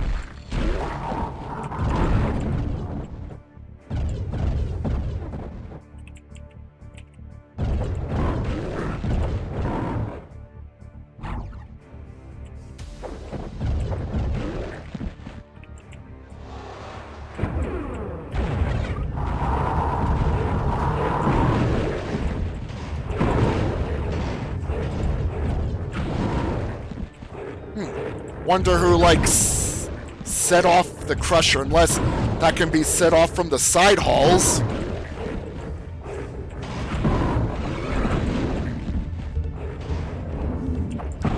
Yeah, Ettins are not exclusive to one tomb because of the reinforcements.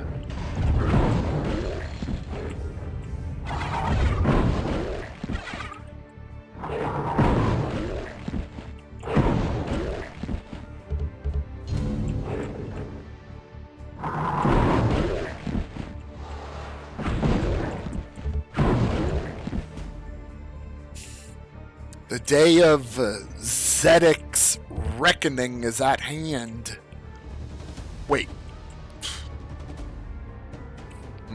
Well, the day of Zedek's... the day of Zedek getting smitten has arrived.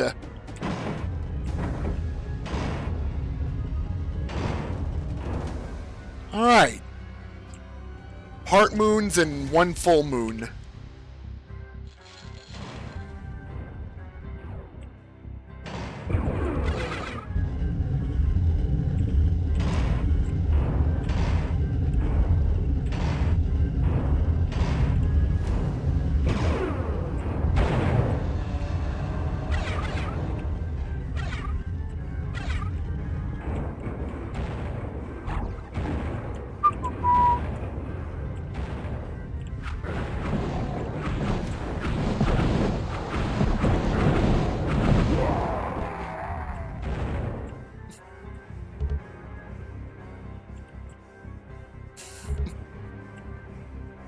That's still a step below what I was able to do back then on YouTube with, yeah, just throw a Molitor in and let the Molitor or single-handedly smite Zedek.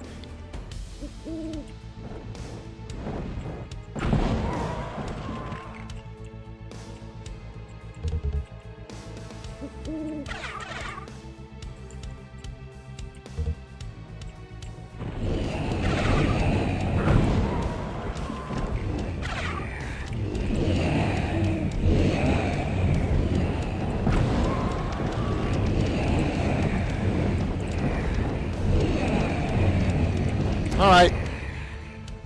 Well, I'm gonna be staying as Parias for the rest of the game now. Yeah, Zedek is his name, and there's no C in his name. Just Z-E-D-E-K.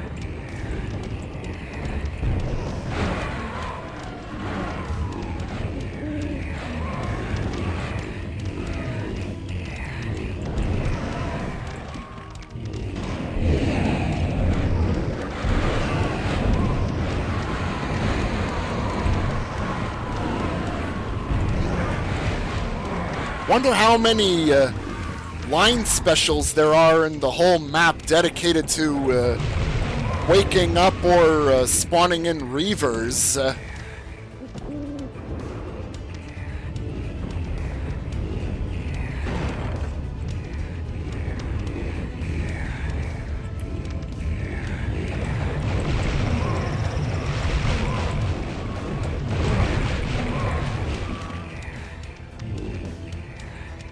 Okay, I don't know why I'm back here. I want to find more mana. Though I have several more craters of might anyways.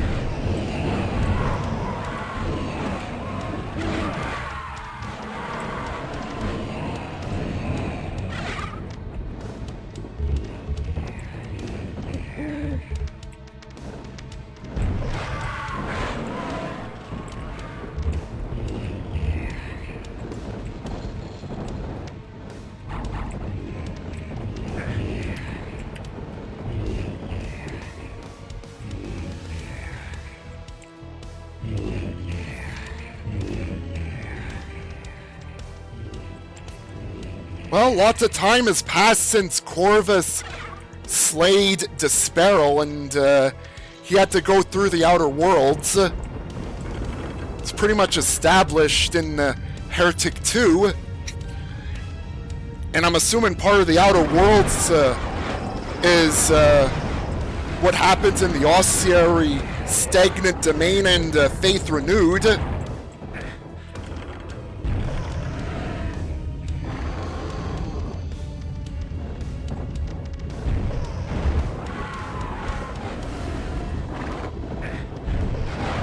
But Perthoris was more or less now safe after the Iron Liches have been annihilated there. Just that Corvus needed to go in to finish the job at Hell's Maw and, yeah, in the bottom of one of the seas of Perthoris in Desperal's Dome.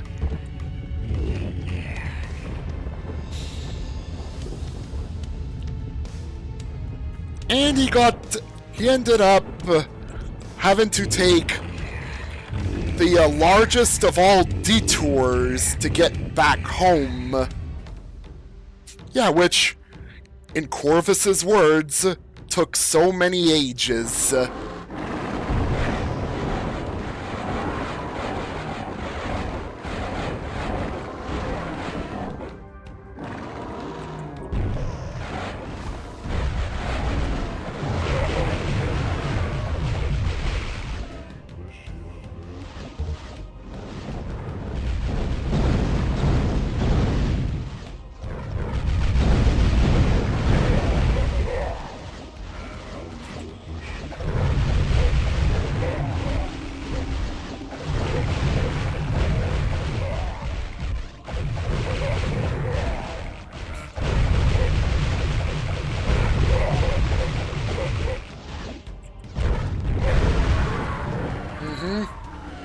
And then he ended up having to save Perthoris again when he actually did get back. Because a Seraph decided to mess up by using a false tome in place of a real tome to cast the spell of Ascension, which it did not give the desired result. Like kickstarting the events of Heretic 2. Does Corvus use Linux? No idea.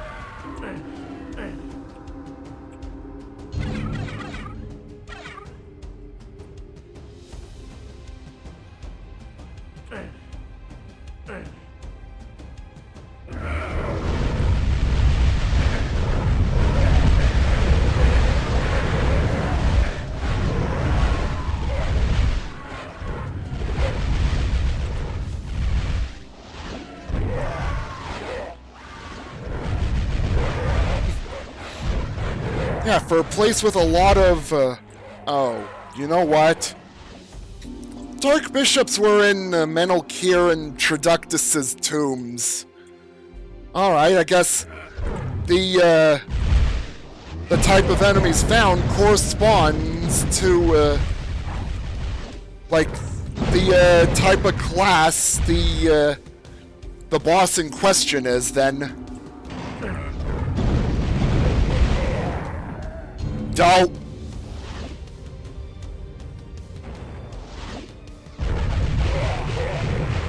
And that's just a few of few of the adventures in getting back anyways.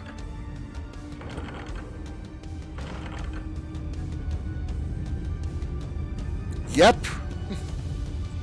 Korax's name is more or less derived from the scientific name for common raven, too.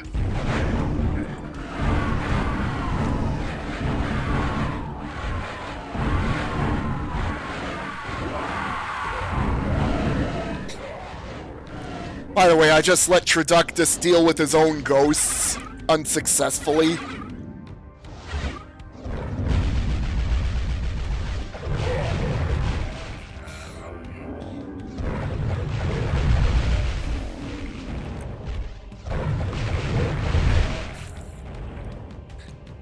Yeah, another reason to, not really sleep on the discs of repulsion.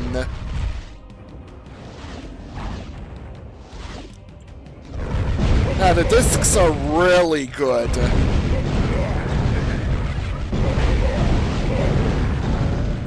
Push enemies off cliffs, push projectiles away, send Traductus's ghosts back to him.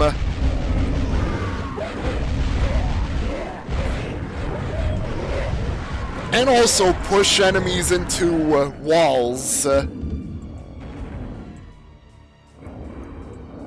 And, of course, make improvised projectiles out of gas clouds. Almost forgot about that. Improvised projectiles with gas clouds.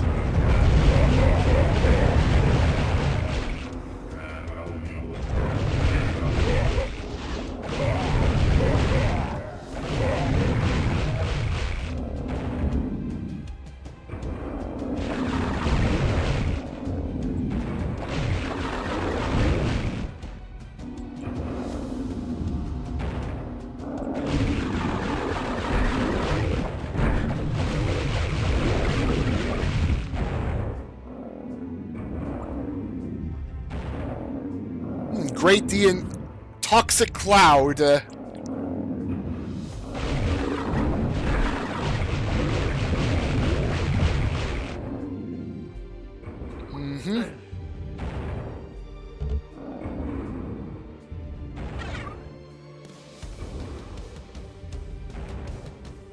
I'm just gonna chaos device back to the start now.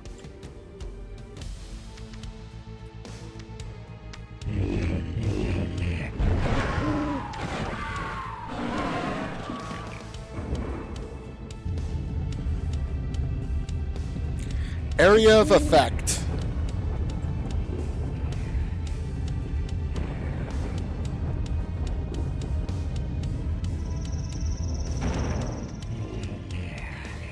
Oh yeah, on that multiple dams. I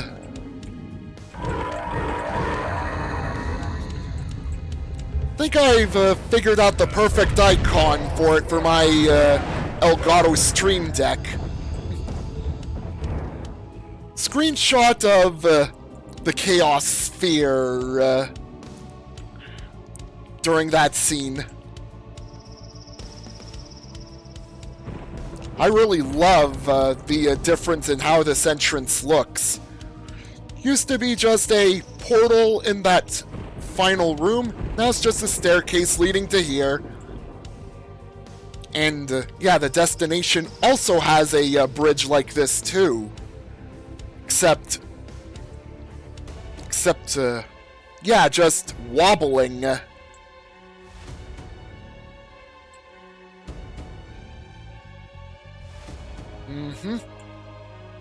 swag entrance.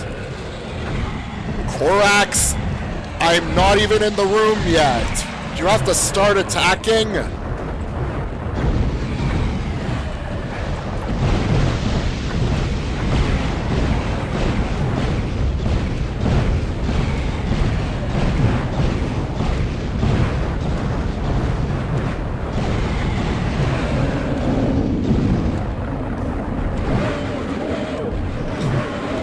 Yeah, Korax couldn't wait to send out the spikes. Yeah.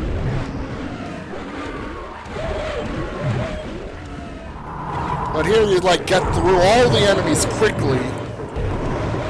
There's so many craters of might to work with too. More craters of might than you ever will need.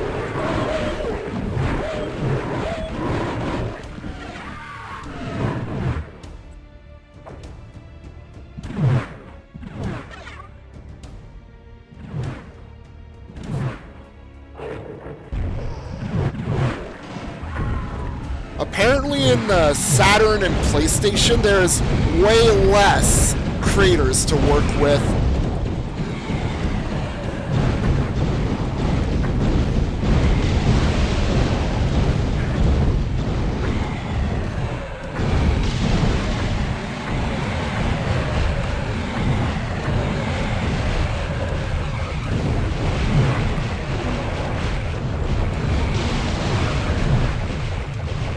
Also, apparently Korax's teleport around is still not working as it's supposed to.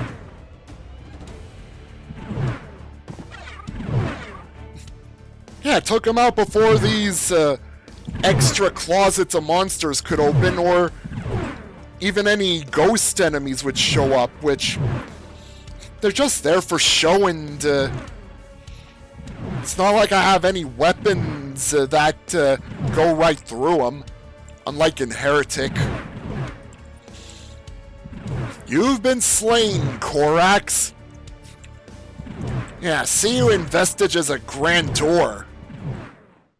With a scream of agony, you are wrenched from this world into another. Every part of your body wreathed in mystic fire. When your vision clears, you find yourself standing in a great hall.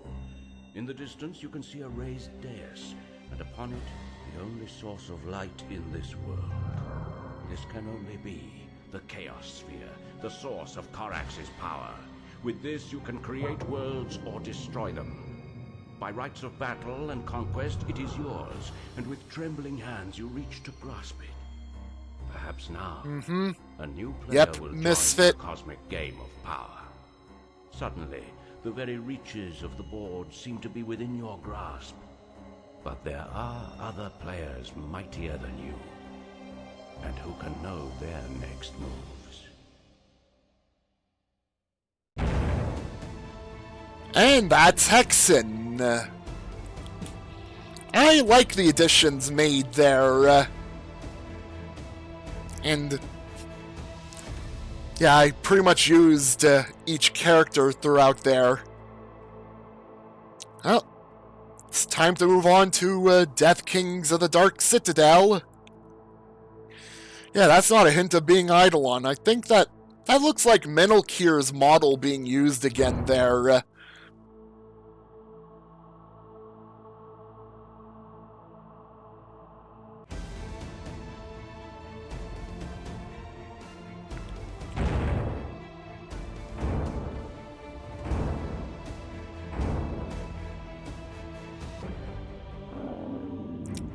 Yeah, no need to worry about music fixing, because the fix is already included.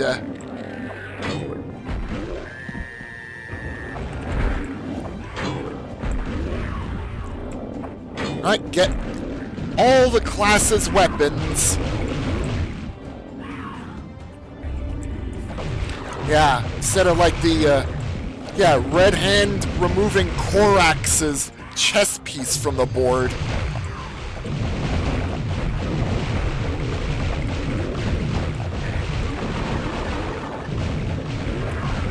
Yeah, back in the DOS days,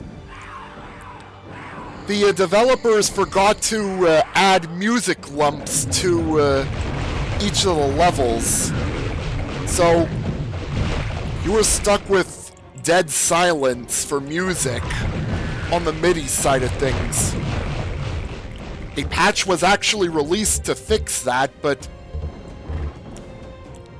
it was like pretty difficult to apply, because newer OSs like not having compatible enough a command prompt to do it.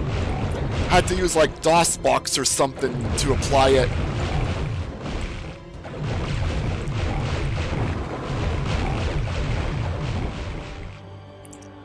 Oh yeah, the implication of it being Pravis instead, since he does get his hands on the souls of the Serpent Riders.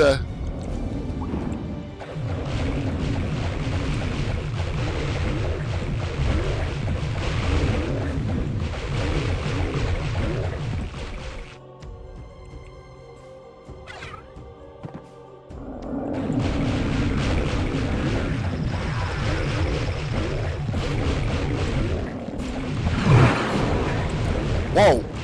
Alright. I went too far ahead and got the Chaos Serpent pincer attack showing up too soon.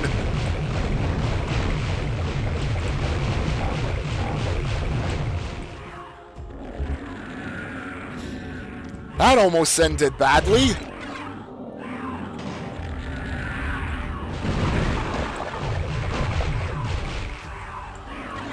Yeah, I don't think so either. Actually, can't remember much, like, even from, in the Heretic Hexen Discord on that, or from him.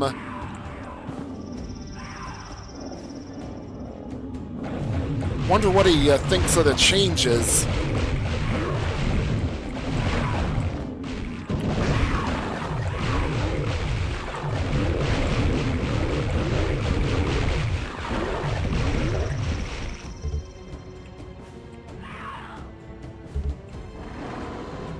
I'm gonna quick save before I die.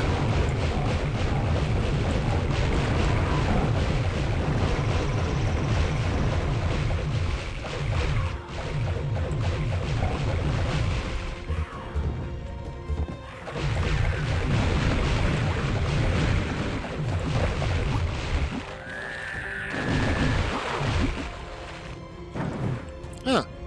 Oh wait, I think it's like inside one of the residences of the ruined village that's got the valve. Here. The waterfall is open.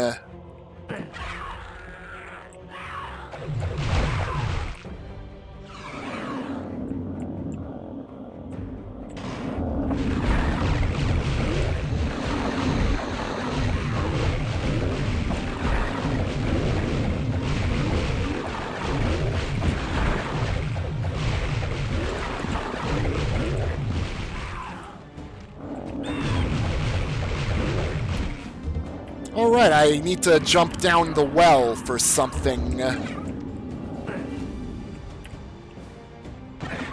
Porcolator in the well. Porcolator in the well.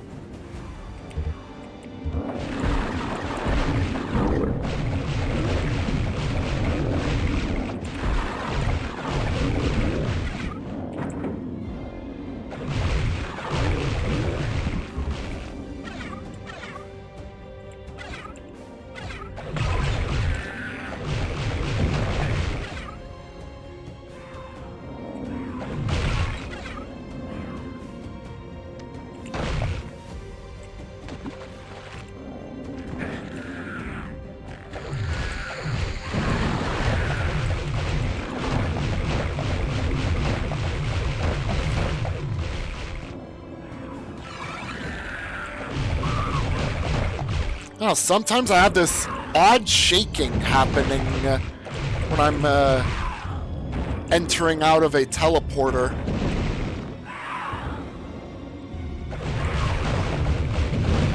Not sure if it's because of the port itself or if it's my mouse mat, because, yeah, part of my mouse mat's like pretty rugged right now.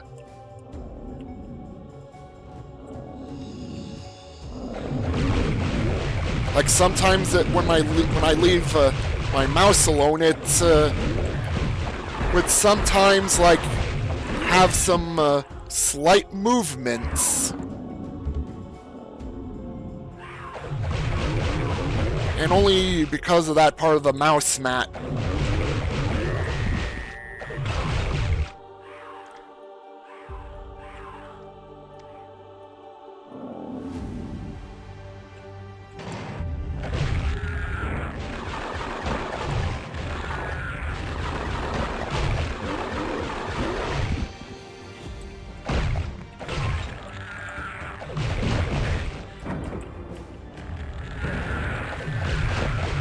Yeah, Aphrits must die before I leave, or they'll be attacking me on the second visit to Ruined Village.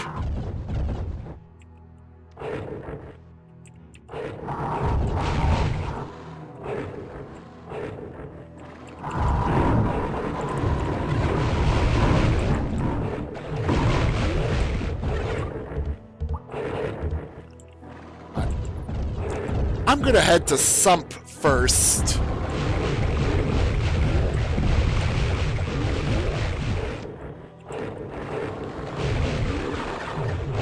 Yeah, get the swampy place out of the way first.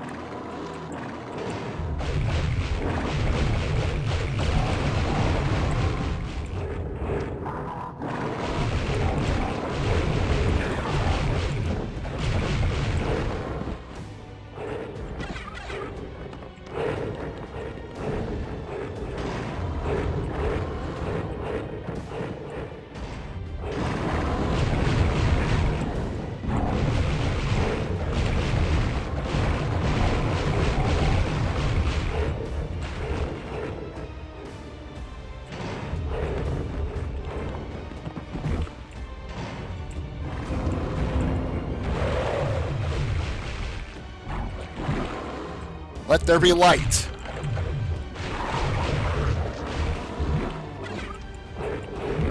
I could leave the room, but want to grab this stuff, and I don't think there was many stalkers in here, or at least gathering around.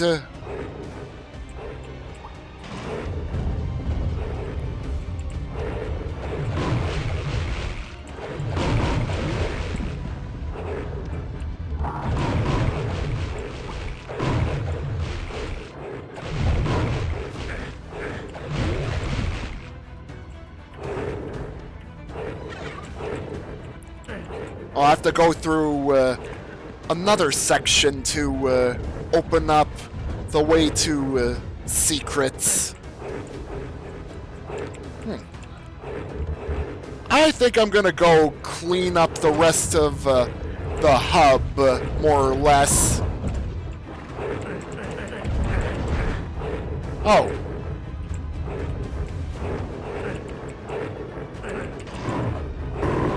Huh. Took a while.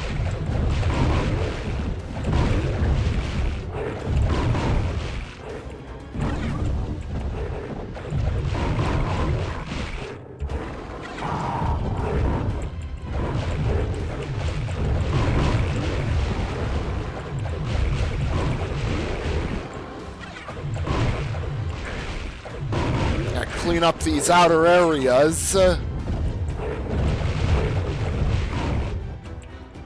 Nope. And that would be because, yeah, Deathkings never got ported over to anything. It remained on PC for the longest time. Meanwhile, the base game got ported over to PlayStation, Saturn, and Nintendo 64.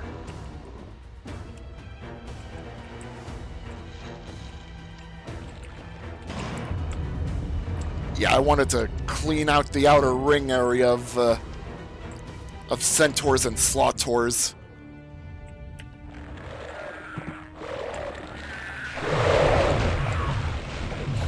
Alright.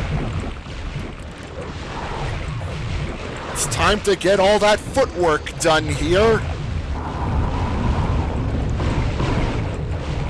Because it's going to be a bit of a bullet hell here with the slothors.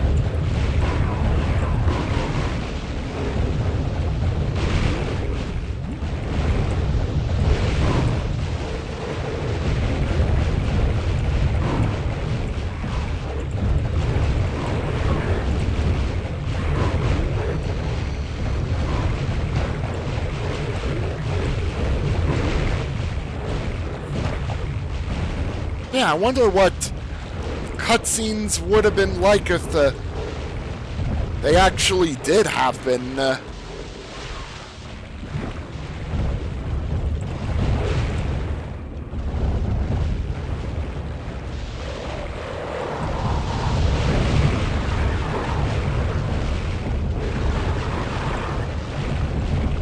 I probably shouldn't have gone down here too soon.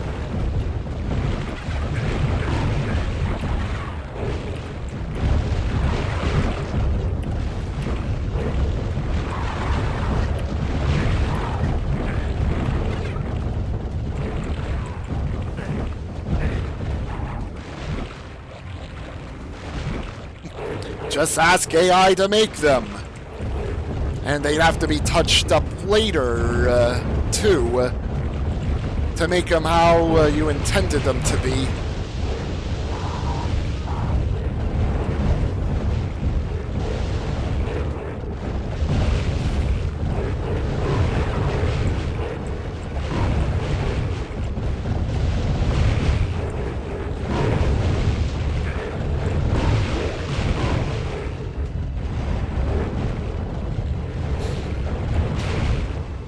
Though, honestly, it'd take quite a while to, like, make them from scratch. Especially at the same quality as the existing cutscenes in this.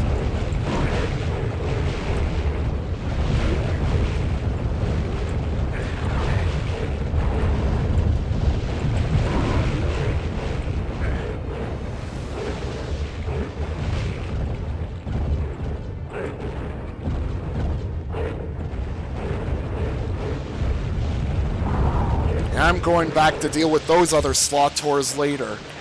I am going to go into the lift shafts there in a bit or later.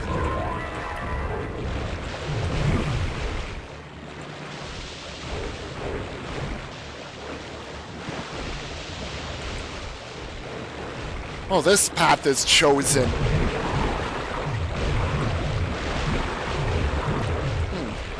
Does this ultimately lead to Firestorm?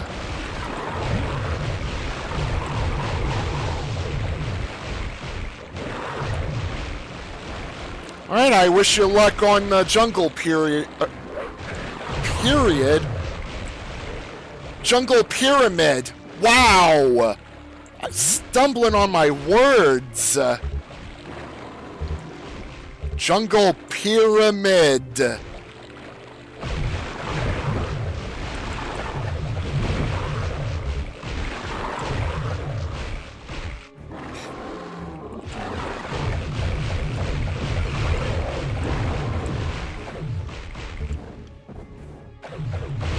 But yeah, good luck on that mission there, Misfit.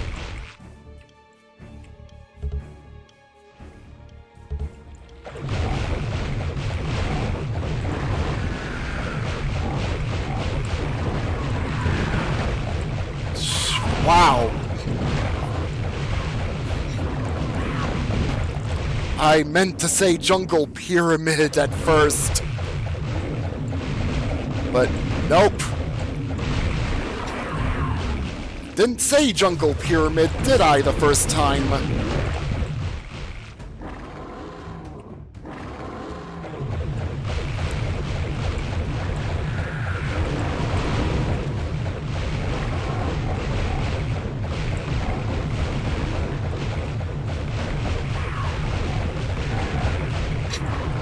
Indiana Jones get up though for Zaxter.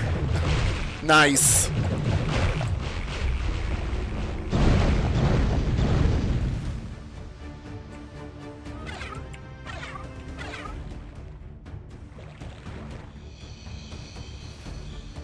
Right, pull the switch and go back.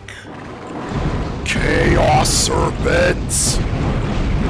They were waiting for me.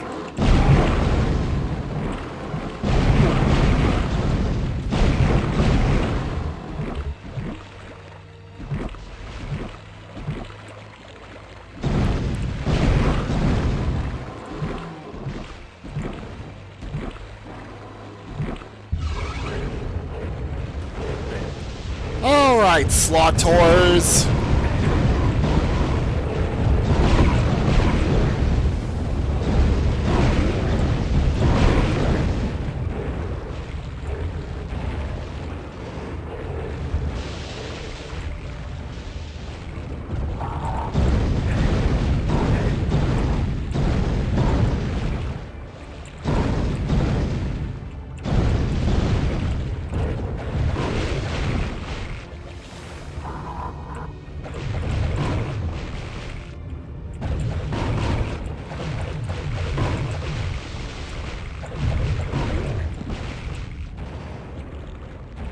Oh, The Dead Shall Rise just released today.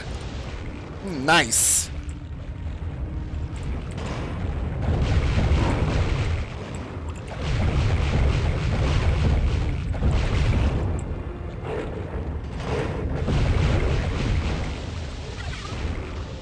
Yeah, sounds good there, Misfit.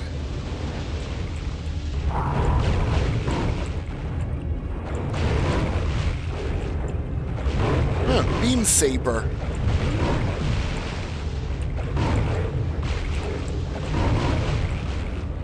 I think that should be good for spirit type enemies.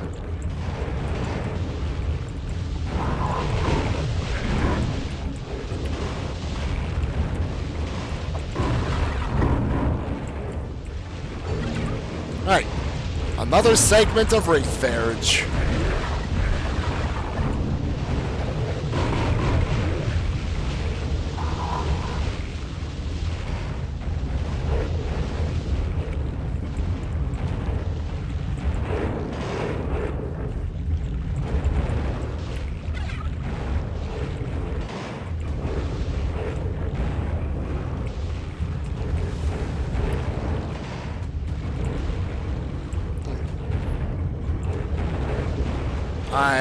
Yeah. Gonna wait for the flask.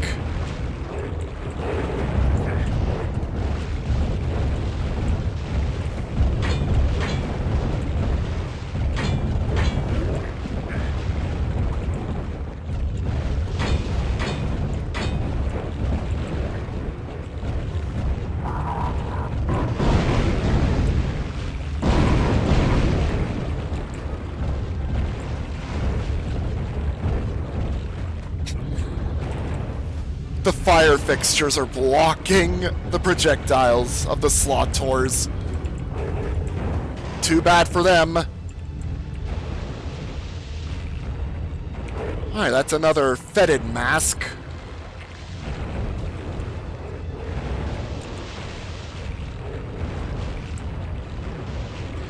Yep, replacing the flame mask for this map.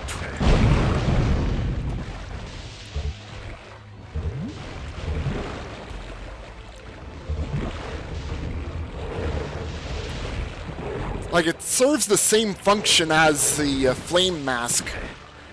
Like, you just slot it into a slot and things happen. But now it fits better with the environment than the flame mask. Also, you cannot accidentally mix flame masks between the two maps that utilize them.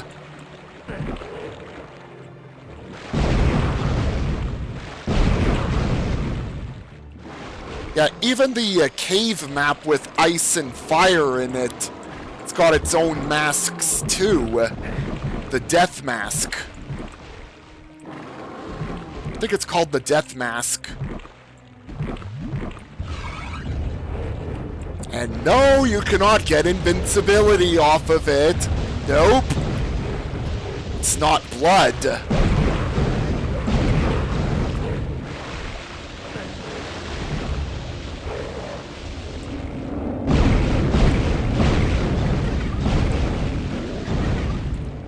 Alright, good luck in Jungle Pyramid.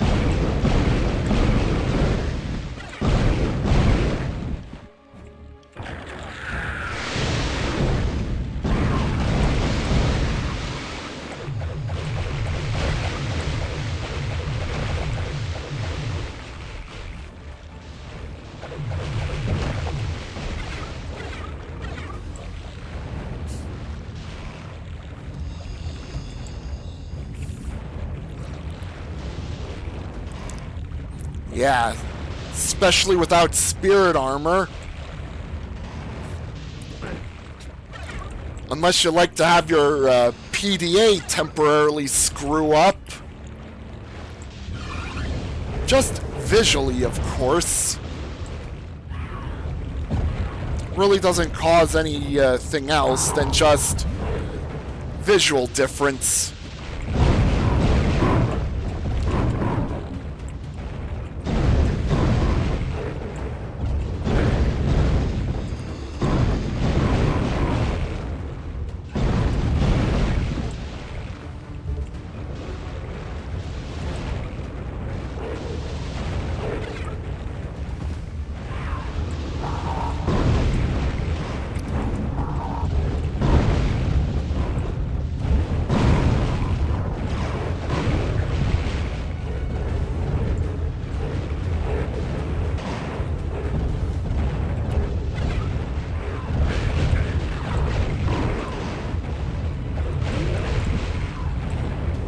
these maps in this hub of Deathkings are like one visit and done deal sort of thing.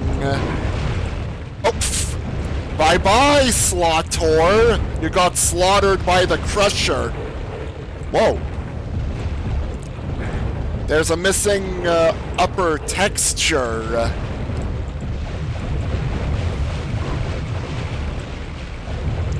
Upper side def missing a texture.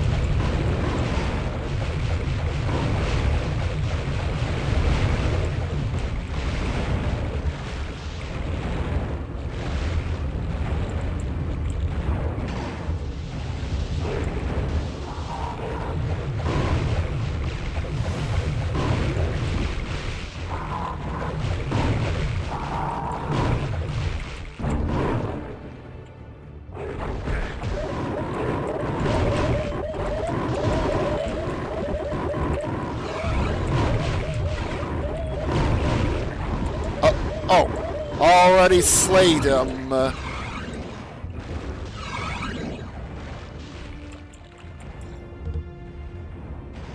I'm sometimes forgetting that I can end up killing centaurs and slaughters pretty fast in Remastered with the Serpent Staff.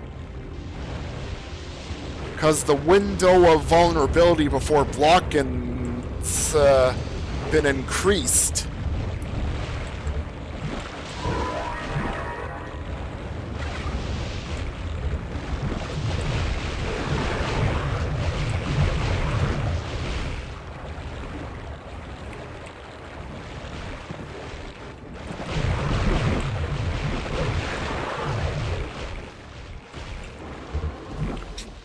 I went down this way again.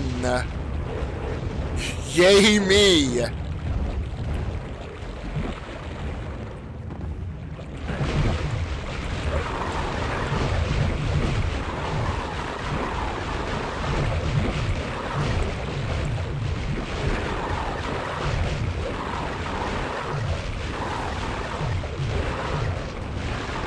Yeah, when I went into Jungle Pyramid, I had to make sure I came prepared with something anti-ghost. Though, looking back, I probably could have gone with the gold standard rifle instead of the gold shotgun.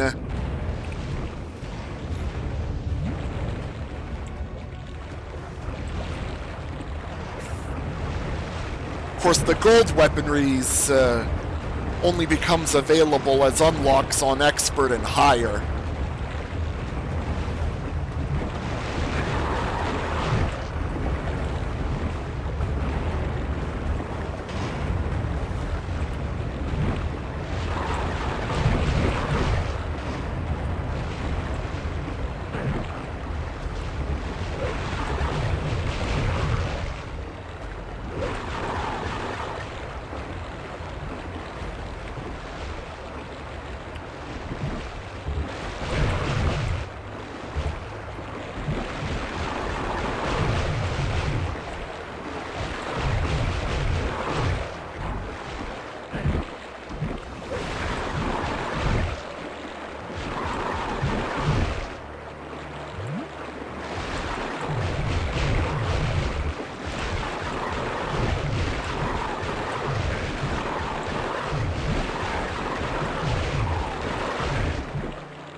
I deal with the stalkers that are in my way and get going.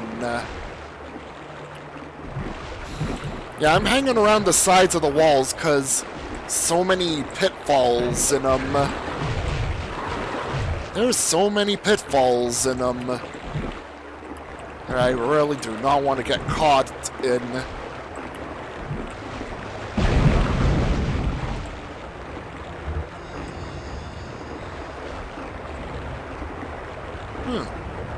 Pretty sure there's like some corner or something that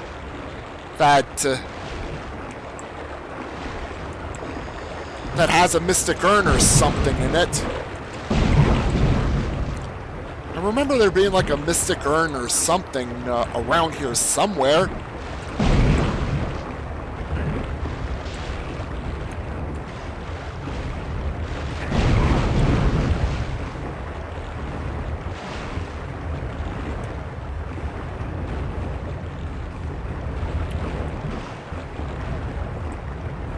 Oh, mystic urn, where are ya?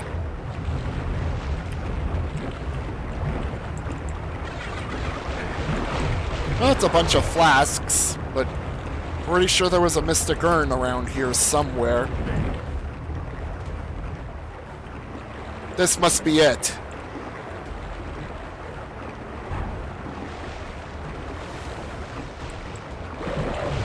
Yep, there it is.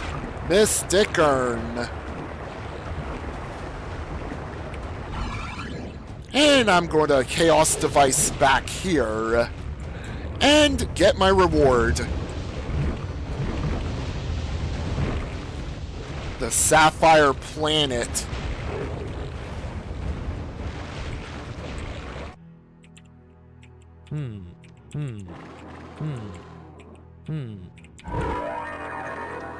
Alright. Now, which one's Brackenwood?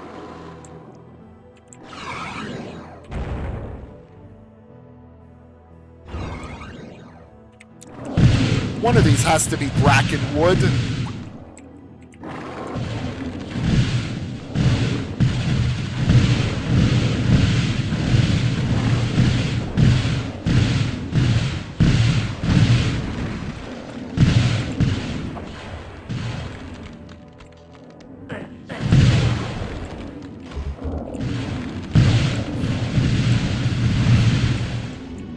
Actually, now that I think about it, Brackenwood could be done pretty fast if just going to solve the puzzle. It does require some cleanup, though.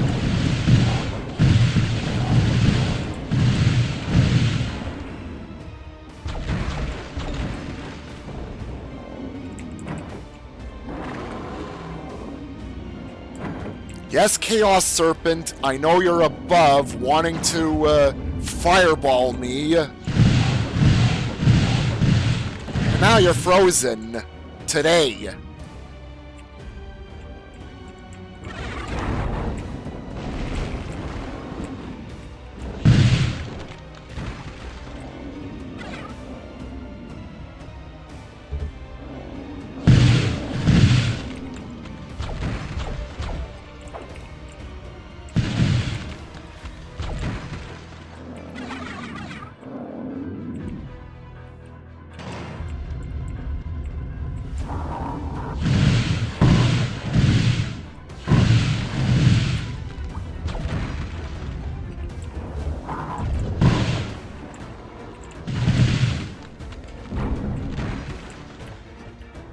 Alright, Crater Might. Neither side can be opened, because... Oh, the opposite end's where the cave area is at.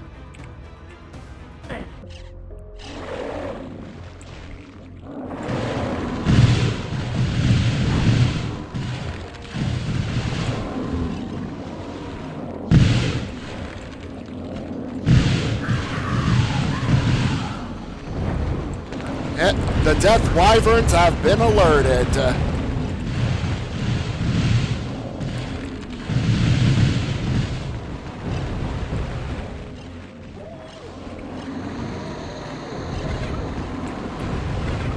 Oops. Well, chose the wrong level to go to with Daedalon. If I wanted to get the third weapon for a class upon arrival, I should have went with Baratus.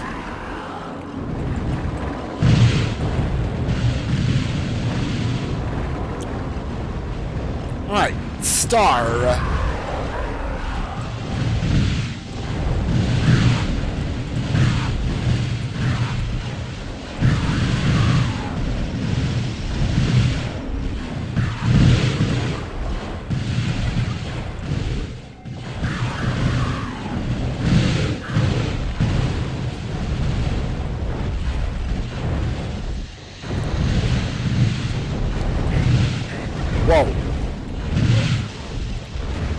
auto-aim being funky right now.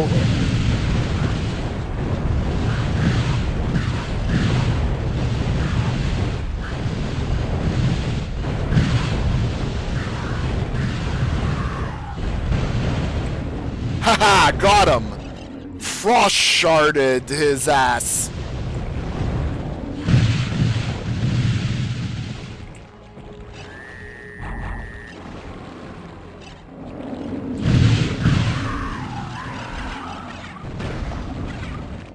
What?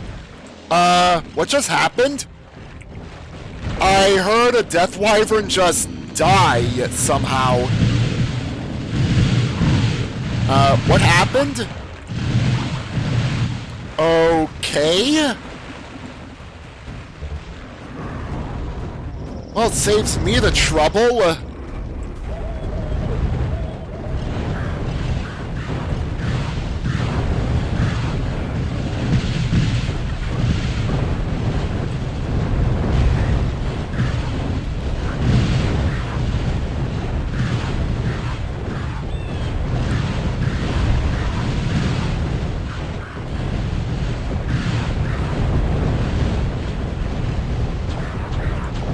I'm out of mana.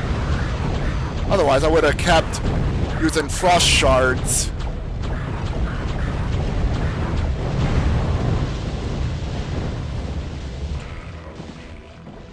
Still, I'd like to know what happened to that previous Death Wyvern that I've had to deal with for a bit. Like, running around, yeah, trying to get rid of the other enemies, and suddenly Death Wyvern just mysteriously dies. Just dies.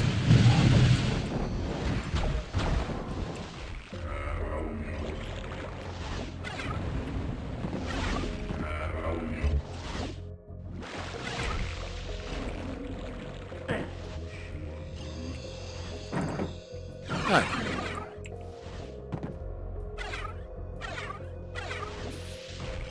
And so many flasks in general.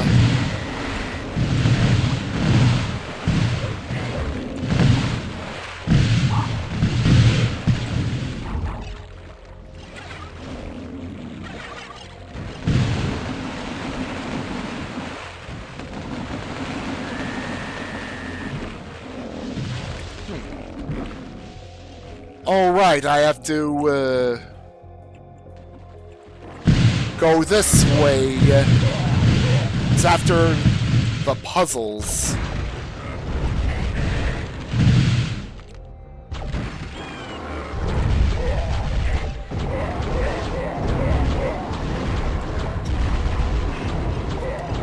That Dark Bishop probably did that on purpose.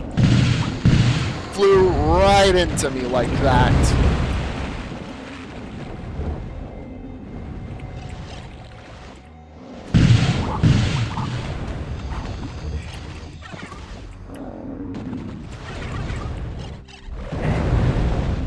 Alright, next one.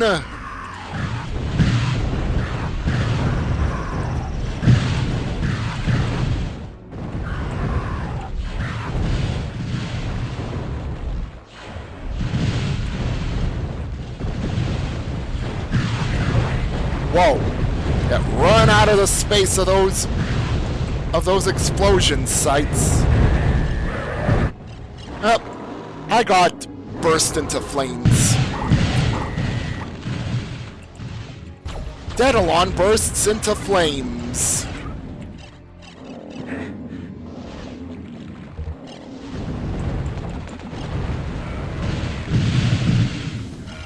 Pardon me while I burst into flames.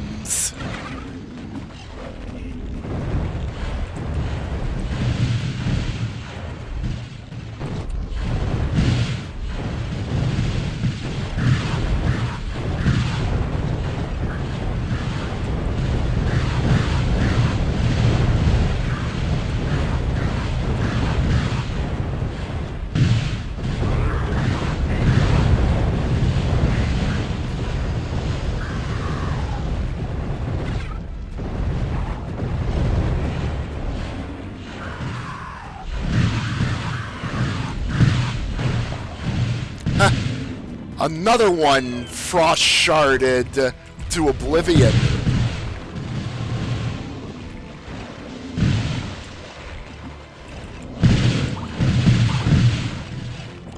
Another star.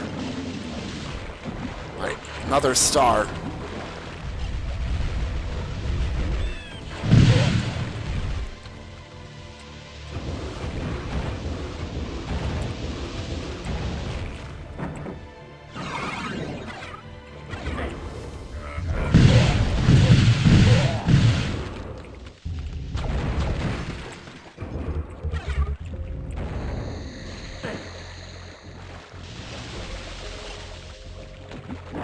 And there were no more Death Wyverns.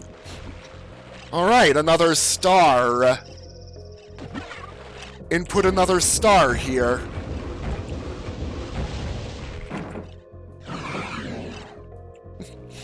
Wow, I'm getting pretty lucky with the selection of symbol to input.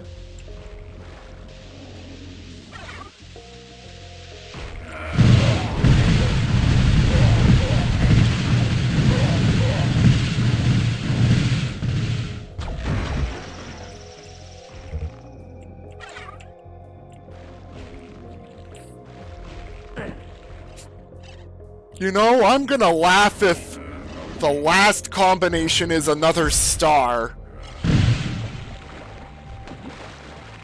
And I'll be surprised if it's not a star. Alright, it's not a star. Though if it was another star, I'd be laughing right now. Like, oops, all stars for the combination.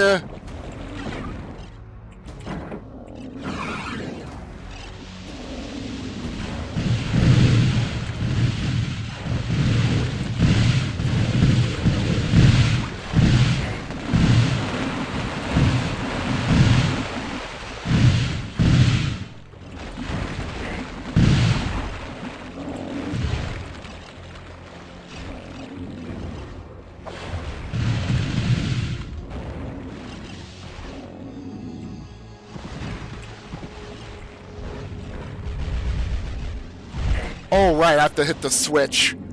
Oops. It is done. Whoops. Wow. Sort of a bad save there.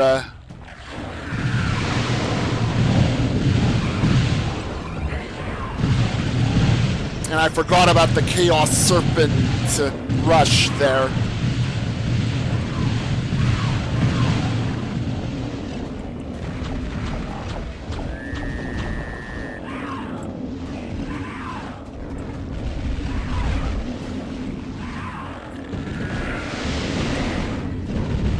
Actually, upside with me going to this map with Daedalon instead of Baratus. Baratus is going to have the hammer for the cave map.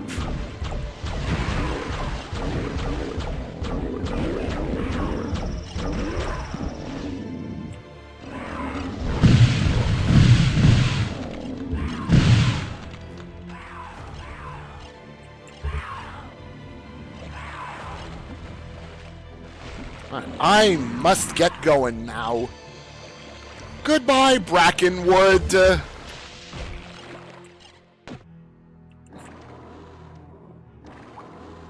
Right.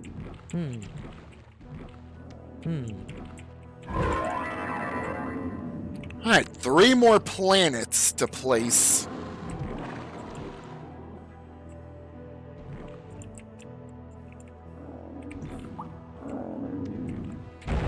Alright. Baratus time.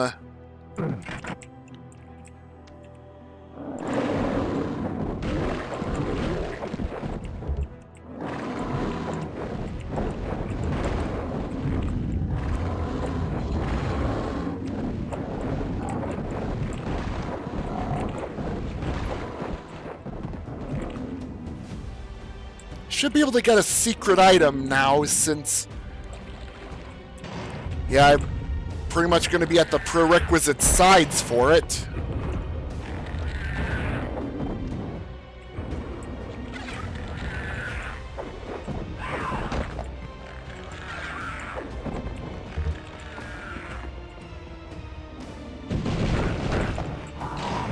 Now give me that cave key, and let me hit the switch to proceed.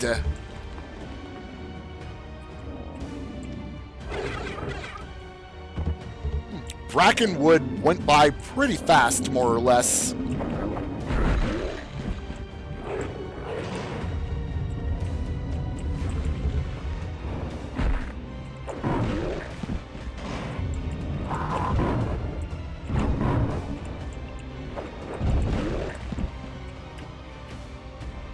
Alright. This side. Porculator.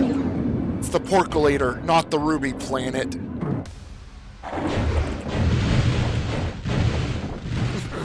Wow, I knew this was gonna happen, and still I managed to just sidestep those without having to use a disc.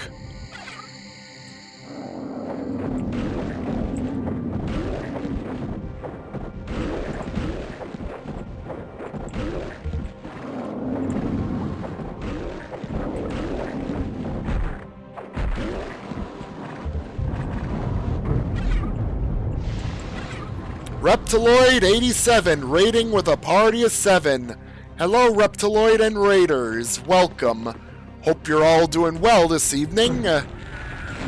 Joining me on early 30th anniversary Hexen gaming. I just finished Hexen Beyond Heretic earlier, and now I'm in Deathkings of the Dark Citadel. Yeah, so what have you been up to, that stream, at your channel?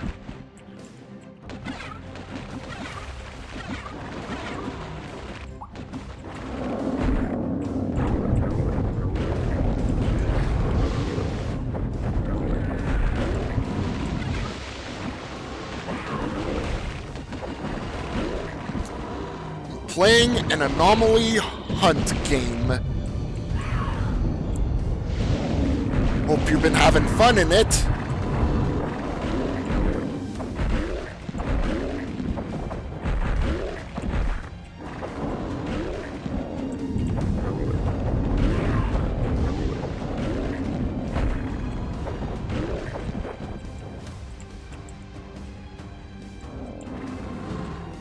You know what? I don't usually do it, but... Oh. Nothing of note here. It's another map that leads into like a bigger area from getting into Sump from. And it's not this one.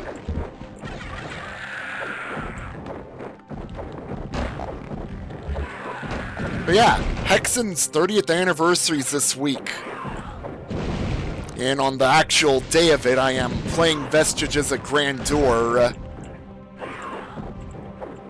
which will be my first time playing through ever.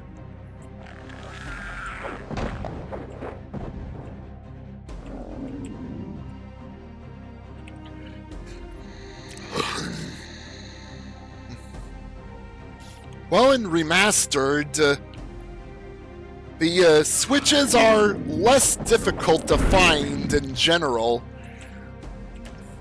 And also, yeah, you got points of interest added on the map.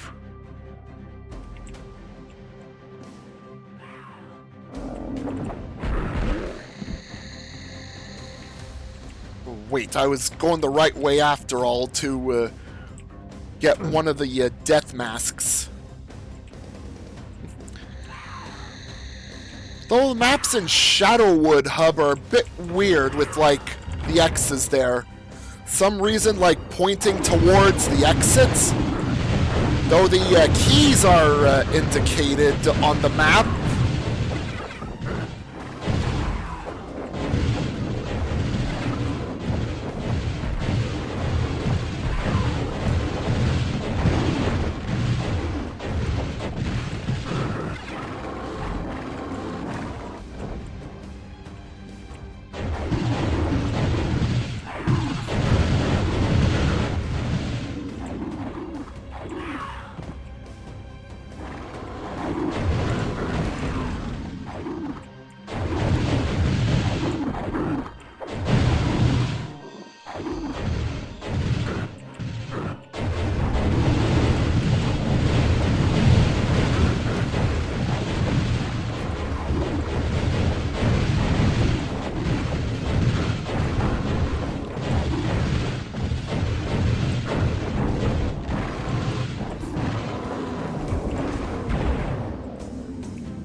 Yeah, let's say that I don't feel like hitting that switch. I want to go down here. Oops! The floor is not safe. So, yeah, gonna have to fix it with the switch. The crescent switch. Now it's fixed.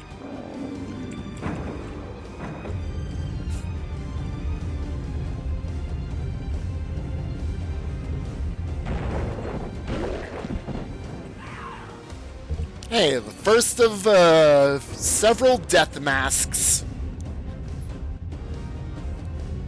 If it was the non-remastered version, it'd be a flame mask instead. But, yeah, any instance of flame mask in this hub is now death and fetid masks.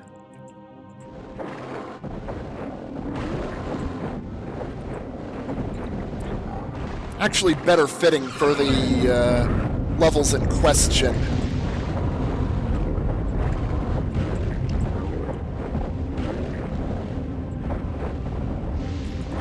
Oh, and I'm on skill 5, by the way, so that's why the enemies are more aggressive. They will not be as aggressive on anything easier than it.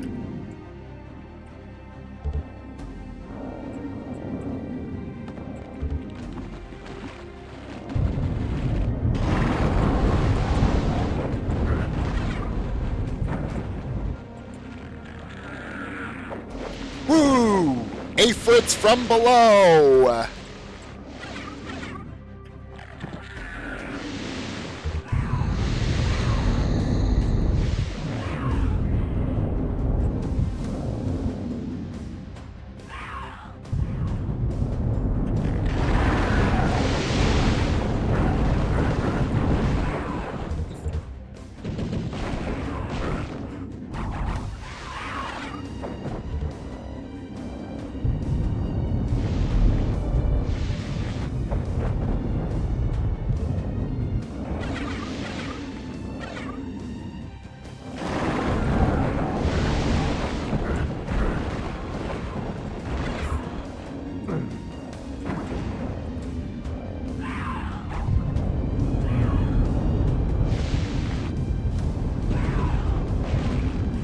Open sesame.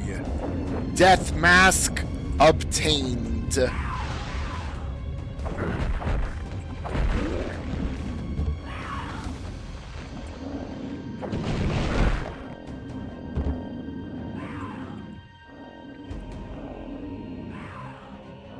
Alright, let's see.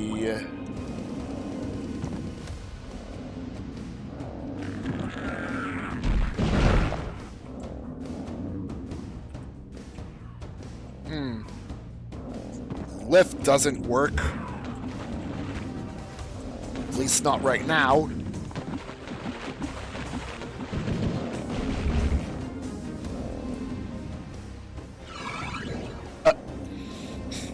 Wow.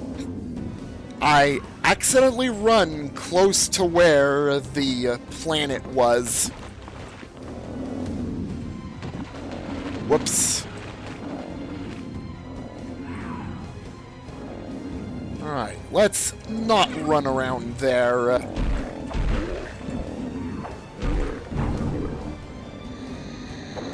I was gonna shove the Etten into the pit, but whatever.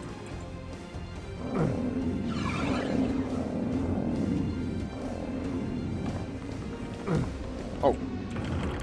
Pull switch.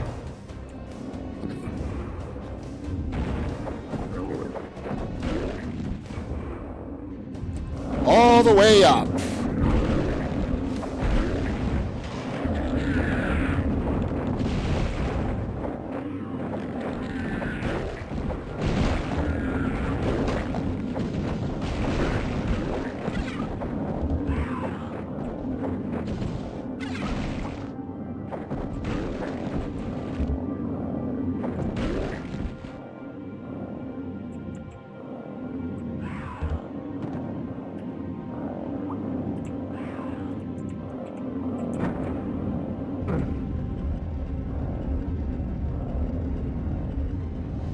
Hello.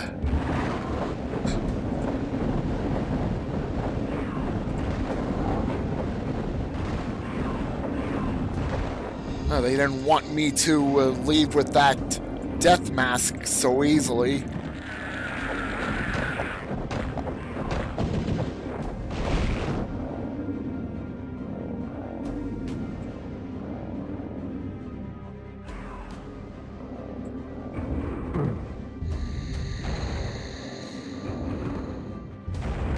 Right, going down again.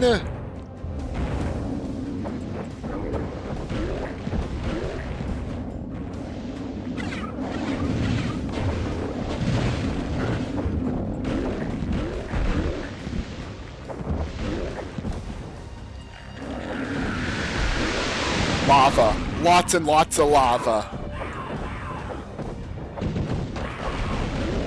It's filled with plenty of molten lava.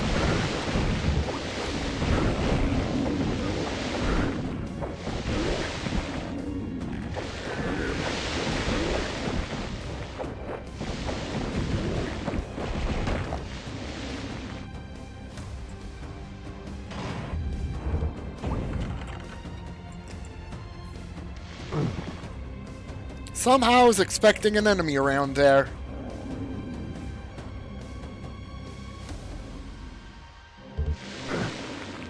Huh. My finger accidentally pressed the F7 key at the same time.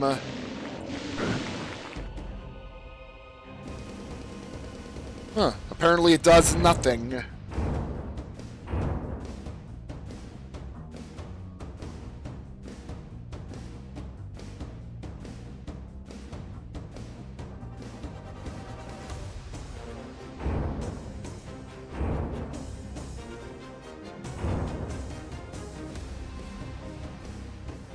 Yeah, I have nothing bound to F7.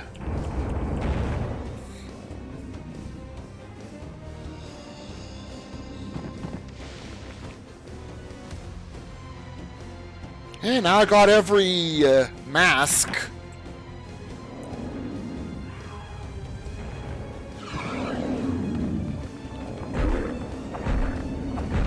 Yeah, easy to access cheat menu. Not that I really need it.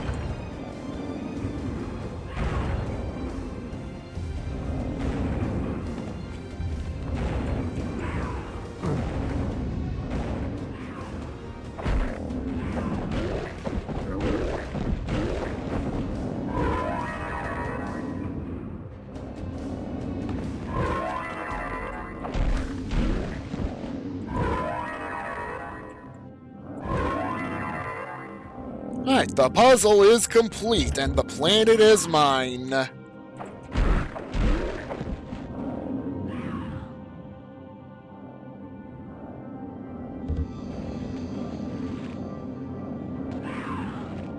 Though, I'm guessing you'd have to, you probably have to... Actually, do you need to, like, input anything to access what's available in the menu?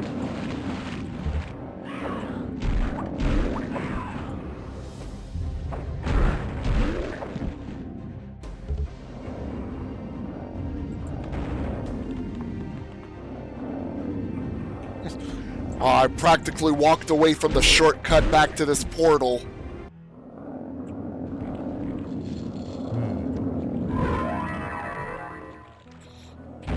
Alright, I'm gonna finish the hub off with Parias. Well, I guess I have the... Yeah, I have whatever the horn key represents now to do.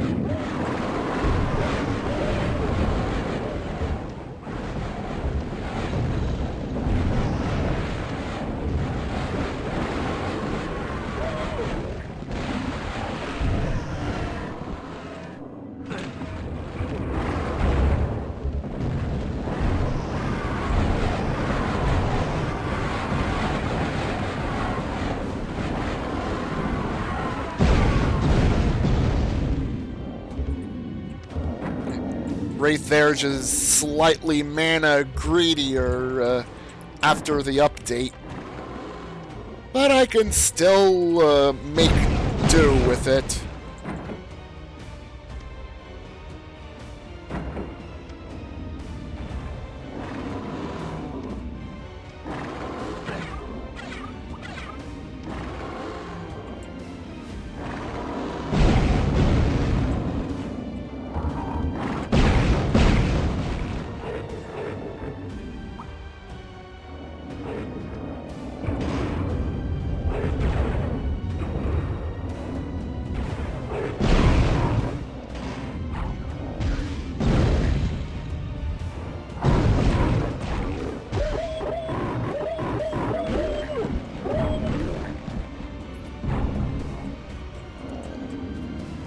Alright.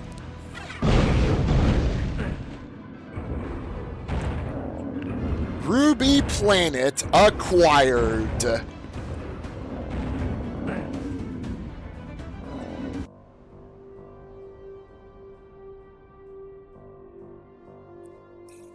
Badlands. These lands are bad.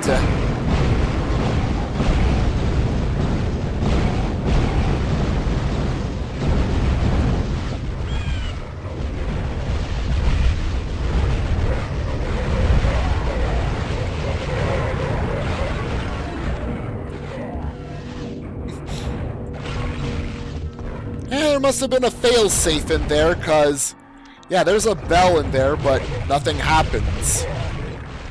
Need to reveal it.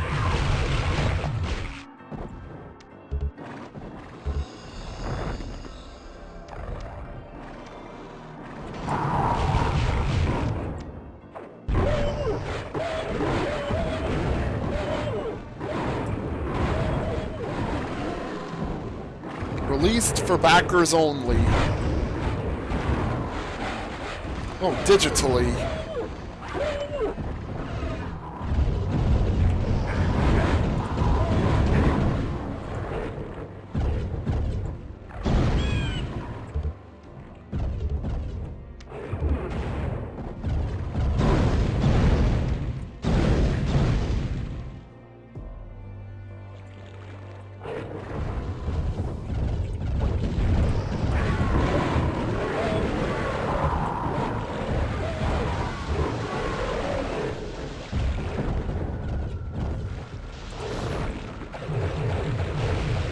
But time to be careful around here.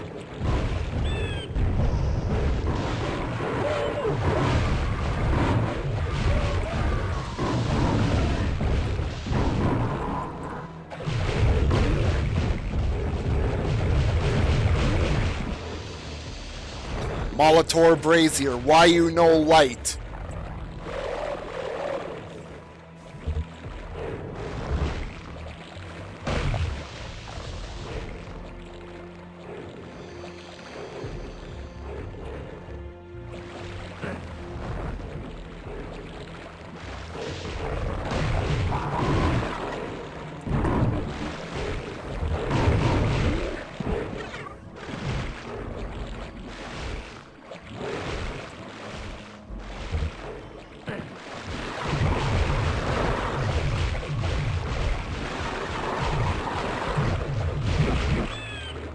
Oh, they're really gathering around. Bonk. Alright. Simple room. Yeah, it leads back to here.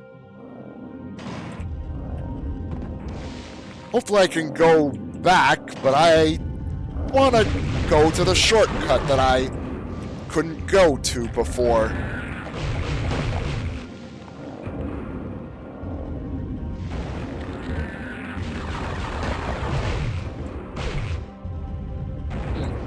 Oh. I was expecting to, like, hit it, to shatter it. Just press on it.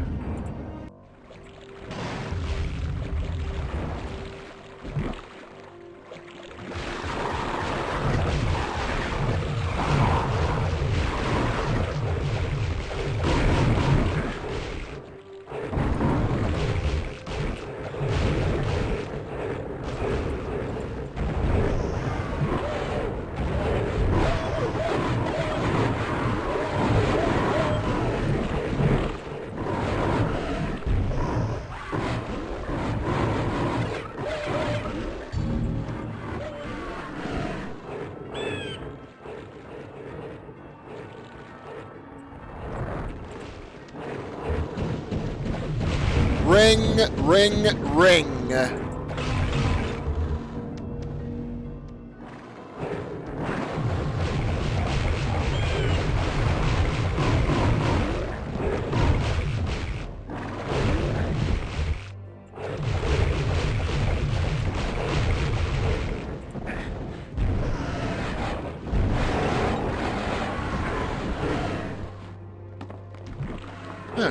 Wonder if there's going to be physical copies of it, possibly.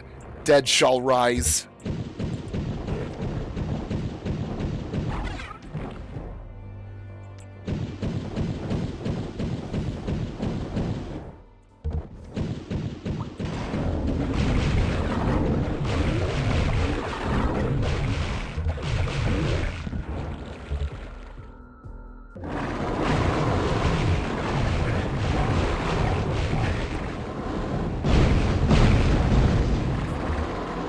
Nice, fun side segments here to check out.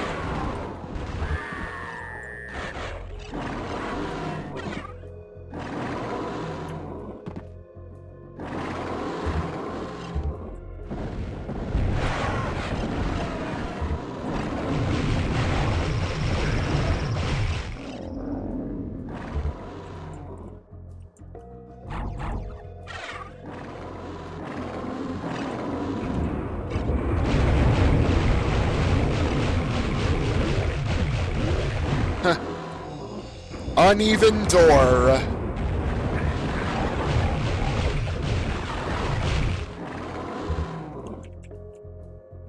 Wonder if there were any complaints about it from the department of whoever makes doors for these conquered lands.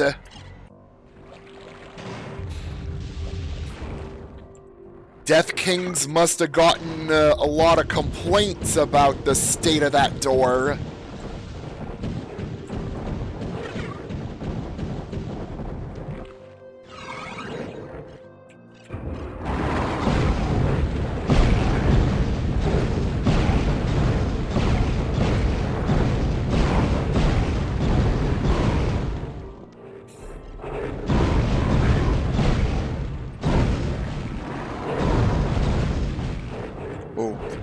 There are jank spikes here. They're everywhere here.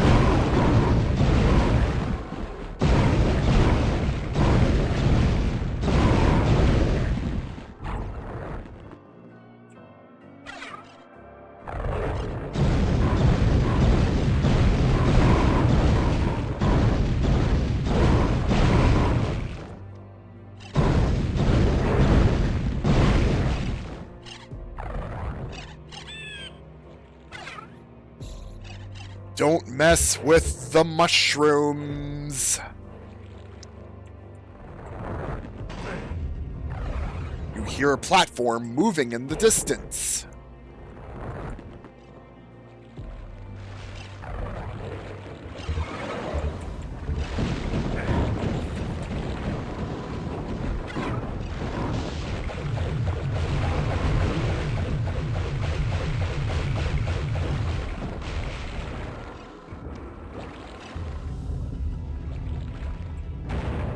Yeah, finally the brazier's lit.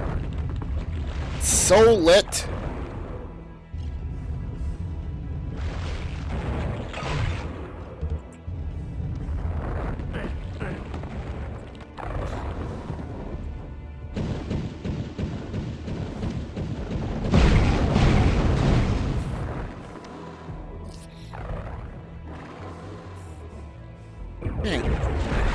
This map can be quite evil on the highest setting. Of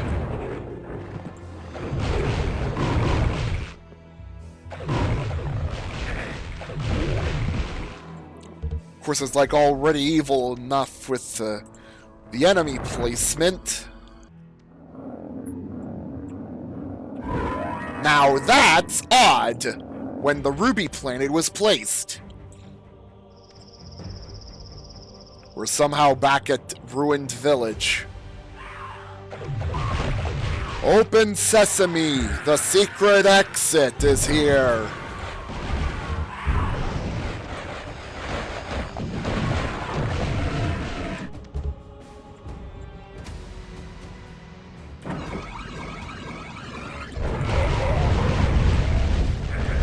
Pyre!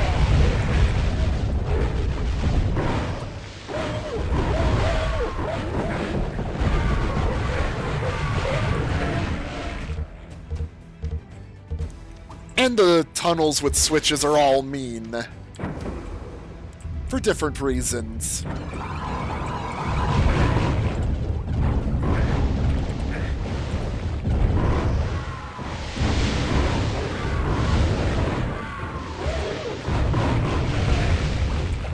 One of the tunnels is not mean.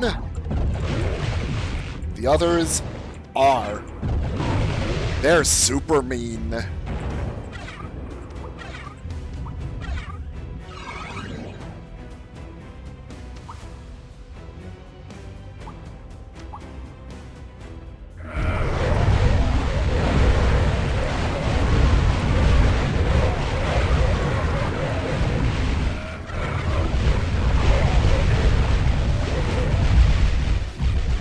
Well, I'm already in here, so can't really get out right now.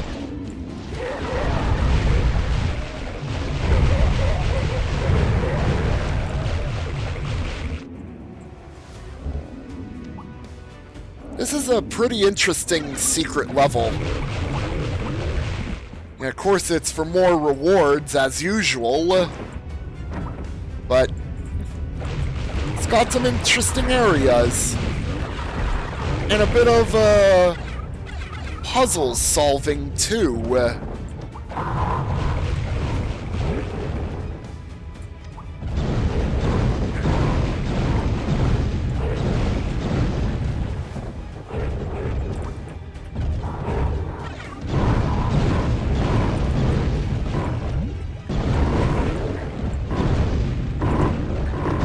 Whoa.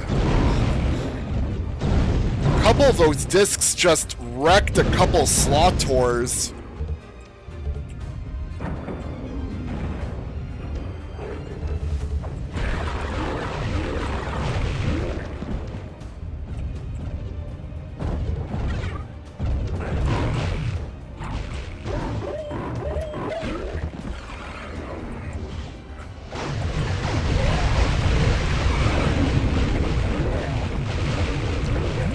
Alert! Alert!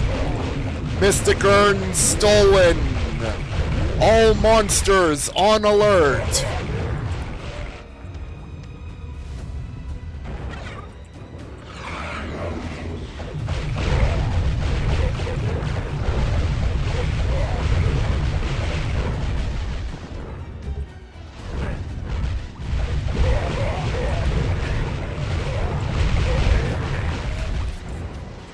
Man, this is crazy!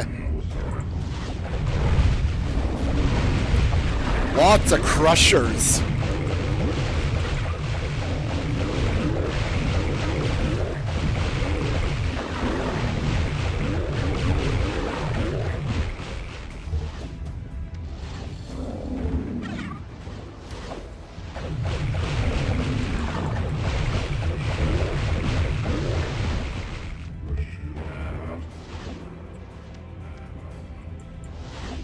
Right.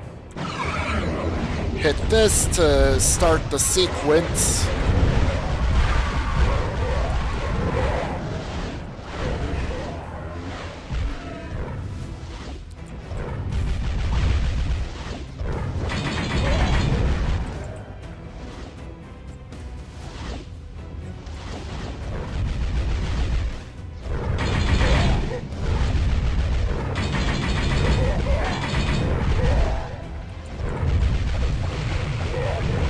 Must match them all. Alright. Hey, it's been a while, Dan. How you doing? It's the 30th, well, soon to be 30th anniversary for Hexen Beyond Heretic, and of course I'm celebrating it by playing through Hexen and Deathkings this stream, and then Thursday, Vestiges of Grandeur. Yeah, great to hear you're doing not too shabby there, Dan.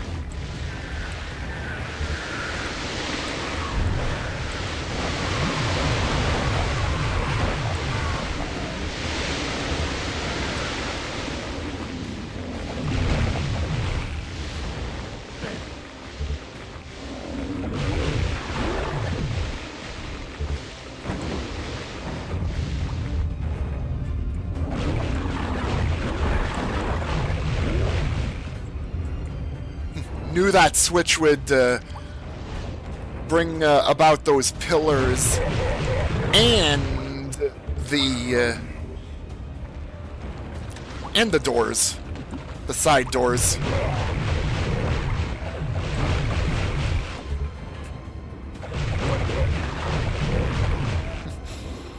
Dark Bishops making an attempt at being armored knights. Or, no, armored wizards.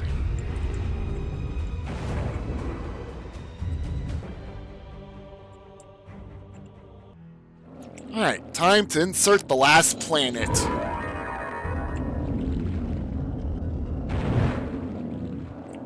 Huh. Still no Wings of Wrath showing up here, so that's not been fixed yet in the remasters. No, this is Hub 1 of Deathkings. I'm finishing it up. Wiping a trembling hand across your bleeding face, you try to clear your mind for what lies ahead, and forget what lies behind.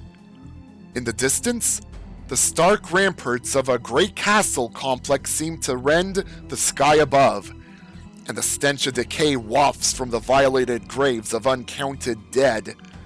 Carefully counting what little remains of your artifacts, which is metric tons, in reality, you try to reassure yourself that it'll be enough. After all, it has to be enough, doesn't it? Doesn't it?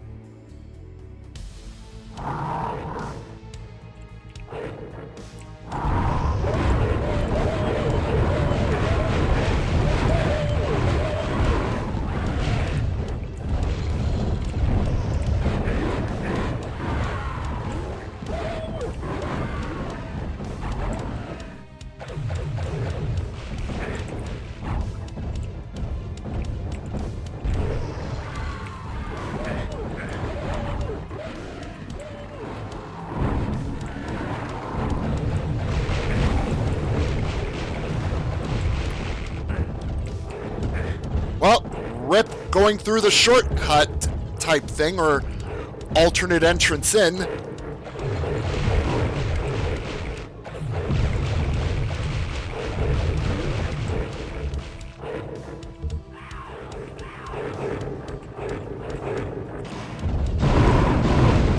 Guess I gotta deal with the whole lot of them now. And a Heresiarch.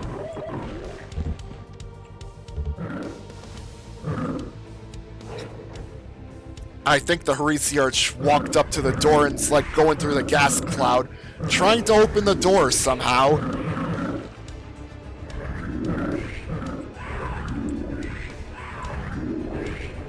Oh, it's run out now.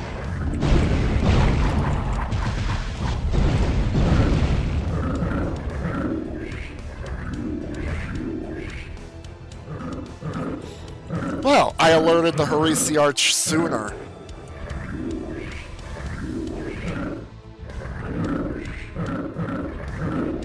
Oof. Did his head in. Damn.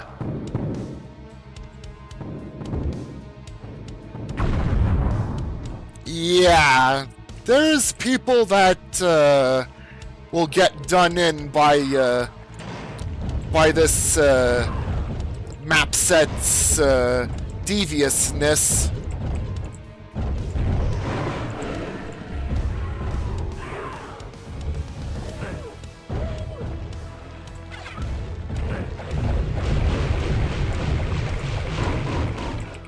Wonder what Outworld would think of Vestiges of Grandeur, since that one's easier on the difficulty compared to Deathkings.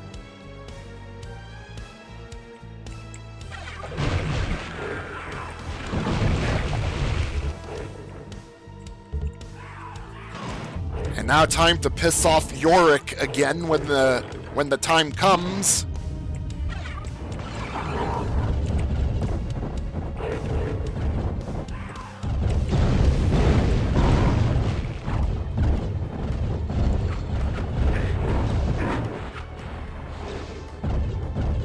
Hey, I'm gonna give the Molitor a time in the limelight.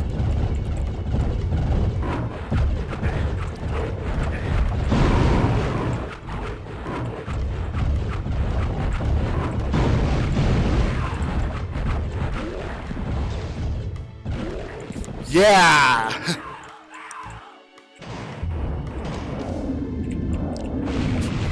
I just walked past the miniature Etten closets.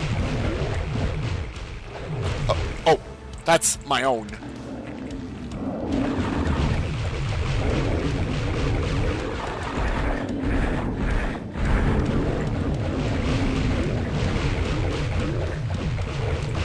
Ooh, that could have been bad if I'd not managed to select the discs in time. Or about in time.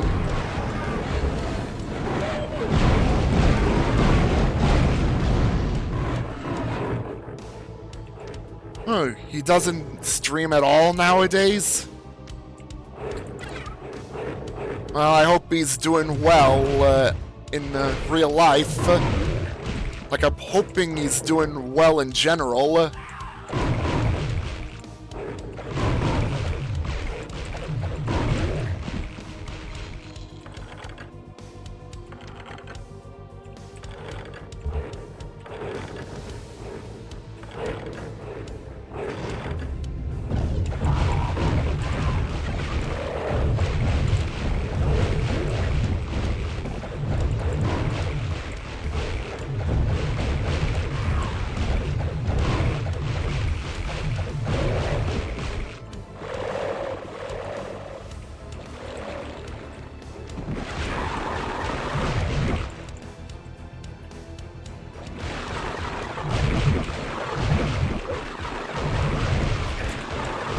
I do know that John Sweetpea had quite the time in Deathkings himself. And apparently he has had enough at some point in the third hub that he just decided to cheat the rest of the way through, if I remember.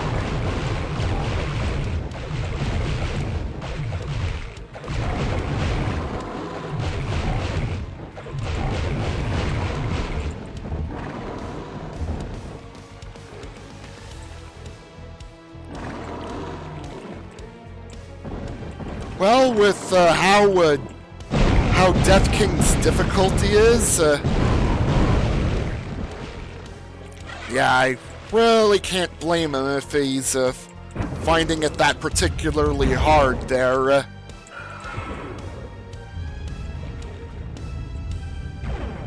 And he was on like skill 4 too, and was solely using mage.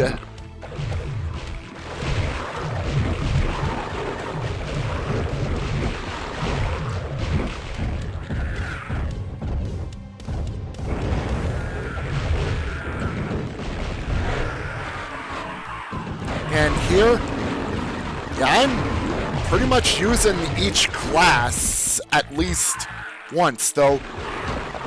Like throughout this and the base game of Hexen, because it's an available option, and already gone through the base game in Deathkings multiple times. Anyways.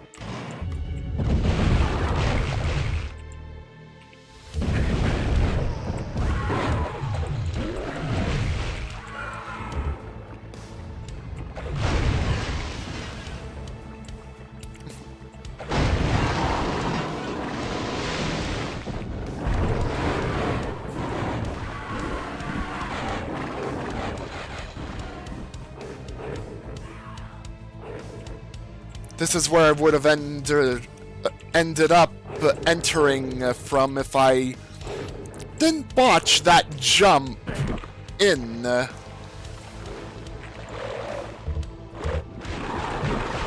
But it happened, so...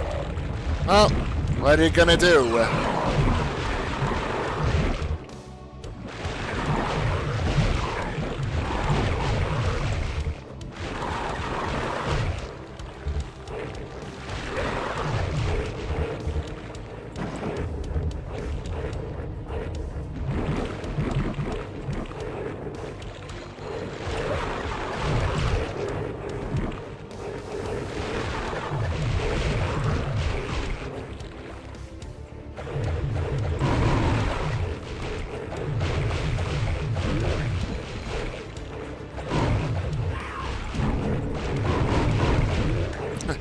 Send my own Serpent Staff bolt back after deflection.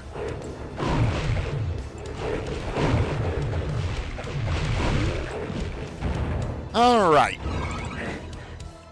Alright, market. I might as well get it over with Daedalon the Mage.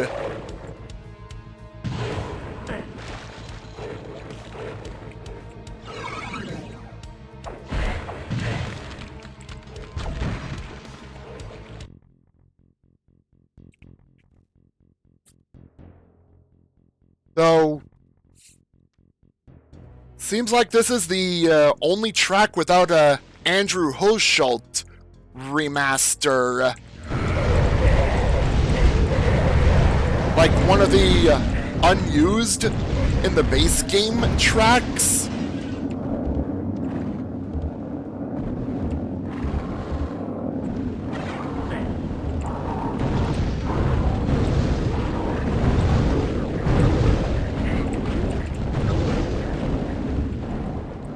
Yeah, I'm not sure what to think about the Blood Scourge's change.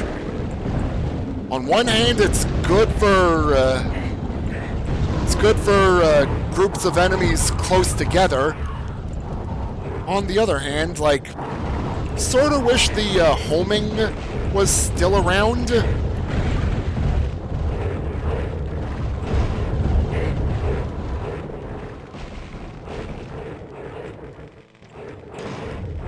Yeah, probably to one of the tracks that does have a Andrew Hulshult remix. But this is the only map that really has a lack of remix track or remaster track.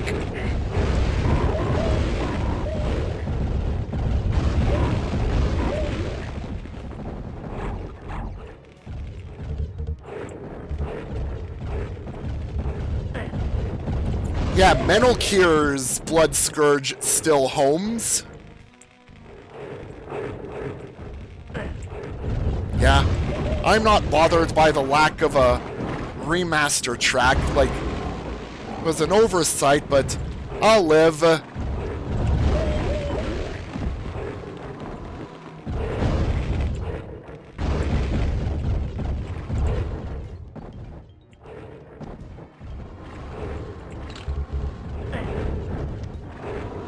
Oh.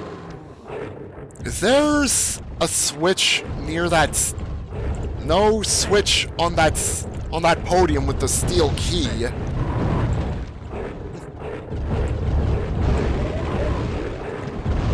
Well, as of the recent patch, the Enhanced Blood Scourge does make use of the formerly unused sphere graphic.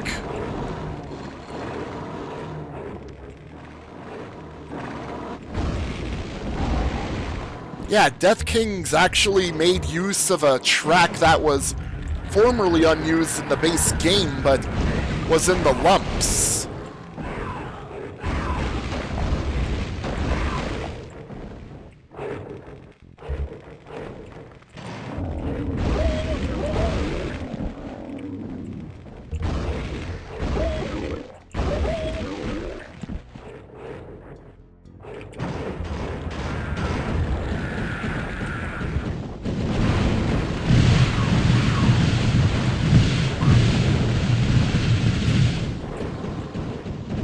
Frost Shards works better here.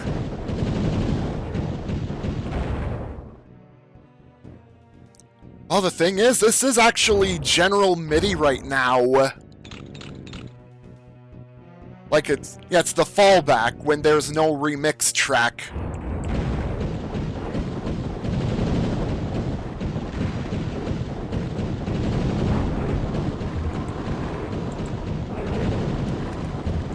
So, yeah, good on Night Dive for having that for the fallback. Oh, well, the frozen Chaos Serpent just disappeared. Oh yeah, word of warning, by the way, Dan.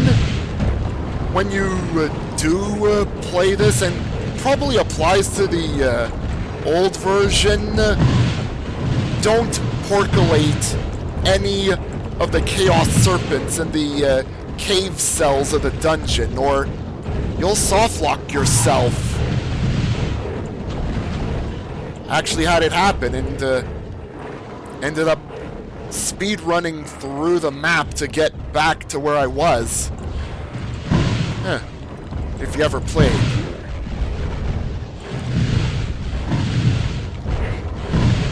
Yeah. Probably the one bug that I had found here, which probably was still around back in the pre-remaster version.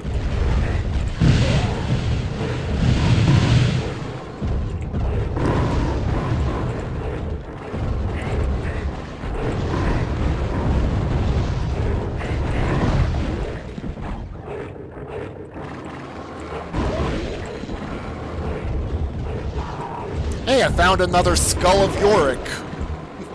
Multiple Yoricks here in this hub.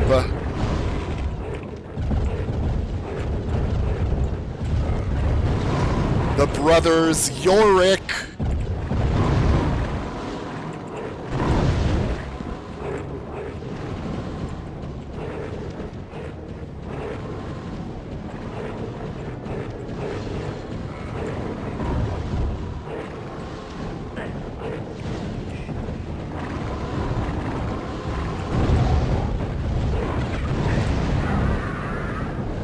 Good thing I saved.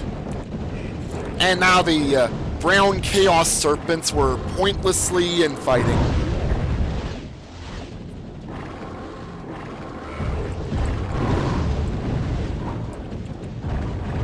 Well, I remember that tweet from Kaiser about Refreshed. Like it says, if you're not bothered by the inaccuracies of fresh supply, then you don't really need to buy it. And you have access to the files from the DOS version of Blood, so you could use that with the source port of choice too, right?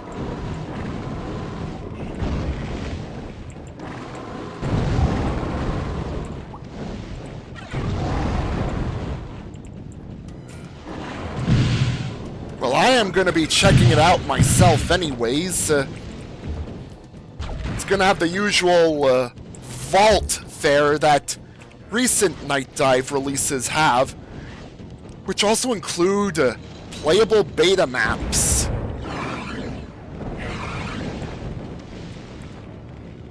I shouldn't have ran over that teleporter yet. Bit threw off by the lack of teleport smoke over it when it rose out.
Alright, now I'm out of that level, I can bring the volume back down.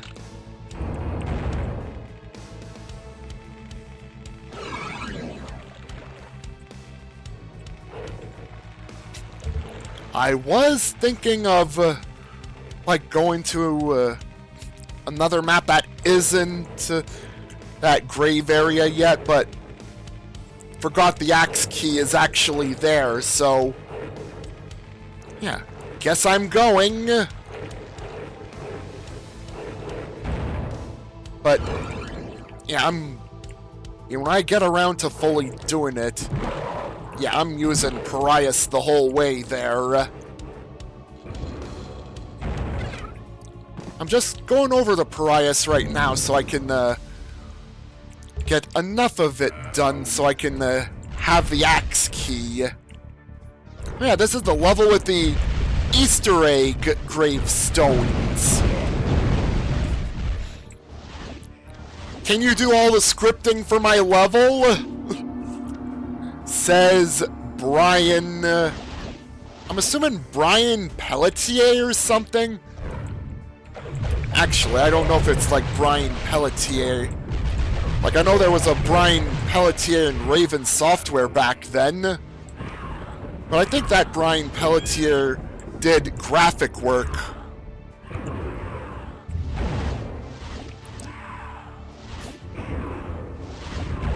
Because I know he also worked on other games. Yeah, he did graphic work for the other Raven games. Yeah, Shadowcaster, Cyclones, Heretic.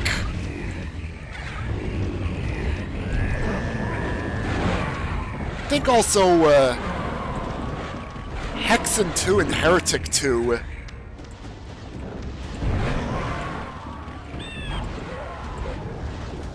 And unsure of any of the others. Like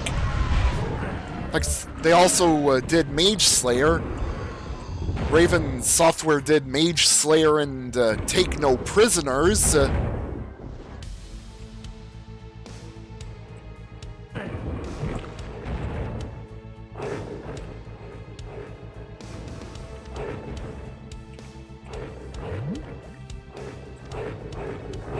Oh yeah, back on Blood. I'm actually looking forward to, like, playing episode 2 of Marrow in some capacity.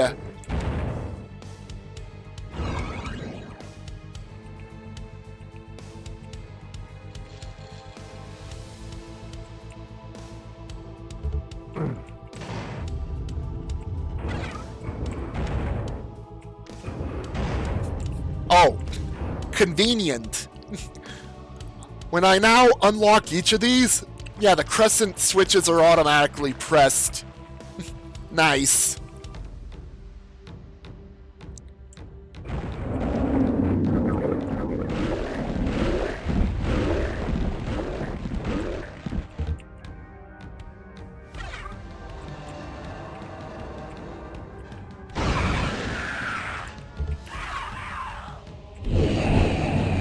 dares disturb our slumber. Baratus the fighter does.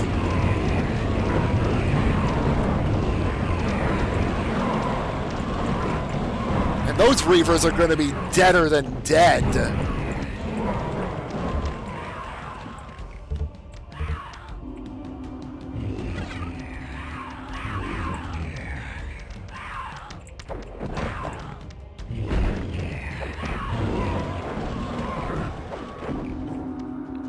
Oh, there's a book in the certain parts of hubs that let you change classes in the remaster. Optional, of course, but it's there.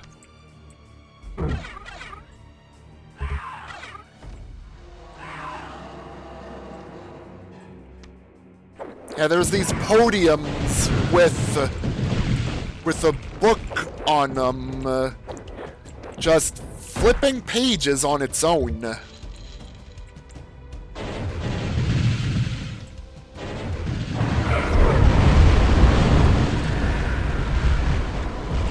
Pretty cool to have, so you can, like,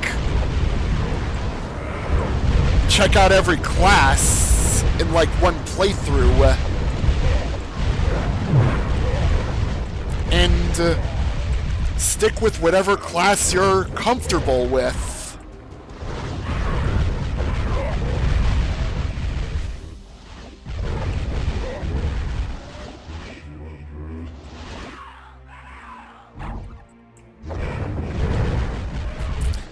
And that's why you also see other characters' weapons and weapon pieces around too.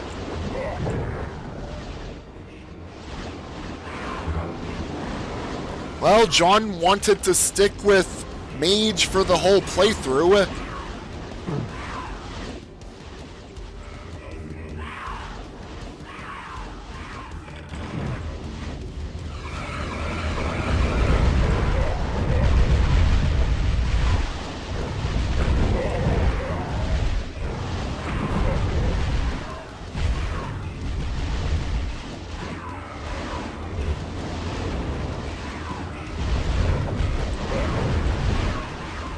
And reason why I'm like changing classes every now and then here is, yeah, I've played this and the base game many times before in the past, and with just one of the characters, and wanted to change things up a bit.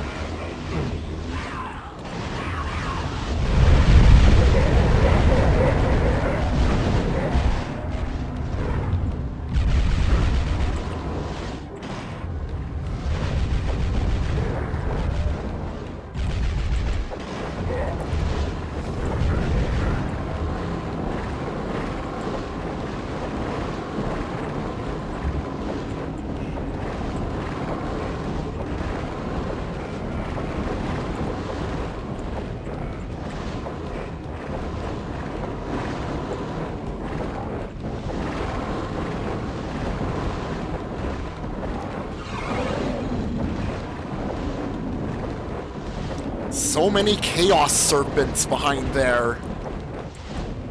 I got rid of a lot of them.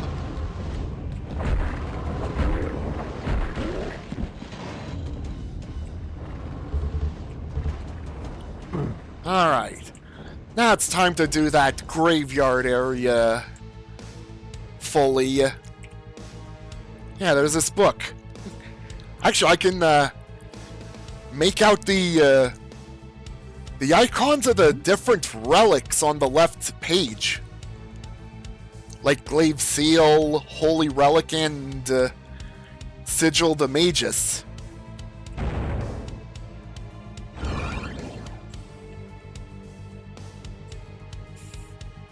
Alright, time to bring out my dead in that graveyard type place.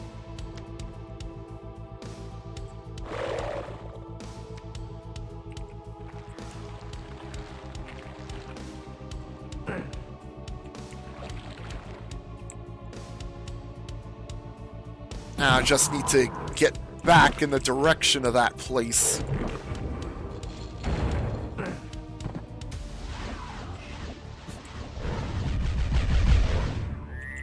film in an hour? Asks Kevin.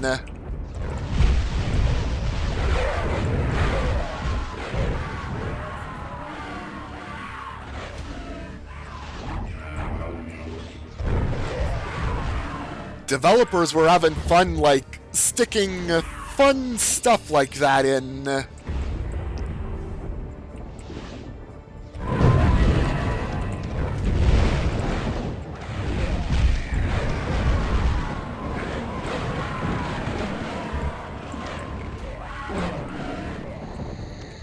Don't touch my gloppy, says Ben.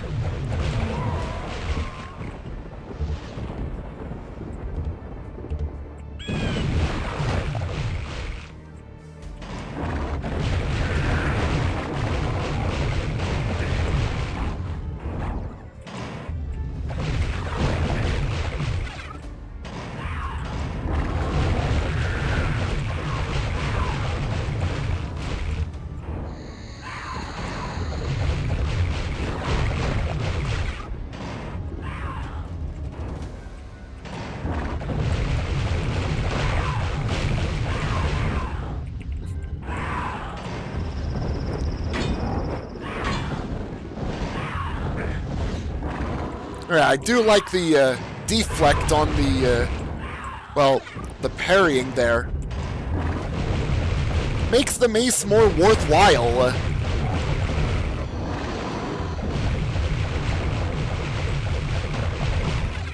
Yeah, the mace was like the weakest melee weapon in the base game before.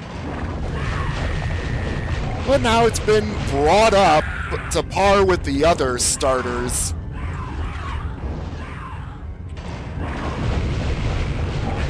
If not, probably the strongest of the starters now.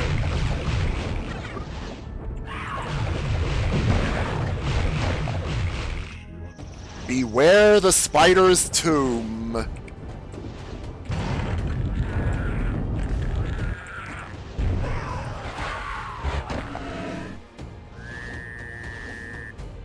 Alright, have a good day there, Dan, and thank you for stopping on by for a while.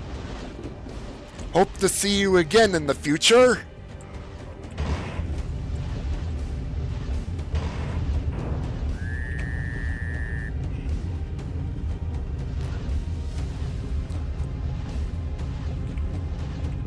There's the spider's tomb. Do you feel lucky? Yeah, message says, do you feel lucky?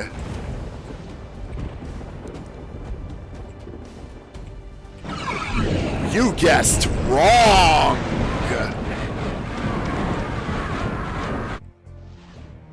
And on this difficulty, the Reavers just shred me to pieces. Nope. Good guess. On the third try.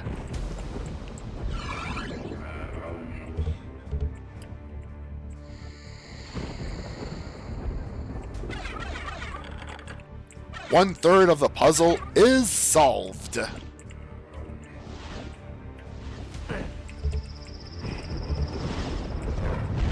Yeah, just solved in this place.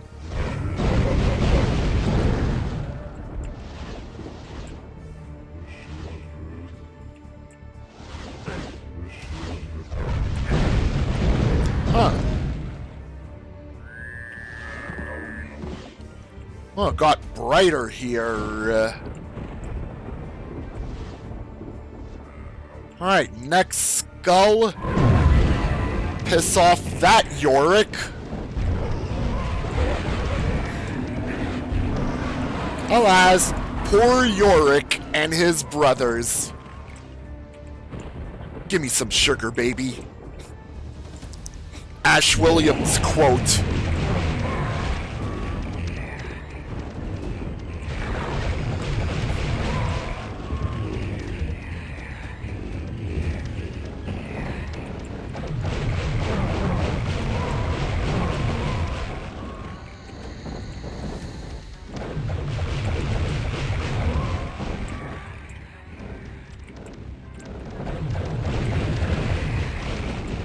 Vorpal?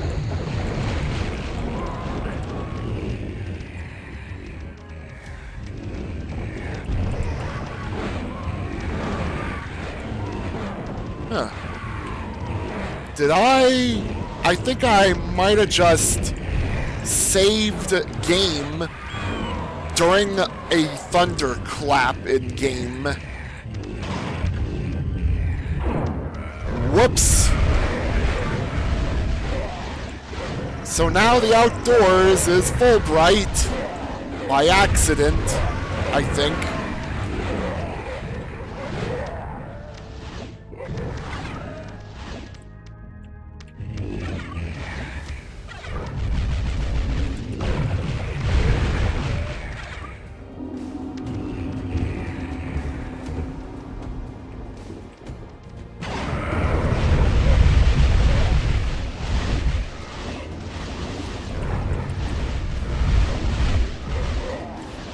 Hey Molitor, can you deal with these bishops?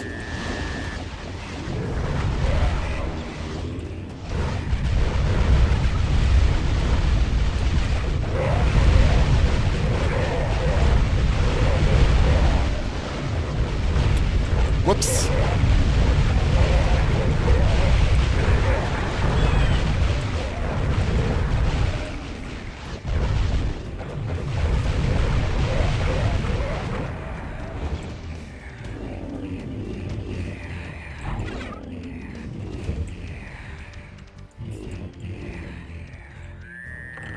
Two-thirds of the puzzle is solved.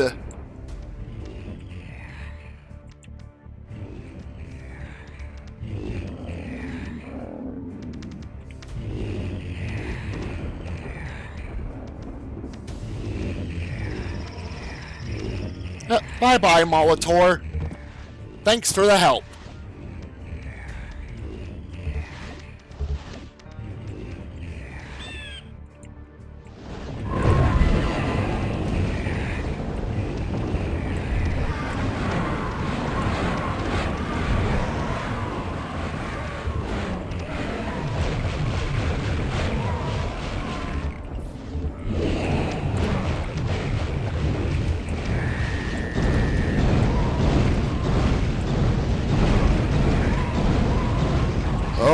I'm at this spot now.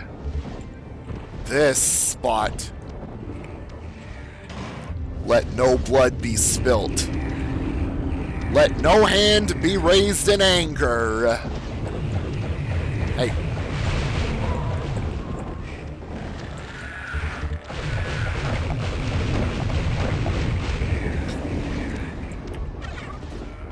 I feel so pissed off right now, so I'm gonna take it out on this tomb. Sacrilege! You have defiled Eric's tomb, and now you die! And that's what happens when you defile Eric's tomb at melee range.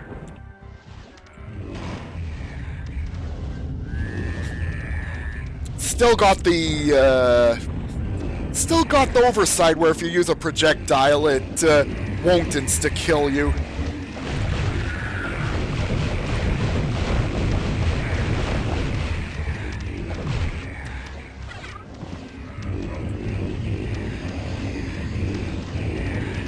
Yep.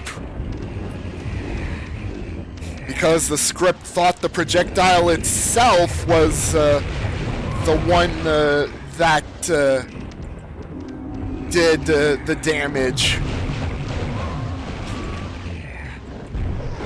But the projectile's long gone, so it cannot do anything to the projectile.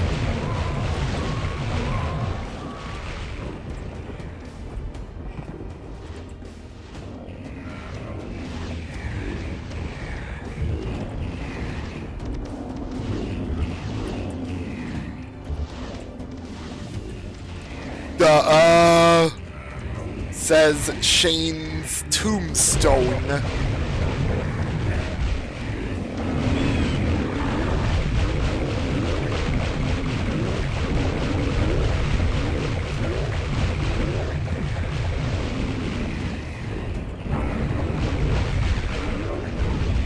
Let there be light. Oh, let there be light.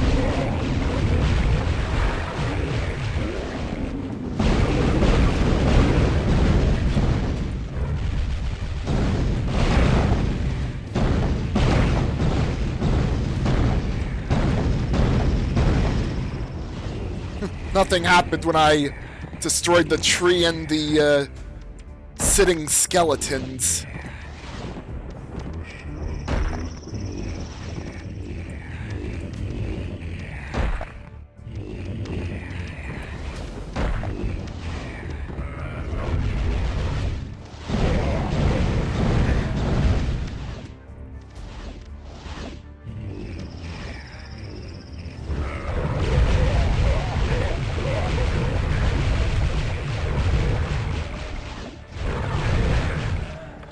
The crypt is open.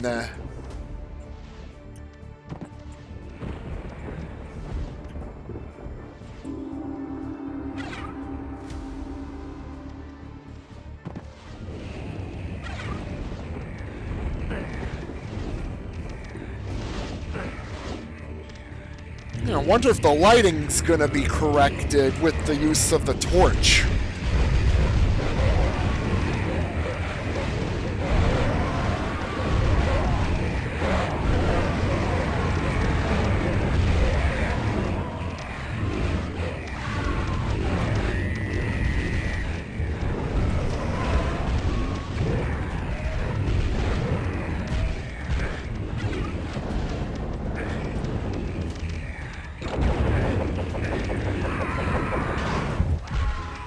Okay, I guess I'll have these ready.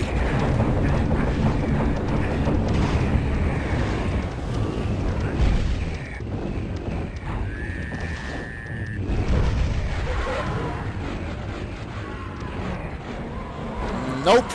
It appears the lighting position at the time of the save is still intact. So it's a really bright locus requiescat.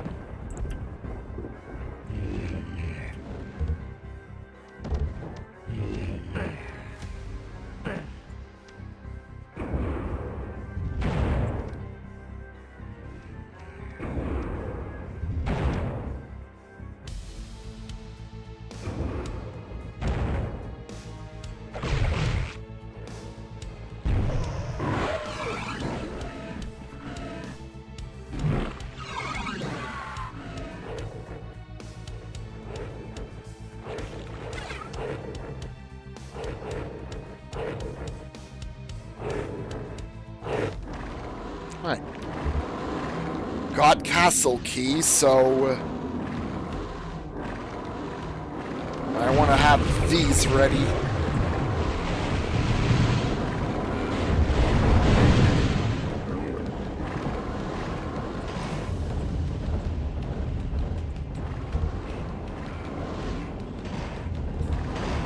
Nope. Not even for a dark servant. I don't want to get crushed.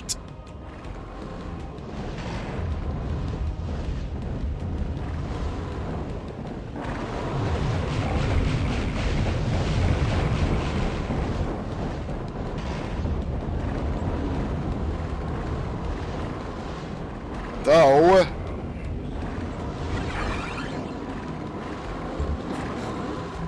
I have plenty of chaos devices, so yeah. I ended up changing my mind. I decided to grab it.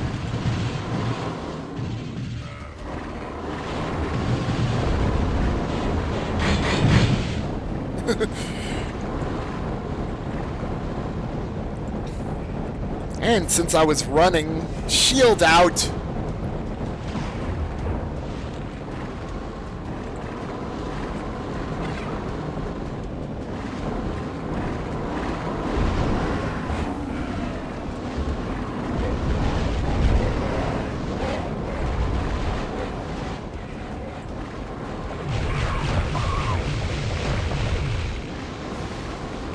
Huh.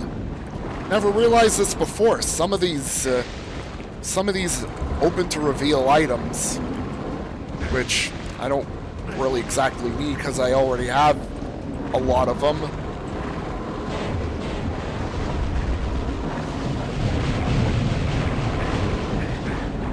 Whoa. I got caught a bit in the architecture.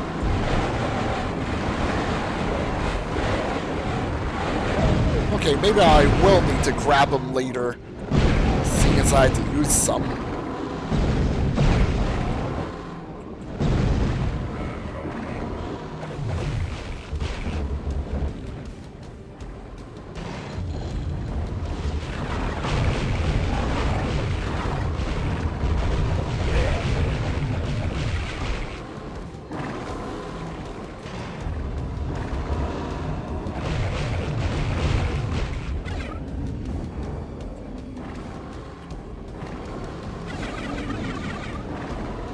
Beautiful. More discs.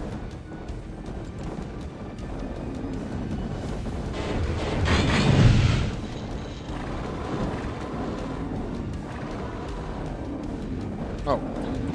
Since I used some of them already, why not?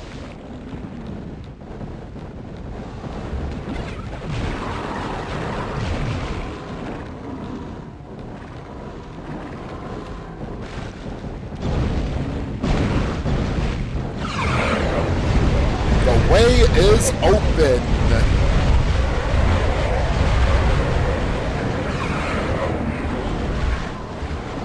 And I was about to die.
Almost out of green mana.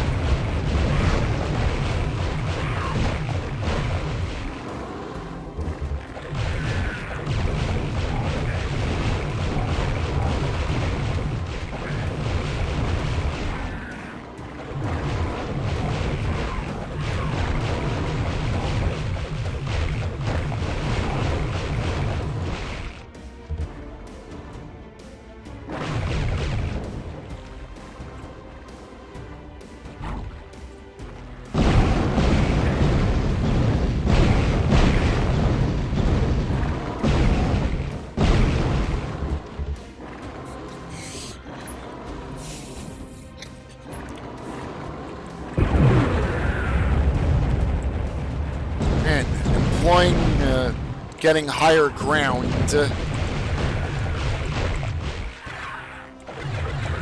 a bit difficult to hit the bishops near the start without the Wraith Verge.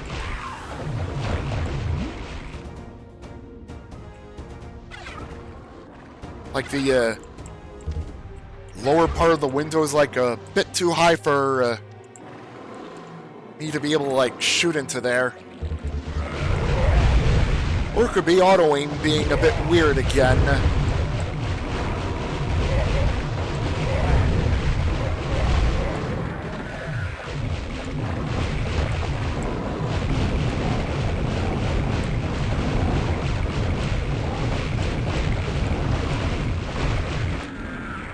Well, that got to those Chaos Serpents.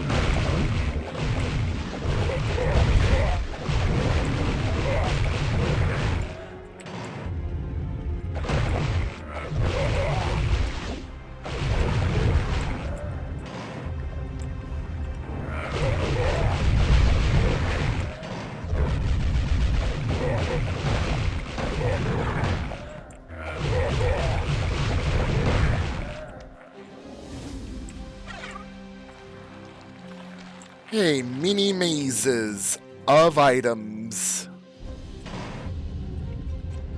I wonder why there's an X marking the spot here. Unless it's like from here. Yeah, it's from here. Minotaur switch.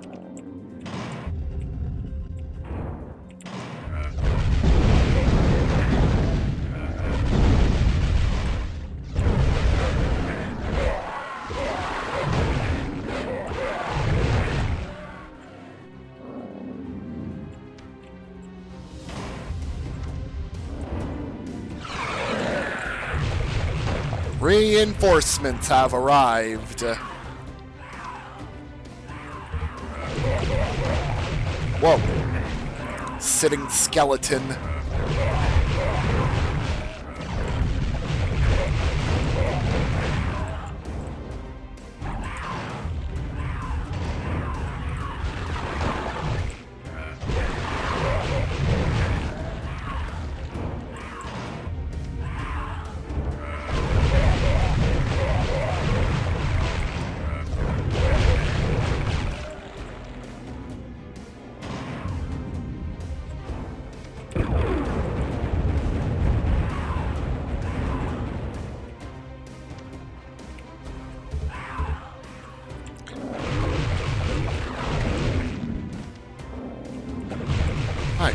Move around here.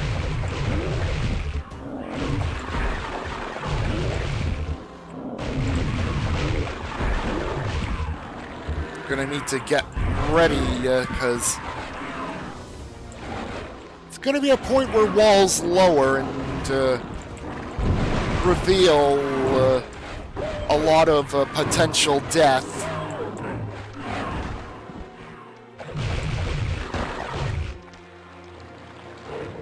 Unless it's some other part. Wall, please. Why you like ricocheting me backwards? Wow. That's an oddly placed Ifrit. It's not getting alerted.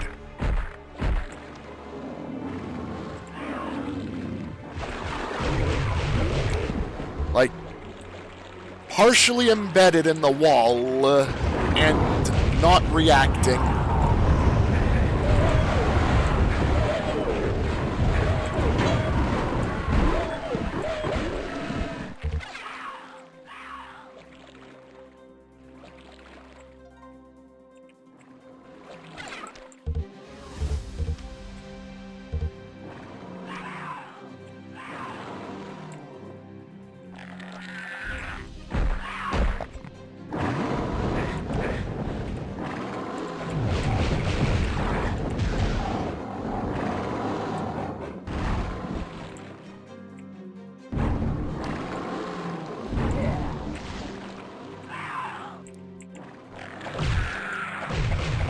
Oh, this is what I was thinking of. Spiraling around and eventually lowers.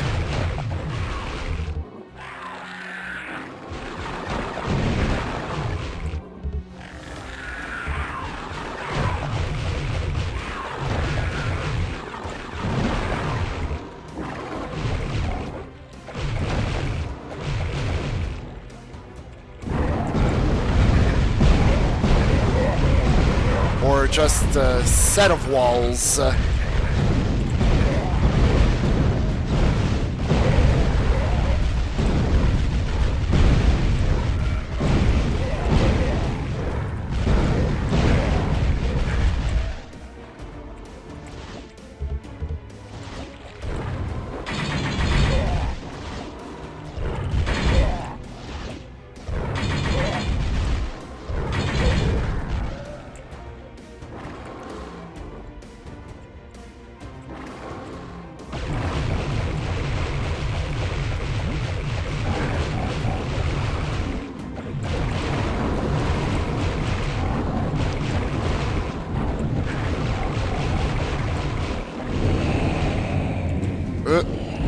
Here come the Reavers!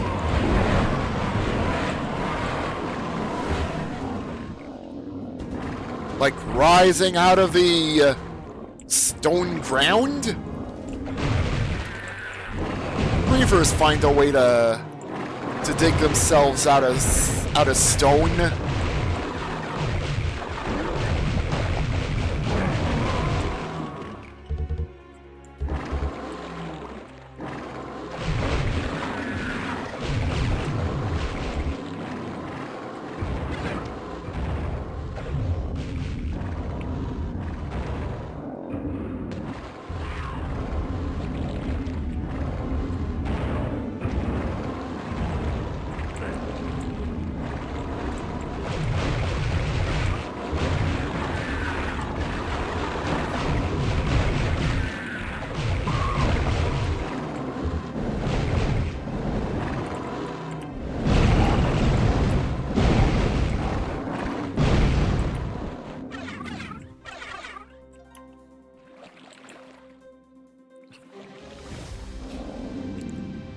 Chaos serpents behind barrel barricades.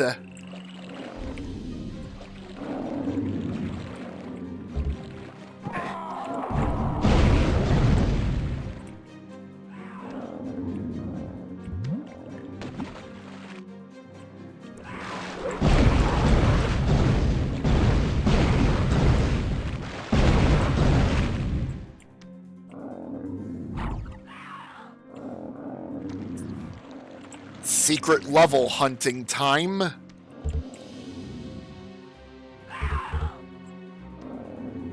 I'm on the hunt for a secret level.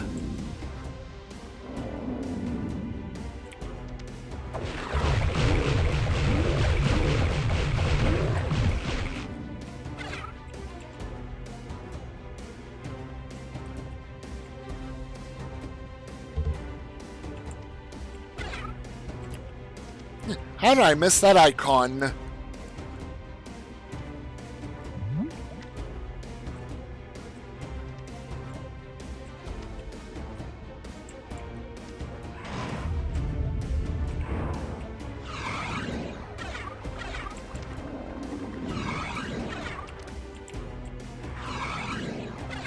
Yeah, through the bunkers of the Dark Bishops to here. Yeah, speaking of levels that are that there are mixed feelings from everyone about, this is an example of one by a huge mile.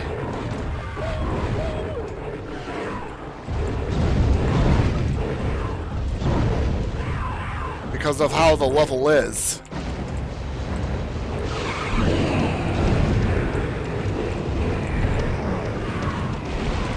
Yeah, shuffling around the panels to make my way, or make our way through.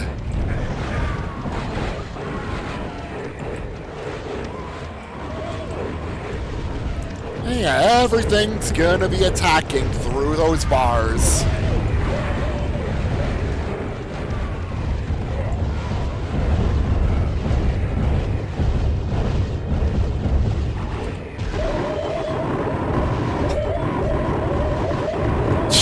Trick. Whoa. Okay. Wow. I was expecting them to fall over, but a couple of them seem to have just exploded.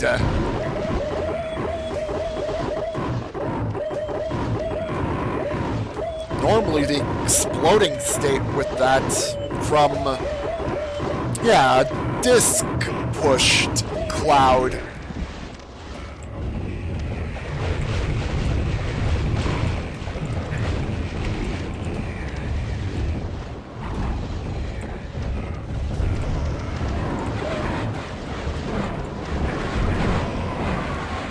Wings of Wrath here. Got some Wings of Wrath here.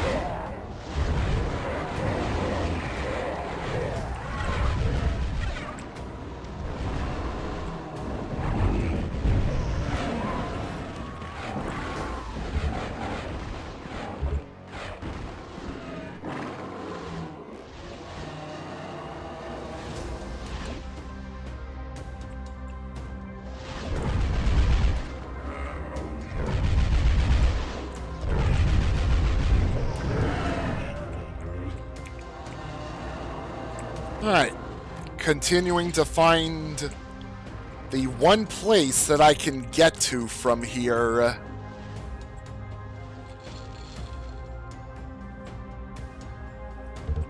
And this has to be it.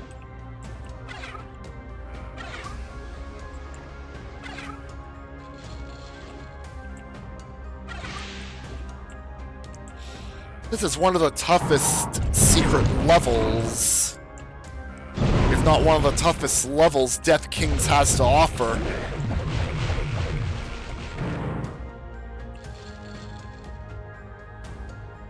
Made it to the red skeleton key door. Still jungle temple?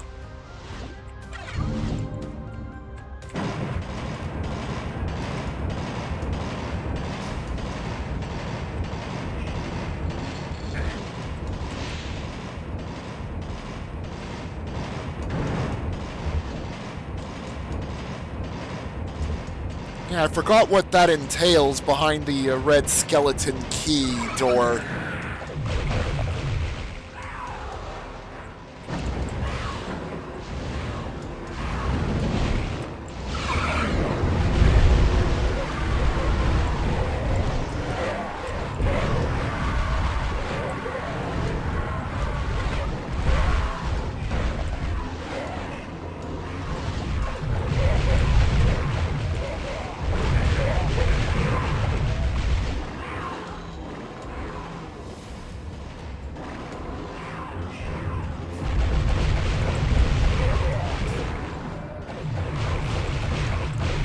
I think they're probably really difficult to notice under Polymost, which is the recommended render.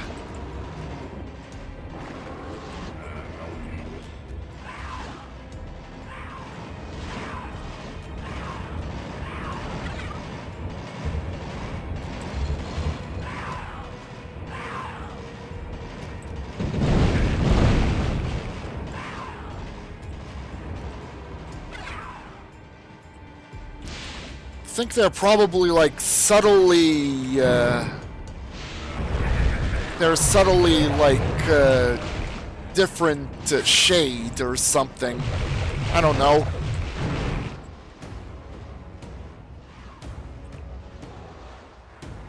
Oh, you just opened the red skeleton door.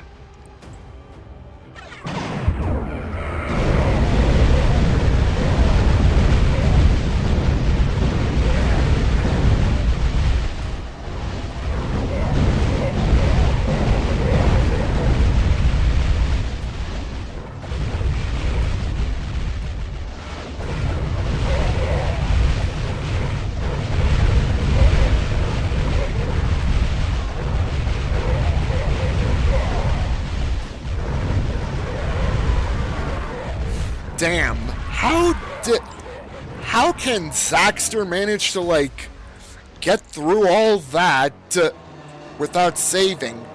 And standard keyboard controls only.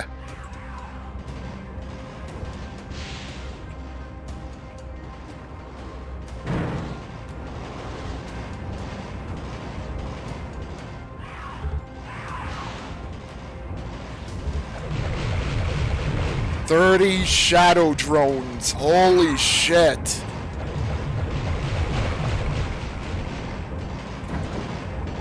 Yeah, that beam saber really did help a lot.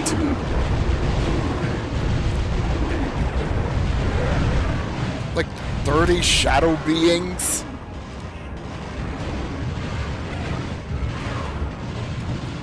Yeah, plenty of vital ammo saved from that.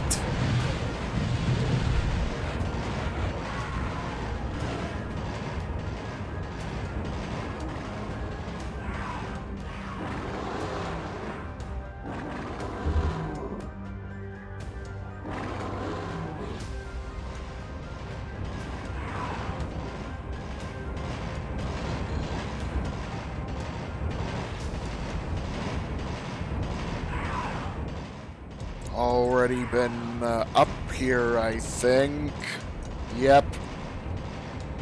map filled out.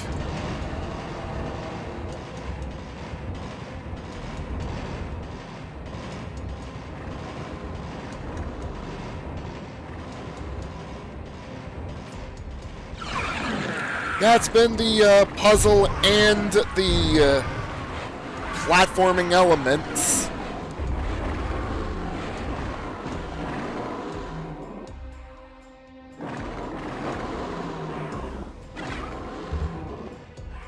It's the reason why the Zaxter maps have been pretty much made optional. Though if you're going 100%, you're gonna have to visit there anyways. Visit them anyways, the maps.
I think there was just the one rising sand trap sequence. Like the one where Zaxter's all like, I smell a deja vu. I think that's the only sand trap sequence there.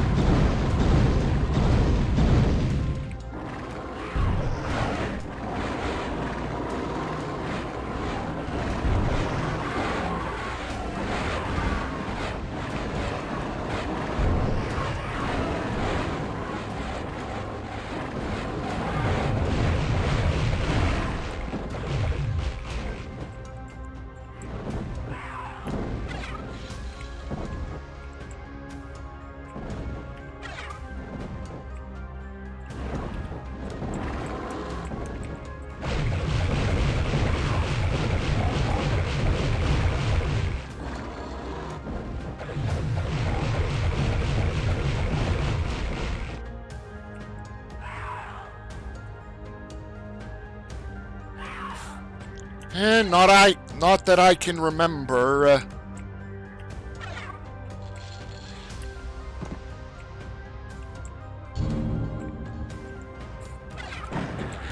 Like, what I can suggest is, like, try sliding through. You might be able to get right through the sand quickly. It's been a while.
It's pretty much, sliding or something when you can, and remembering what path to take.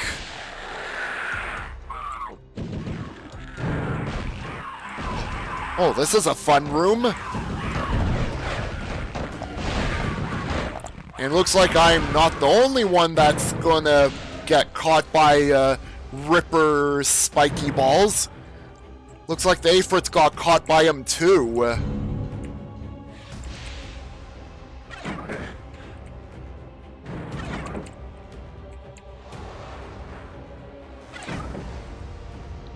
The exit is open. And the spiky ball trap is still going. Still going.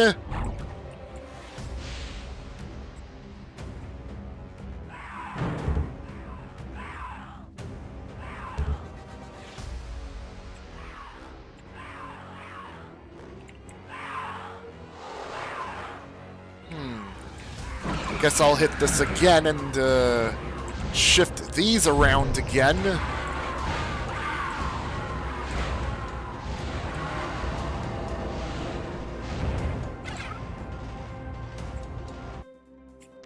And done with one of the most difficult levels in Hexen imaginable.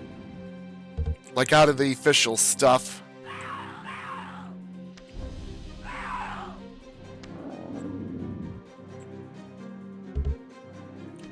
Alright, once again, good luck getting through the rest of Jungle Temple.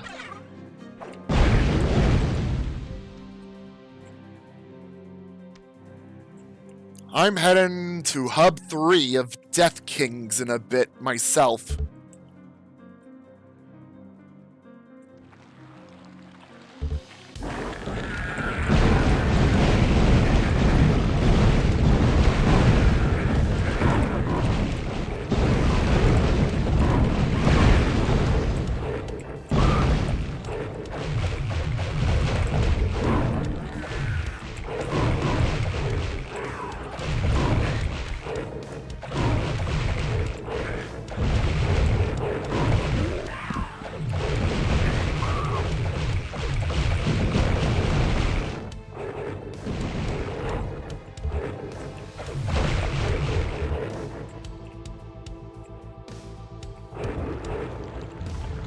Yeah, pushed like one enemy down into the pit.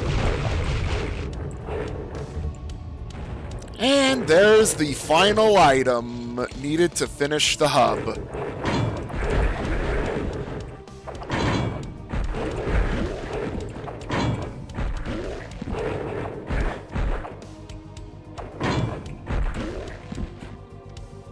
And missed a bunch of parry opportunities, but got it.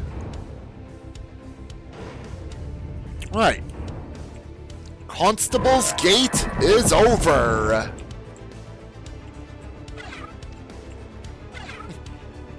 More Wings of Wrath, which are going to be gone alongside the one I picked up earlier in the same hub.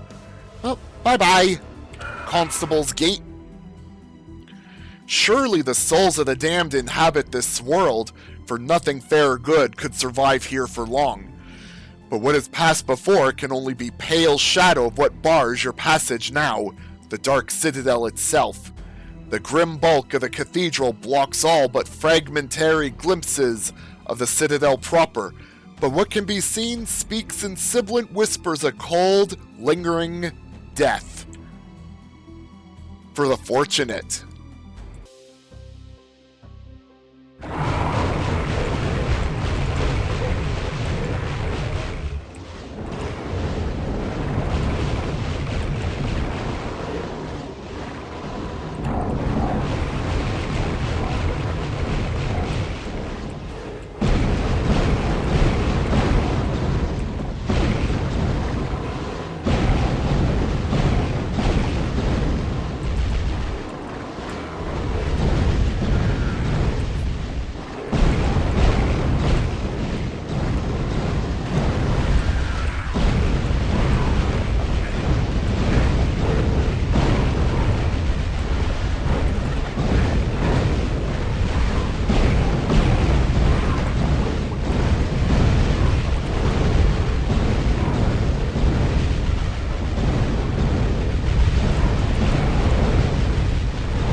Lots of assistance from ghosts.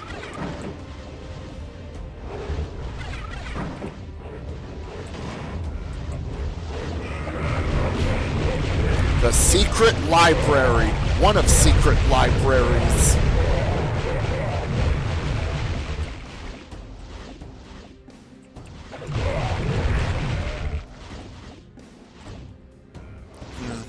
Not like I want to take out any book found in this place.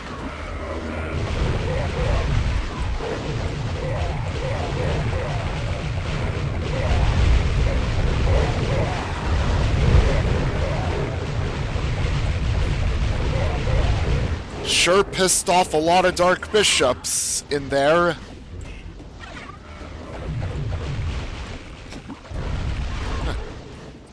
Monster-only silent teleporters galore. 1 second the Aphrit was there, and then the next it's not. Just disappears.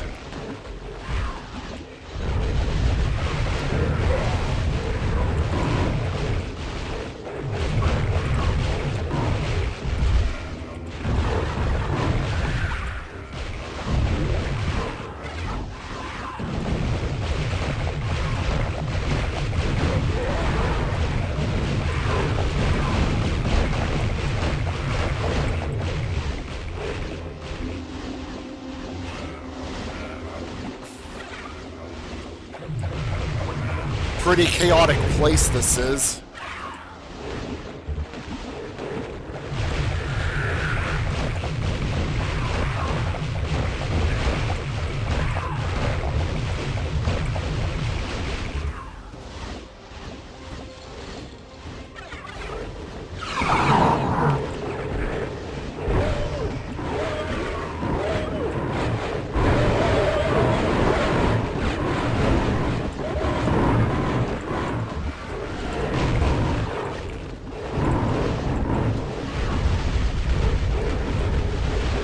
Push him away.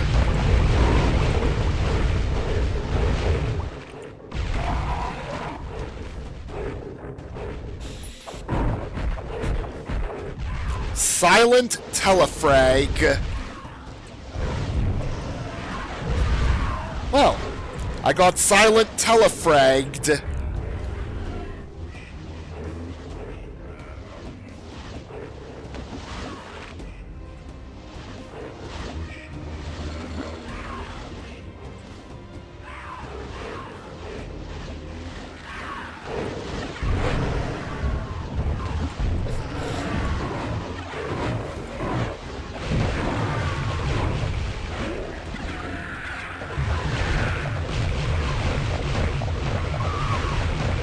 I forgot that it's possible for that to happen.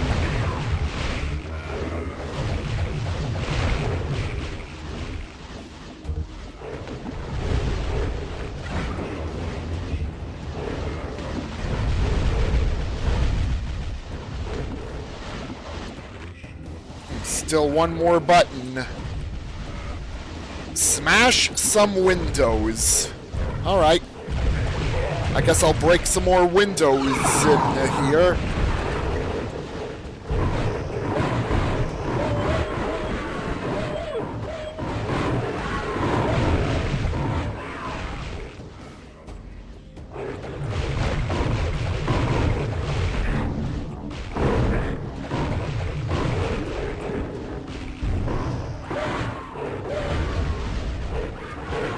Staying away from the water pools.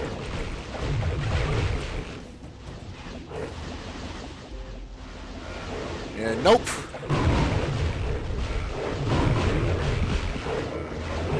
Leads to instant death.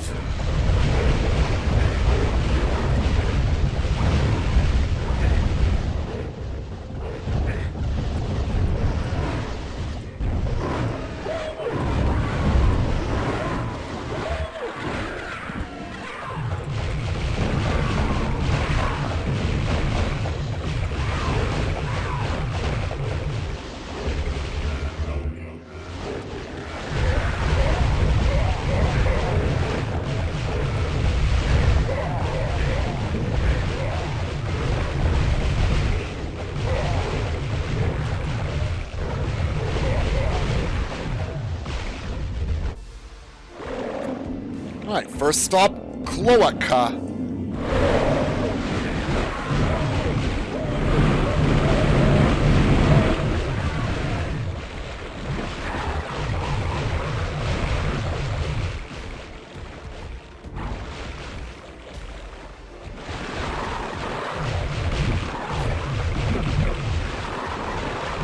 Yeah, some items got moved around here. Like, I think... Oh, right, the book got backed up into there. I think I remember, like, some sort of item being... I think behind here or something? I don't know. Could be misremembering.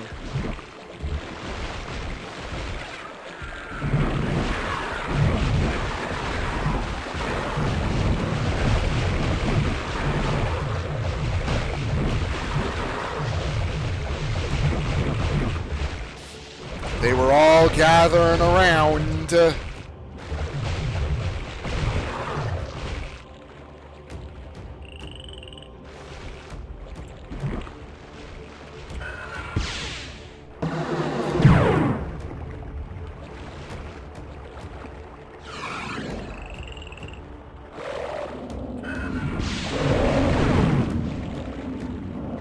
I'm gonna need some light.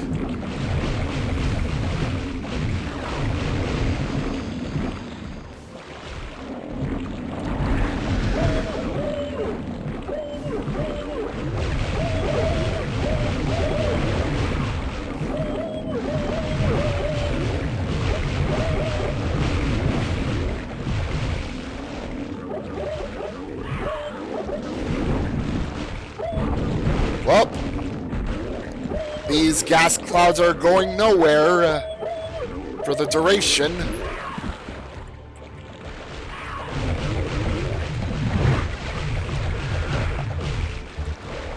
And now, torch is lit.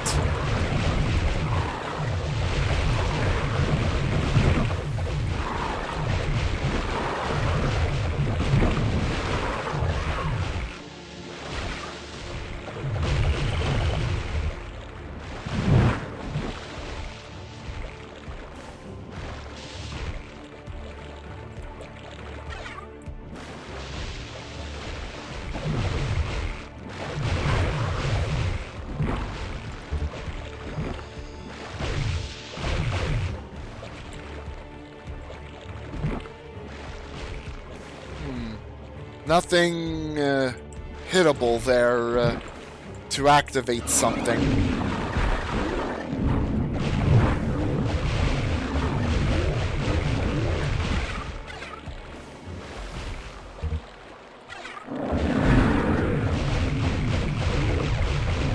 Hello there, gear.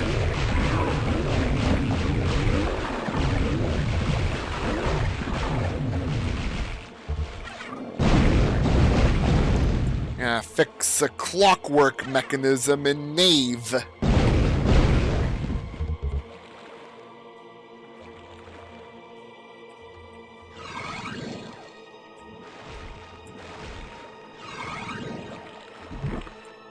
Well, nothing for me to do here.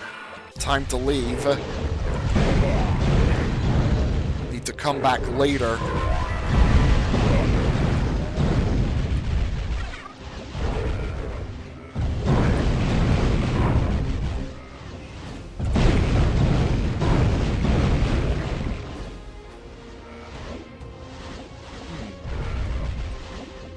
One gear's been placed.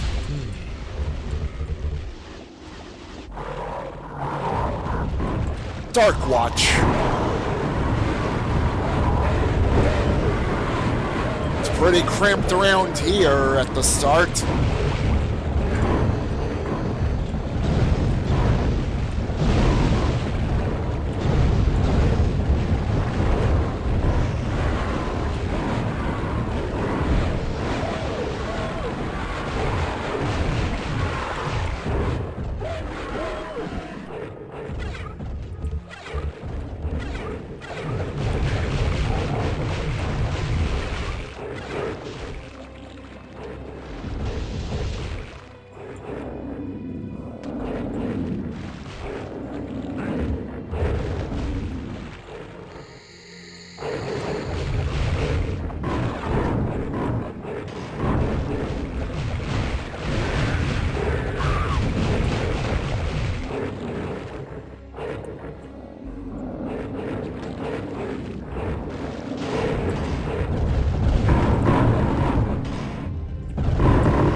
And not much pit there, so that's why some of the slot tours did not fall.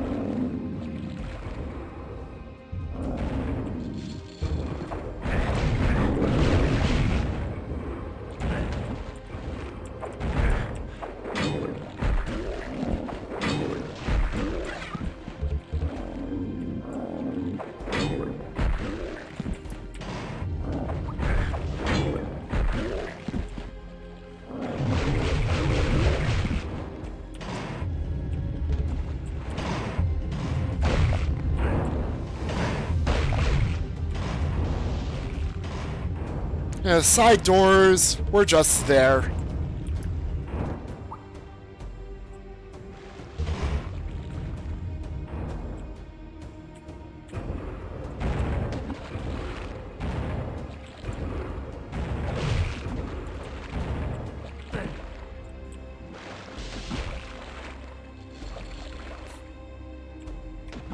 Might have been Resurrection of Chaos you're thinking of. And that predates having decorate for custom monsters and weapons, I think.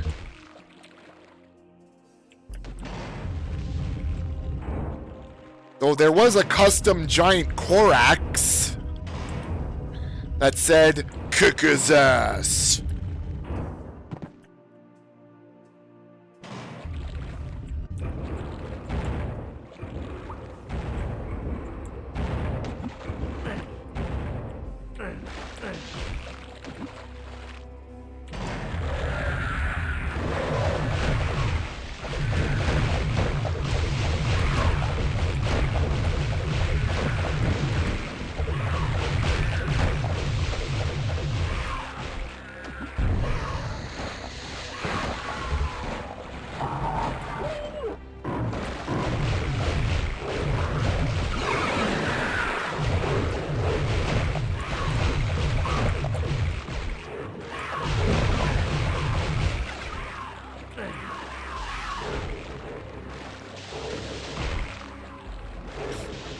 Well, there was that, and also a part self-imposed challenge.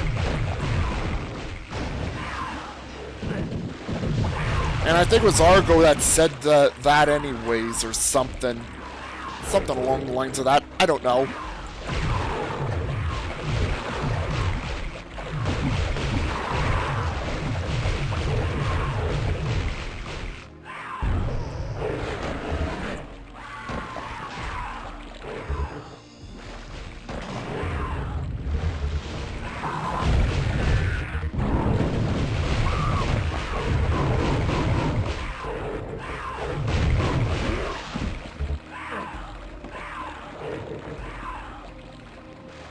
Also, it's like Cyber Demon and Mancubus.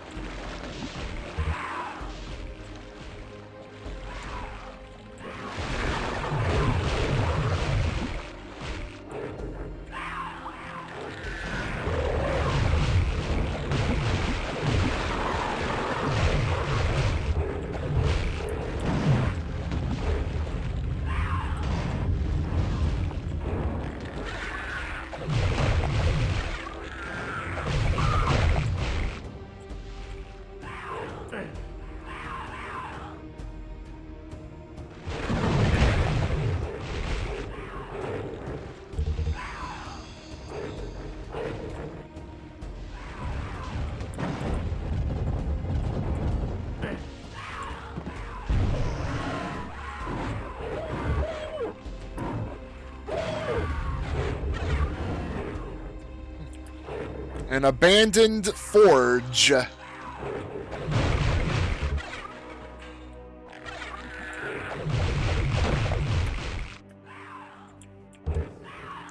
whoever owned the forge had the decency to leave behind a clock gear to help me on my quest.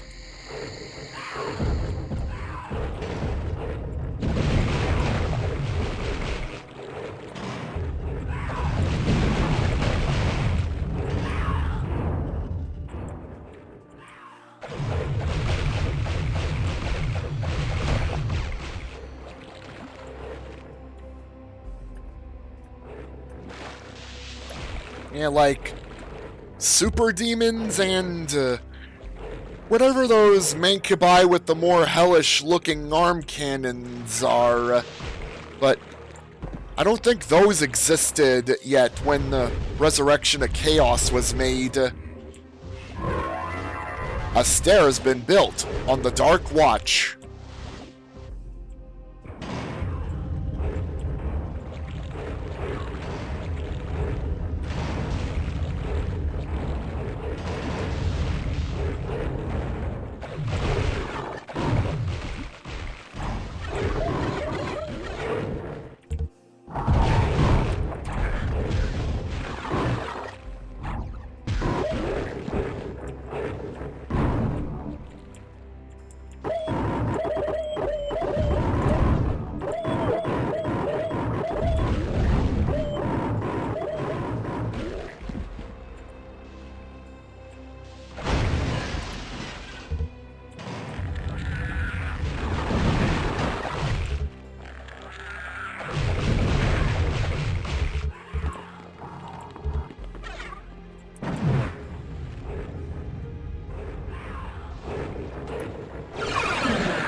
Ooh. You know what?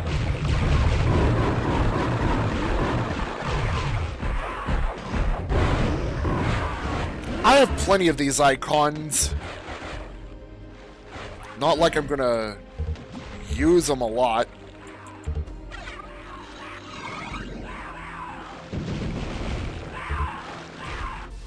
And Glaive Seal acquired.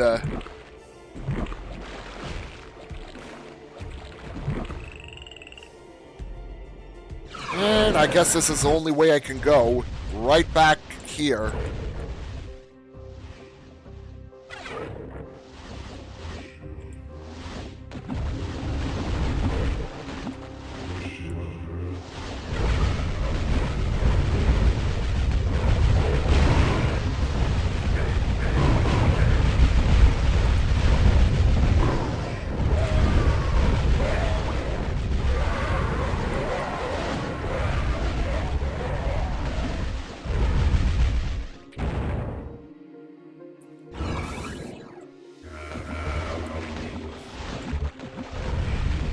Alright. Any more windows to bust?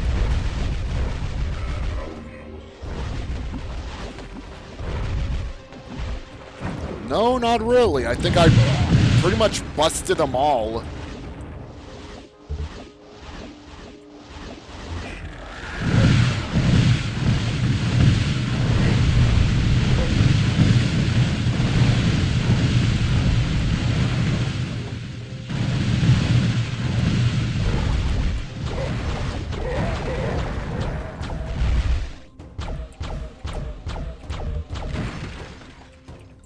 All right. Abattoir.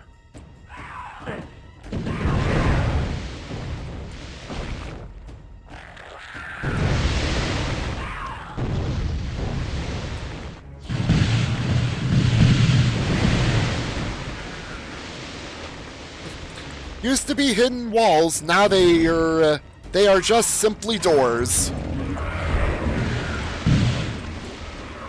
I used to get confused there, actually, like, by the seemingly normal-looking walls, not thinking that you could just open them, and ouch. Well, a minor setback.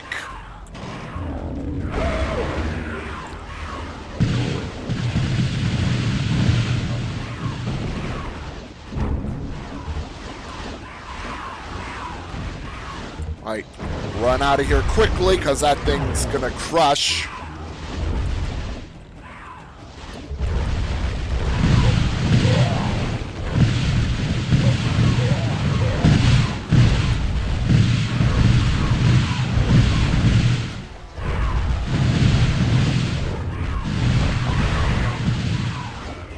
There's an enemy up there that auto-aim's trying to reach. Unsuccessfully, or was trying to reach unsuccessfully.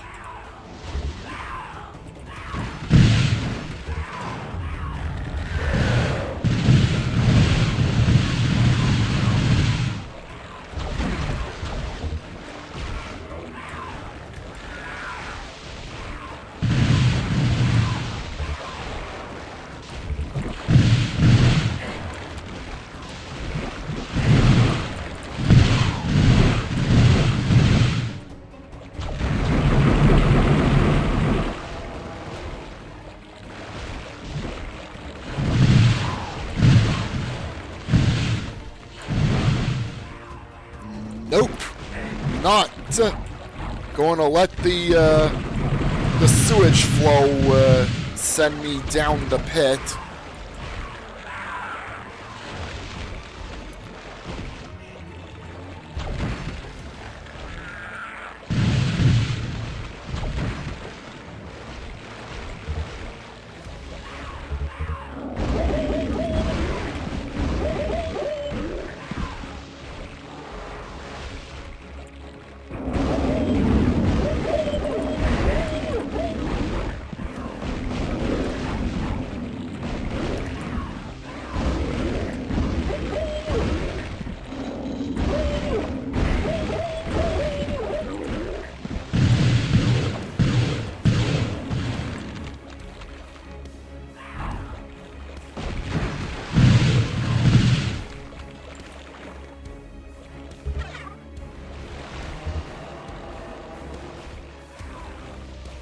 Right.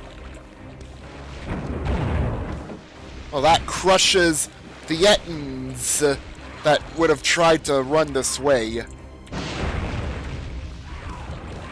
that activates the crushers over here.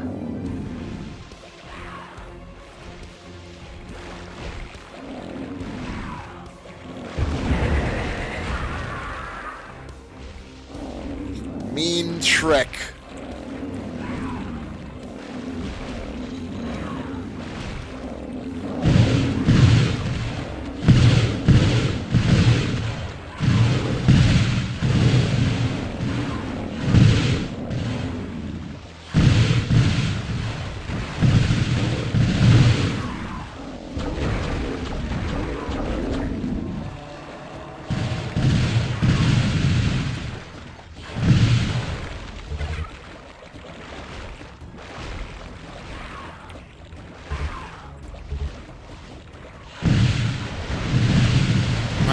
Half done, but no clock gear for me right now.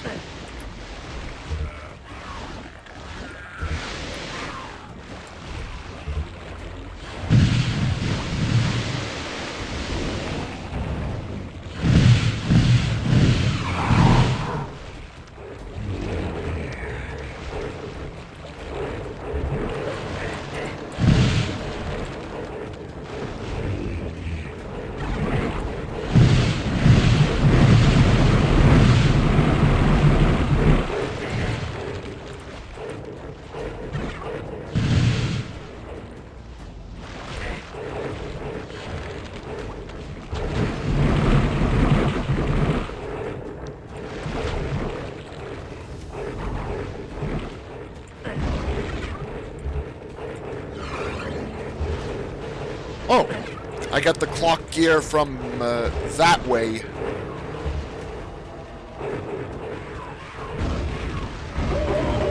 Well, I did unlock some stuff.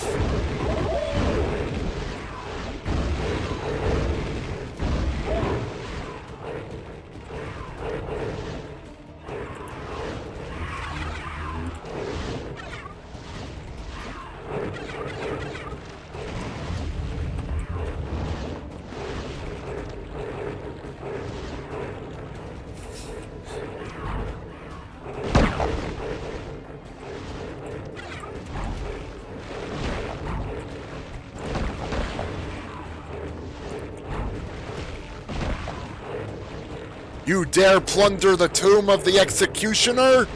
Prepare to die.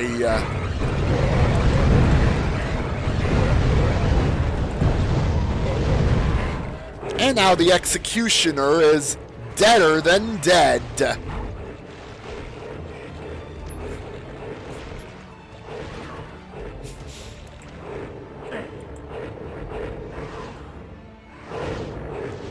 Executioner should have prepared to be even deader.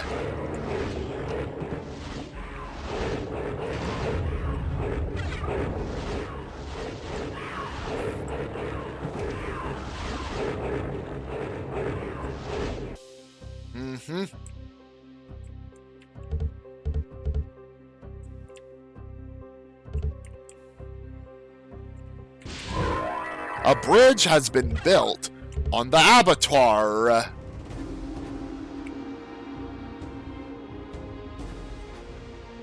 Oh, I was at the abattoir a while ago. Now more is opened.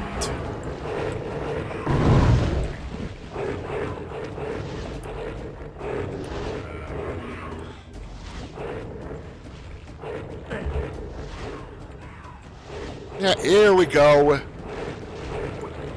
The way forward here is open.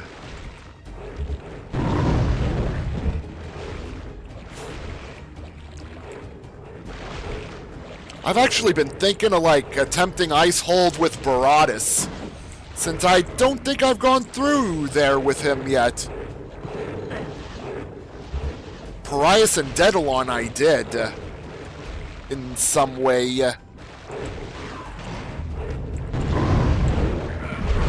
So gonna be interesting.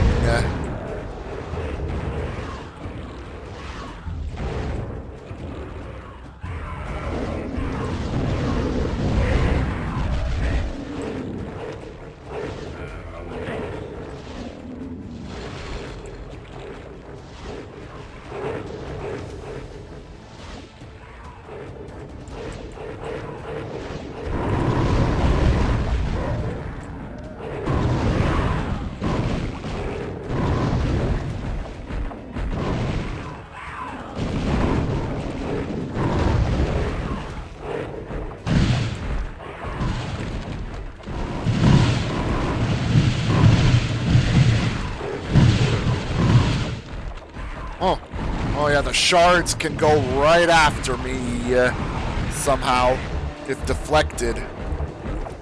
Right through frozen enemies.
Nothing like using an already frozen enemy as a shield against other enemies while I freeze those enemies too.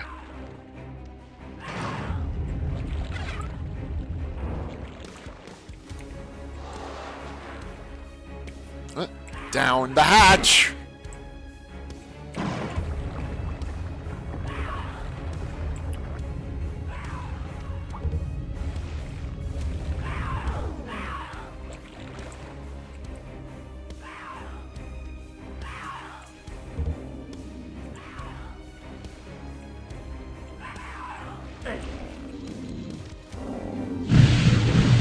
Assuming the shackles on the walls was some sort of door that can be opened.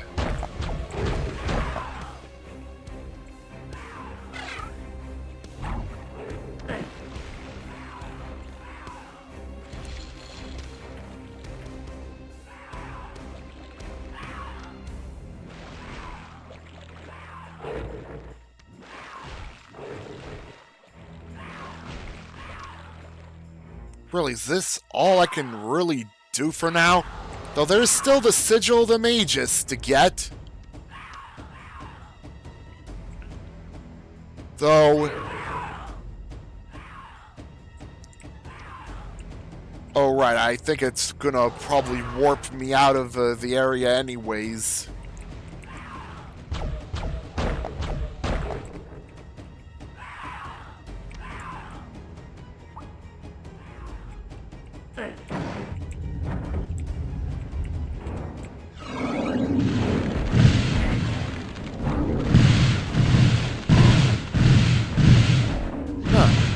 Now the shards are not going through the frozen enemies when deflected. I'm gonna have to be cautious still, though.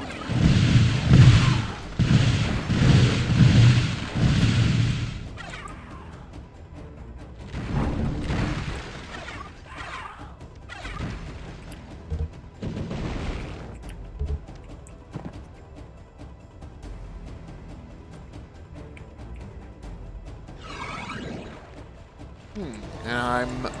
Oh, yeah, the bars are gone now. 2/3 the way through now.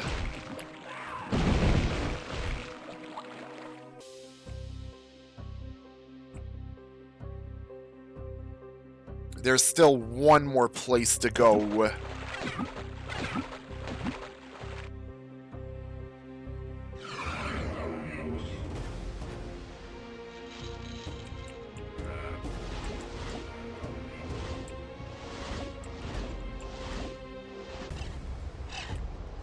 Chantry.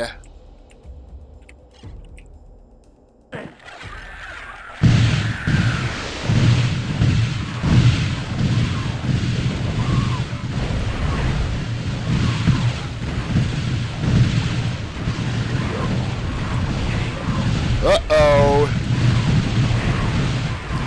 Heresiarch already alerted.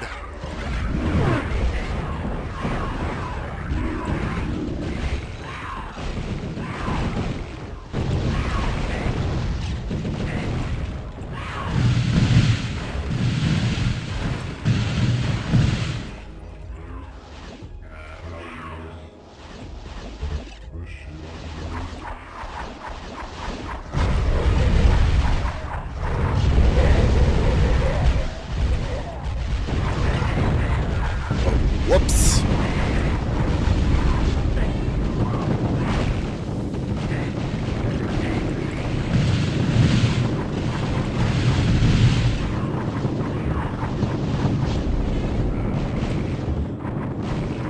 Well,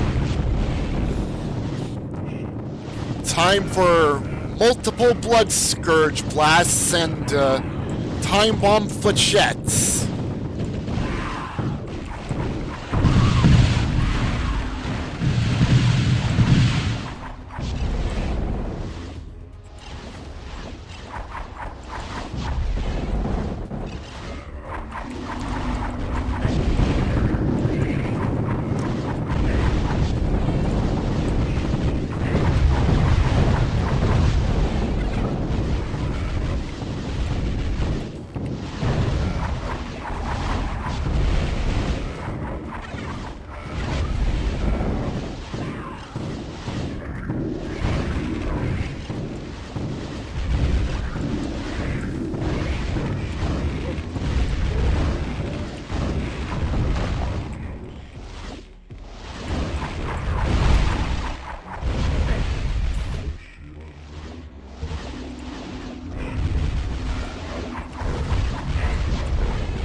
Oh. There's more... there's more combined mana.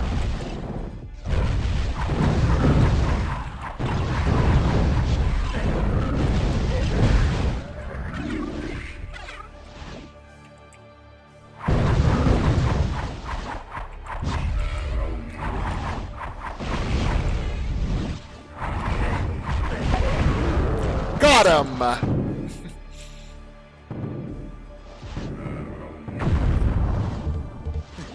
Sucks that the Heresiarch cannot block time bomb flechettes. But an advantage for me.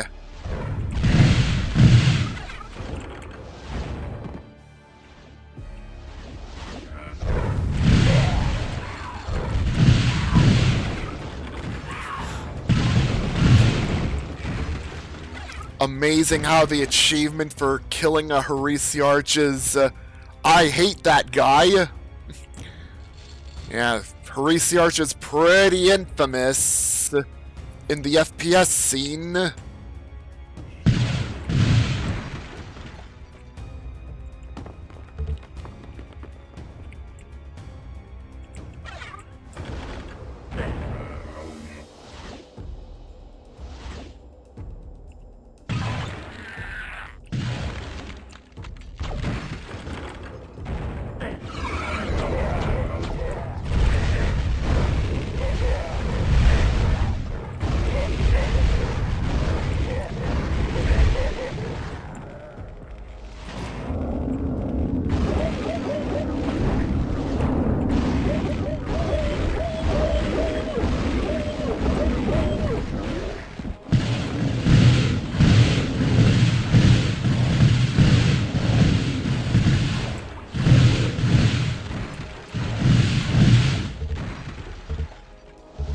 Yoink!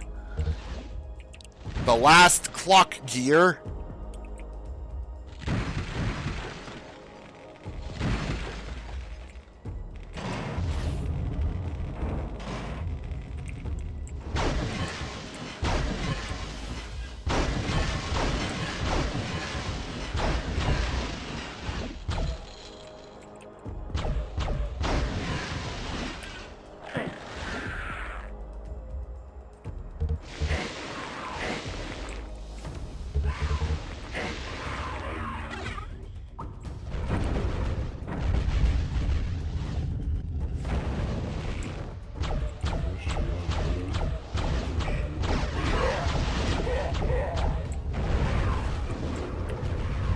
Whoa!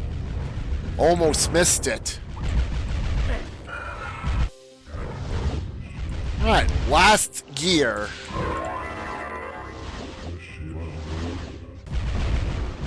And back to the Chantry already.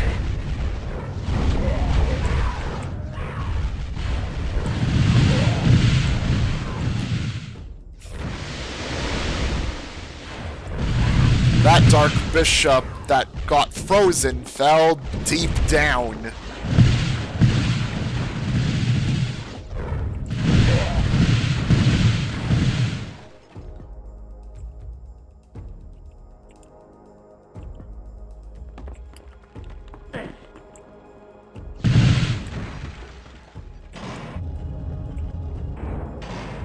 Yep, that's right, Redbeard. And welcome, by the way.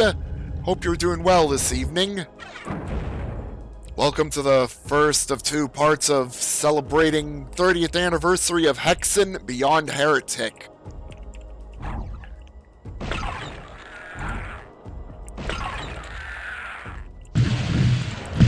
Yep, the special day. 30 years of one number of the puzzles been solved in name of area here.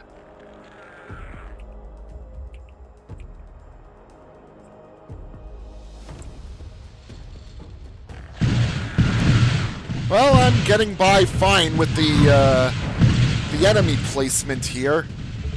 Yeah, there was some cramped areas and such.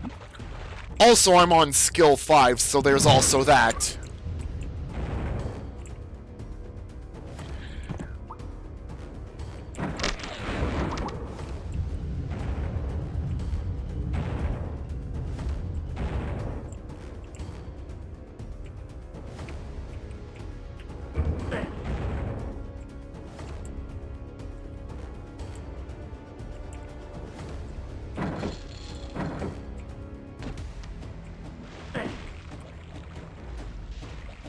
Alright, let's see what I've got. Well, I have the, all of the things there. the 3 things I need just to get to the titular Dark Citadel and finish this set of 3 hubs. Well, there's still more to go. A barricade has opened on the cloaca.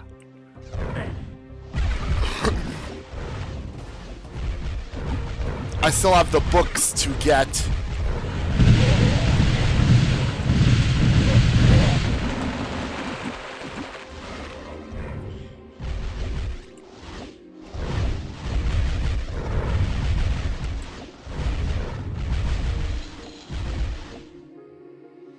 Yeah, Thursday this week is when I'm gonna get through Vestiges of Grandeur in this.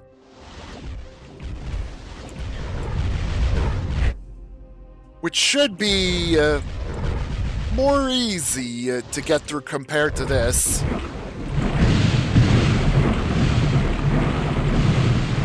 I guess I'll find out eventually.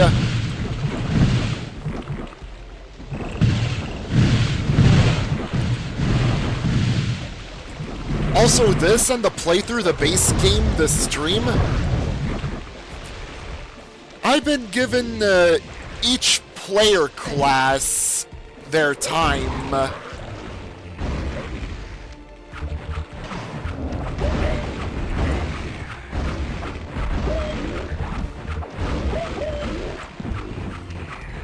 Yeah, there are some spots where it's like certainly more difficult than others based on the class used.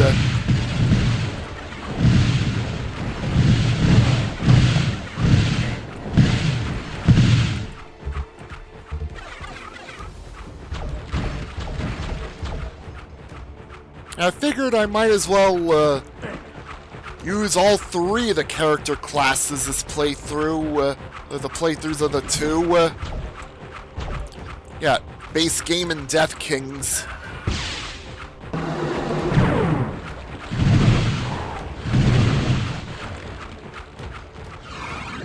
Seeing as I've already beaten both of them in the past with just 1 class. Yeah, across the years, that is.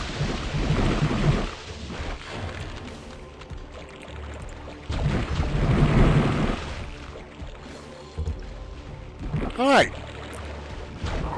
Both books. Here's hoping the books do not stink up the library in Nave. Or libraries in Nave.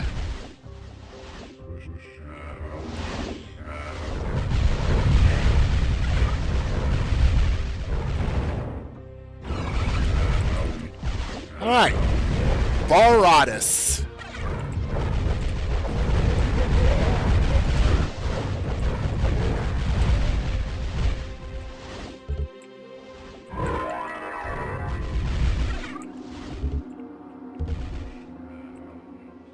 Alright. Find the bookshelf to return 1 or both books to. Found it. Returned the Daemon Codex.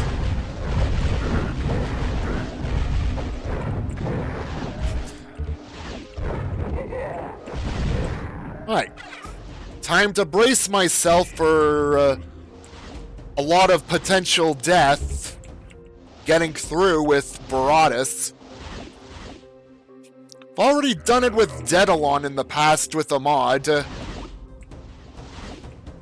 Yeah, Wrath of Chronos. And that was pretty freaking hard in places too.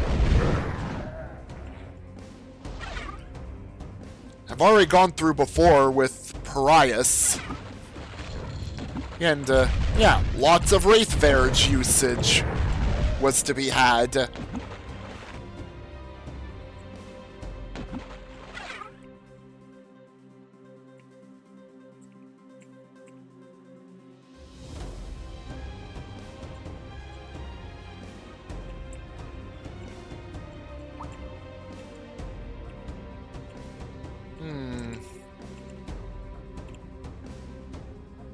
No familiar shelves on there, so it must be one of the in-wall shelves.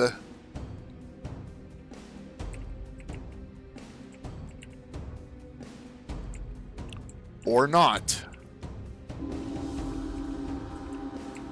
Oh, might as well shuffle through these shelves until I see the telltale... Yeah, there it is. The way back is open to the start of the hub. And Ice Hold.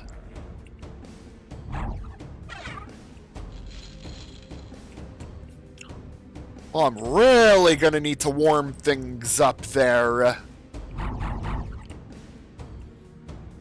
I don't feel bad about using a bunch of bracers.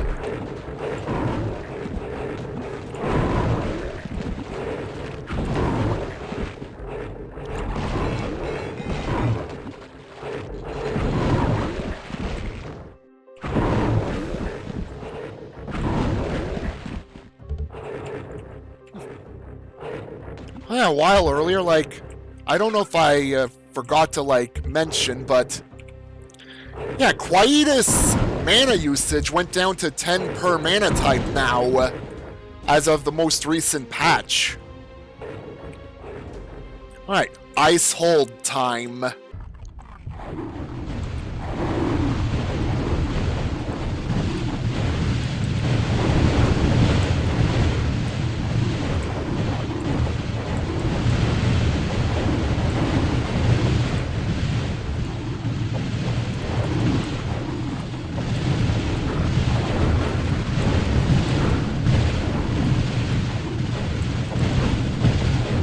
Wow, I'm repelling my own hammers on accident. Wow, I could repel my own hammers for whatever reason.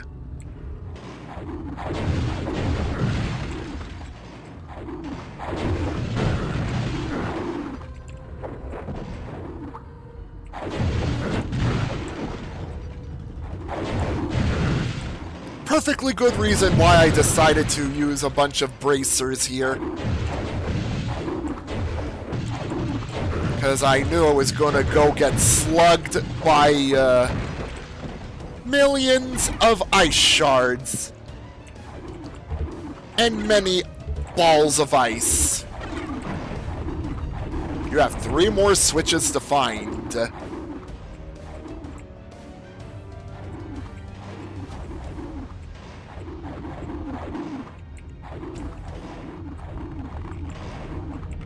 Upside though is not a, it's not a maze I need to weave through anyways.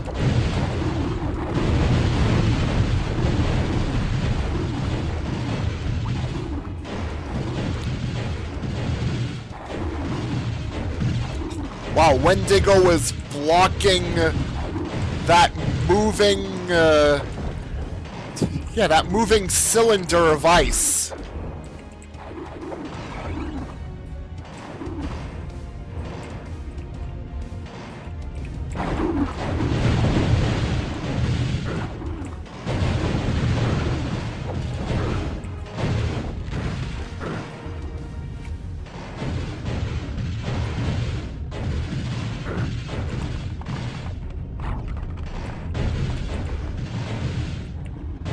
Well, I just went and left that Wendigo to its own devices with that ice cylinder.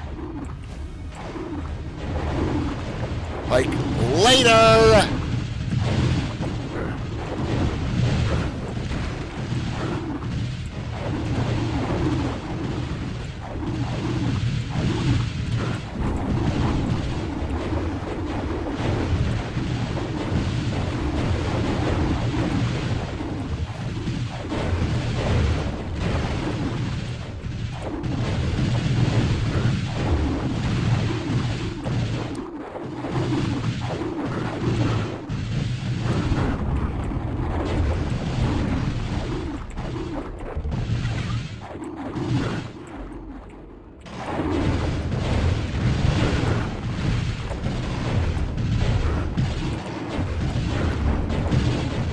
Yeah, it's been more or less going smooth. Yeah, watch as I immediately get destroyed at some point here.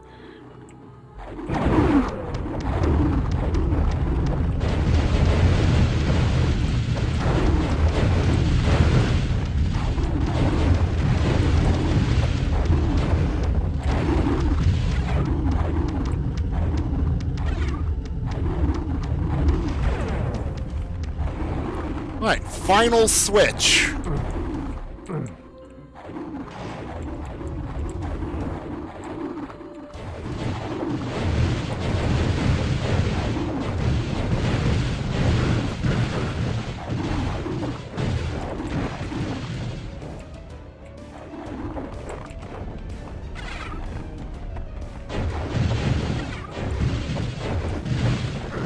Yeah, I think it's time for some more bracers. Still gonna have plenty for the finale.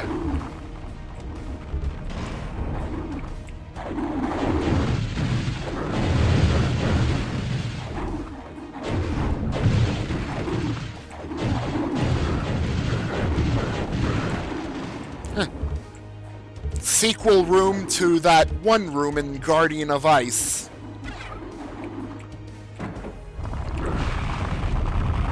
Good thing I made a save right before hitting the switch.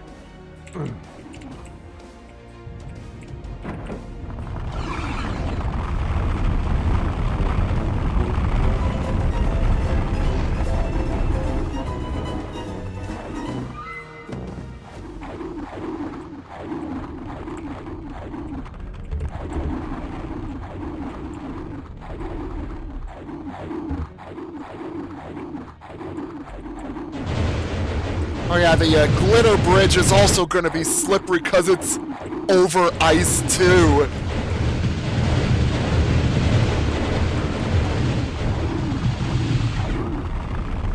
You know what? I've not used Wings of Wrath until now.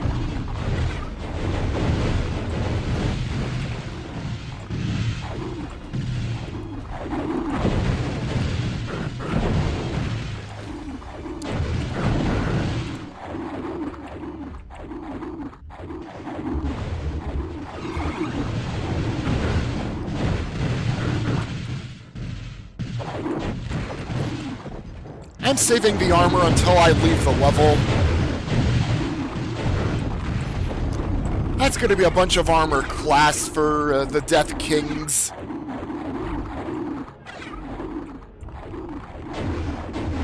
Yeah, the Deathkings are going to get destroyed.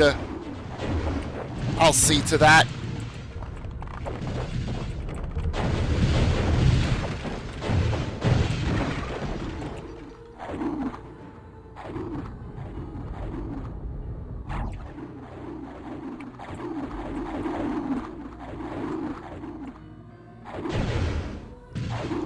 Off to the exit!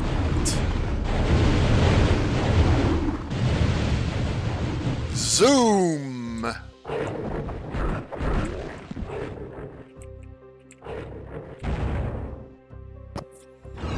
Alright, finale time.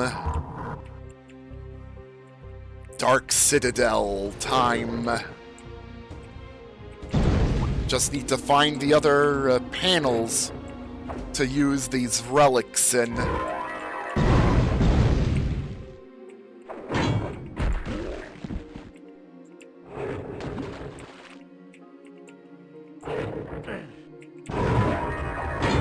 The doors are open if you are ready.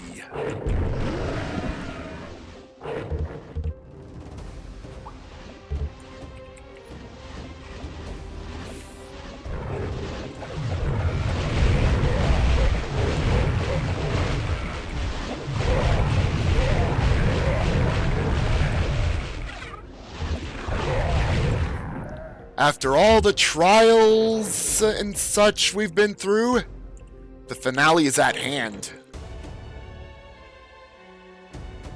This is really cool, by the way. Instead of just a singular room where you start the fight immediately, you've got a short walk to make. Also, the weapon pieces are all around, which I cannot grab any of because mana reserves are full.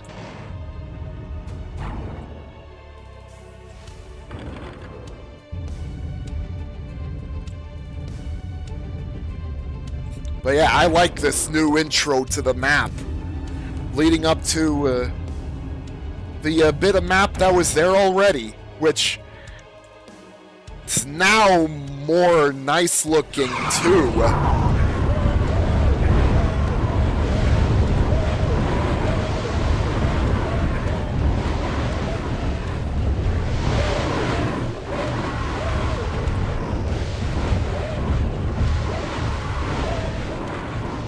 Alright, bring out a Molitor to help me out.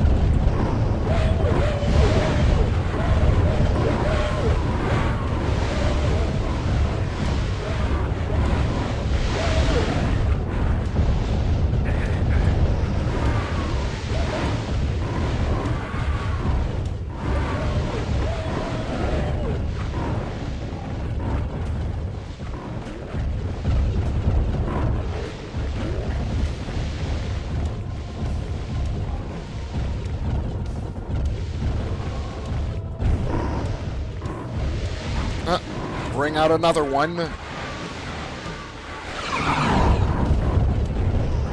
Also, why are the ghosts going after the Molitor?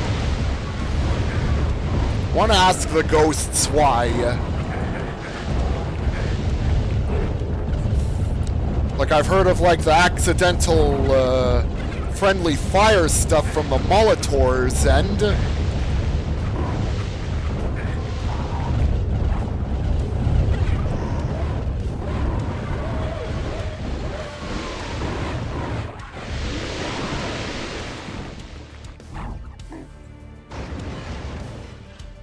alright, how about you, Death King number 1?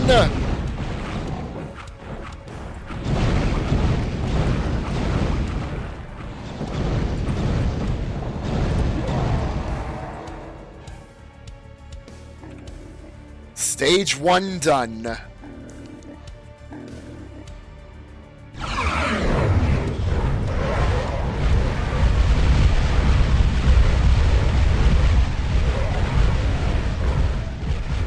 Alright, there's the craters.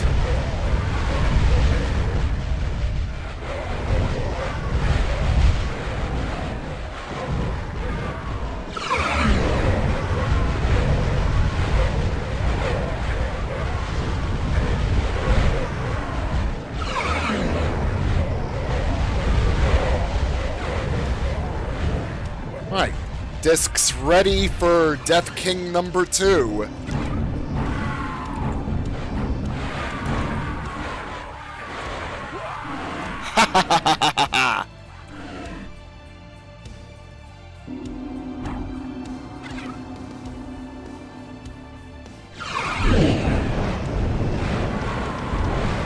Bring out your dead!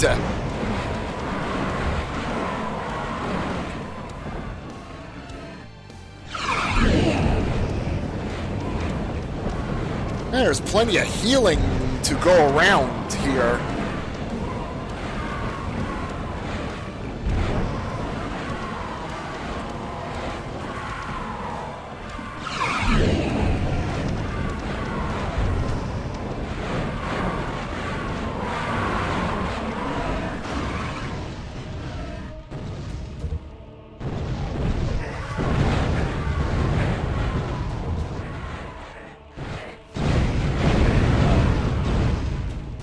The way is open, and Blood Scourge stuff is still right after me.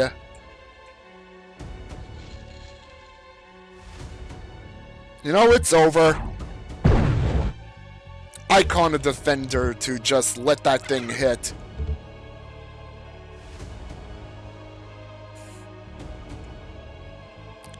And that's GG for Hexen Beyond Heretic and Death Kings of the Dark Citadel in general.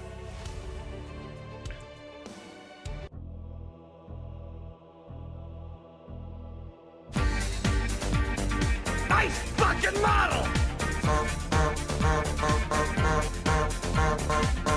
Once again, you find yourself in the Great Hall of the Chaos Sphere, as if no time had passed from when last you moved among these shadows. But something is eerily different. A silence where once had been soft whispers, a sense of being watched by hidden eyes. Eyes which shield a malefic intent. Once before you grasped the Chaos Sphere, held it within trembling hands. Now your hands tremble with something more than avarice, and dread meshes with the hunger for power. If even the power of the sphere is not enough to protect you from the forces of darkness, perhaps it is better left untouched, its promise left unkept. But then, you never were one to back down from a challenge. I'm gonna let this music play by at least once, and then advance.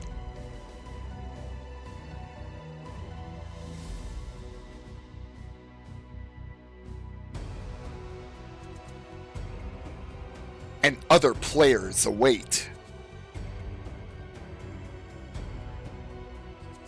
And that is it for Hexen Beyond Heretic and Deathkings of the Dark Citadel in the remaster. And next up, my first ever playthrough of Vestiges of Grandeur for Hexen. Like it's a whole hub, but probably be an average of like 5 hours, give or take. Like, depending on how much exploring I do. So, that's why I want to dedicate a whole stream to it. So yeah, this is what I'm gonna be going up against next time.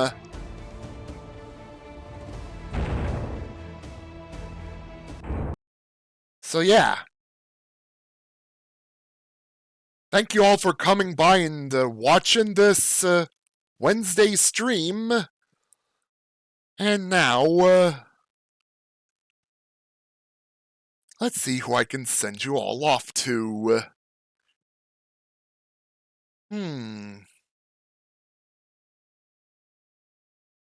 Yeah, like all 12 of us. That is currently in the chat right now. Alright, you know what? I'm gonna go raid DB Thanatos, who is playing Silent Hill 2. Alright, so next time, Vestiges of Grandeur. My first ever playthrough of it. Have a good rest of the night, everybody, and see y'all next time. Later.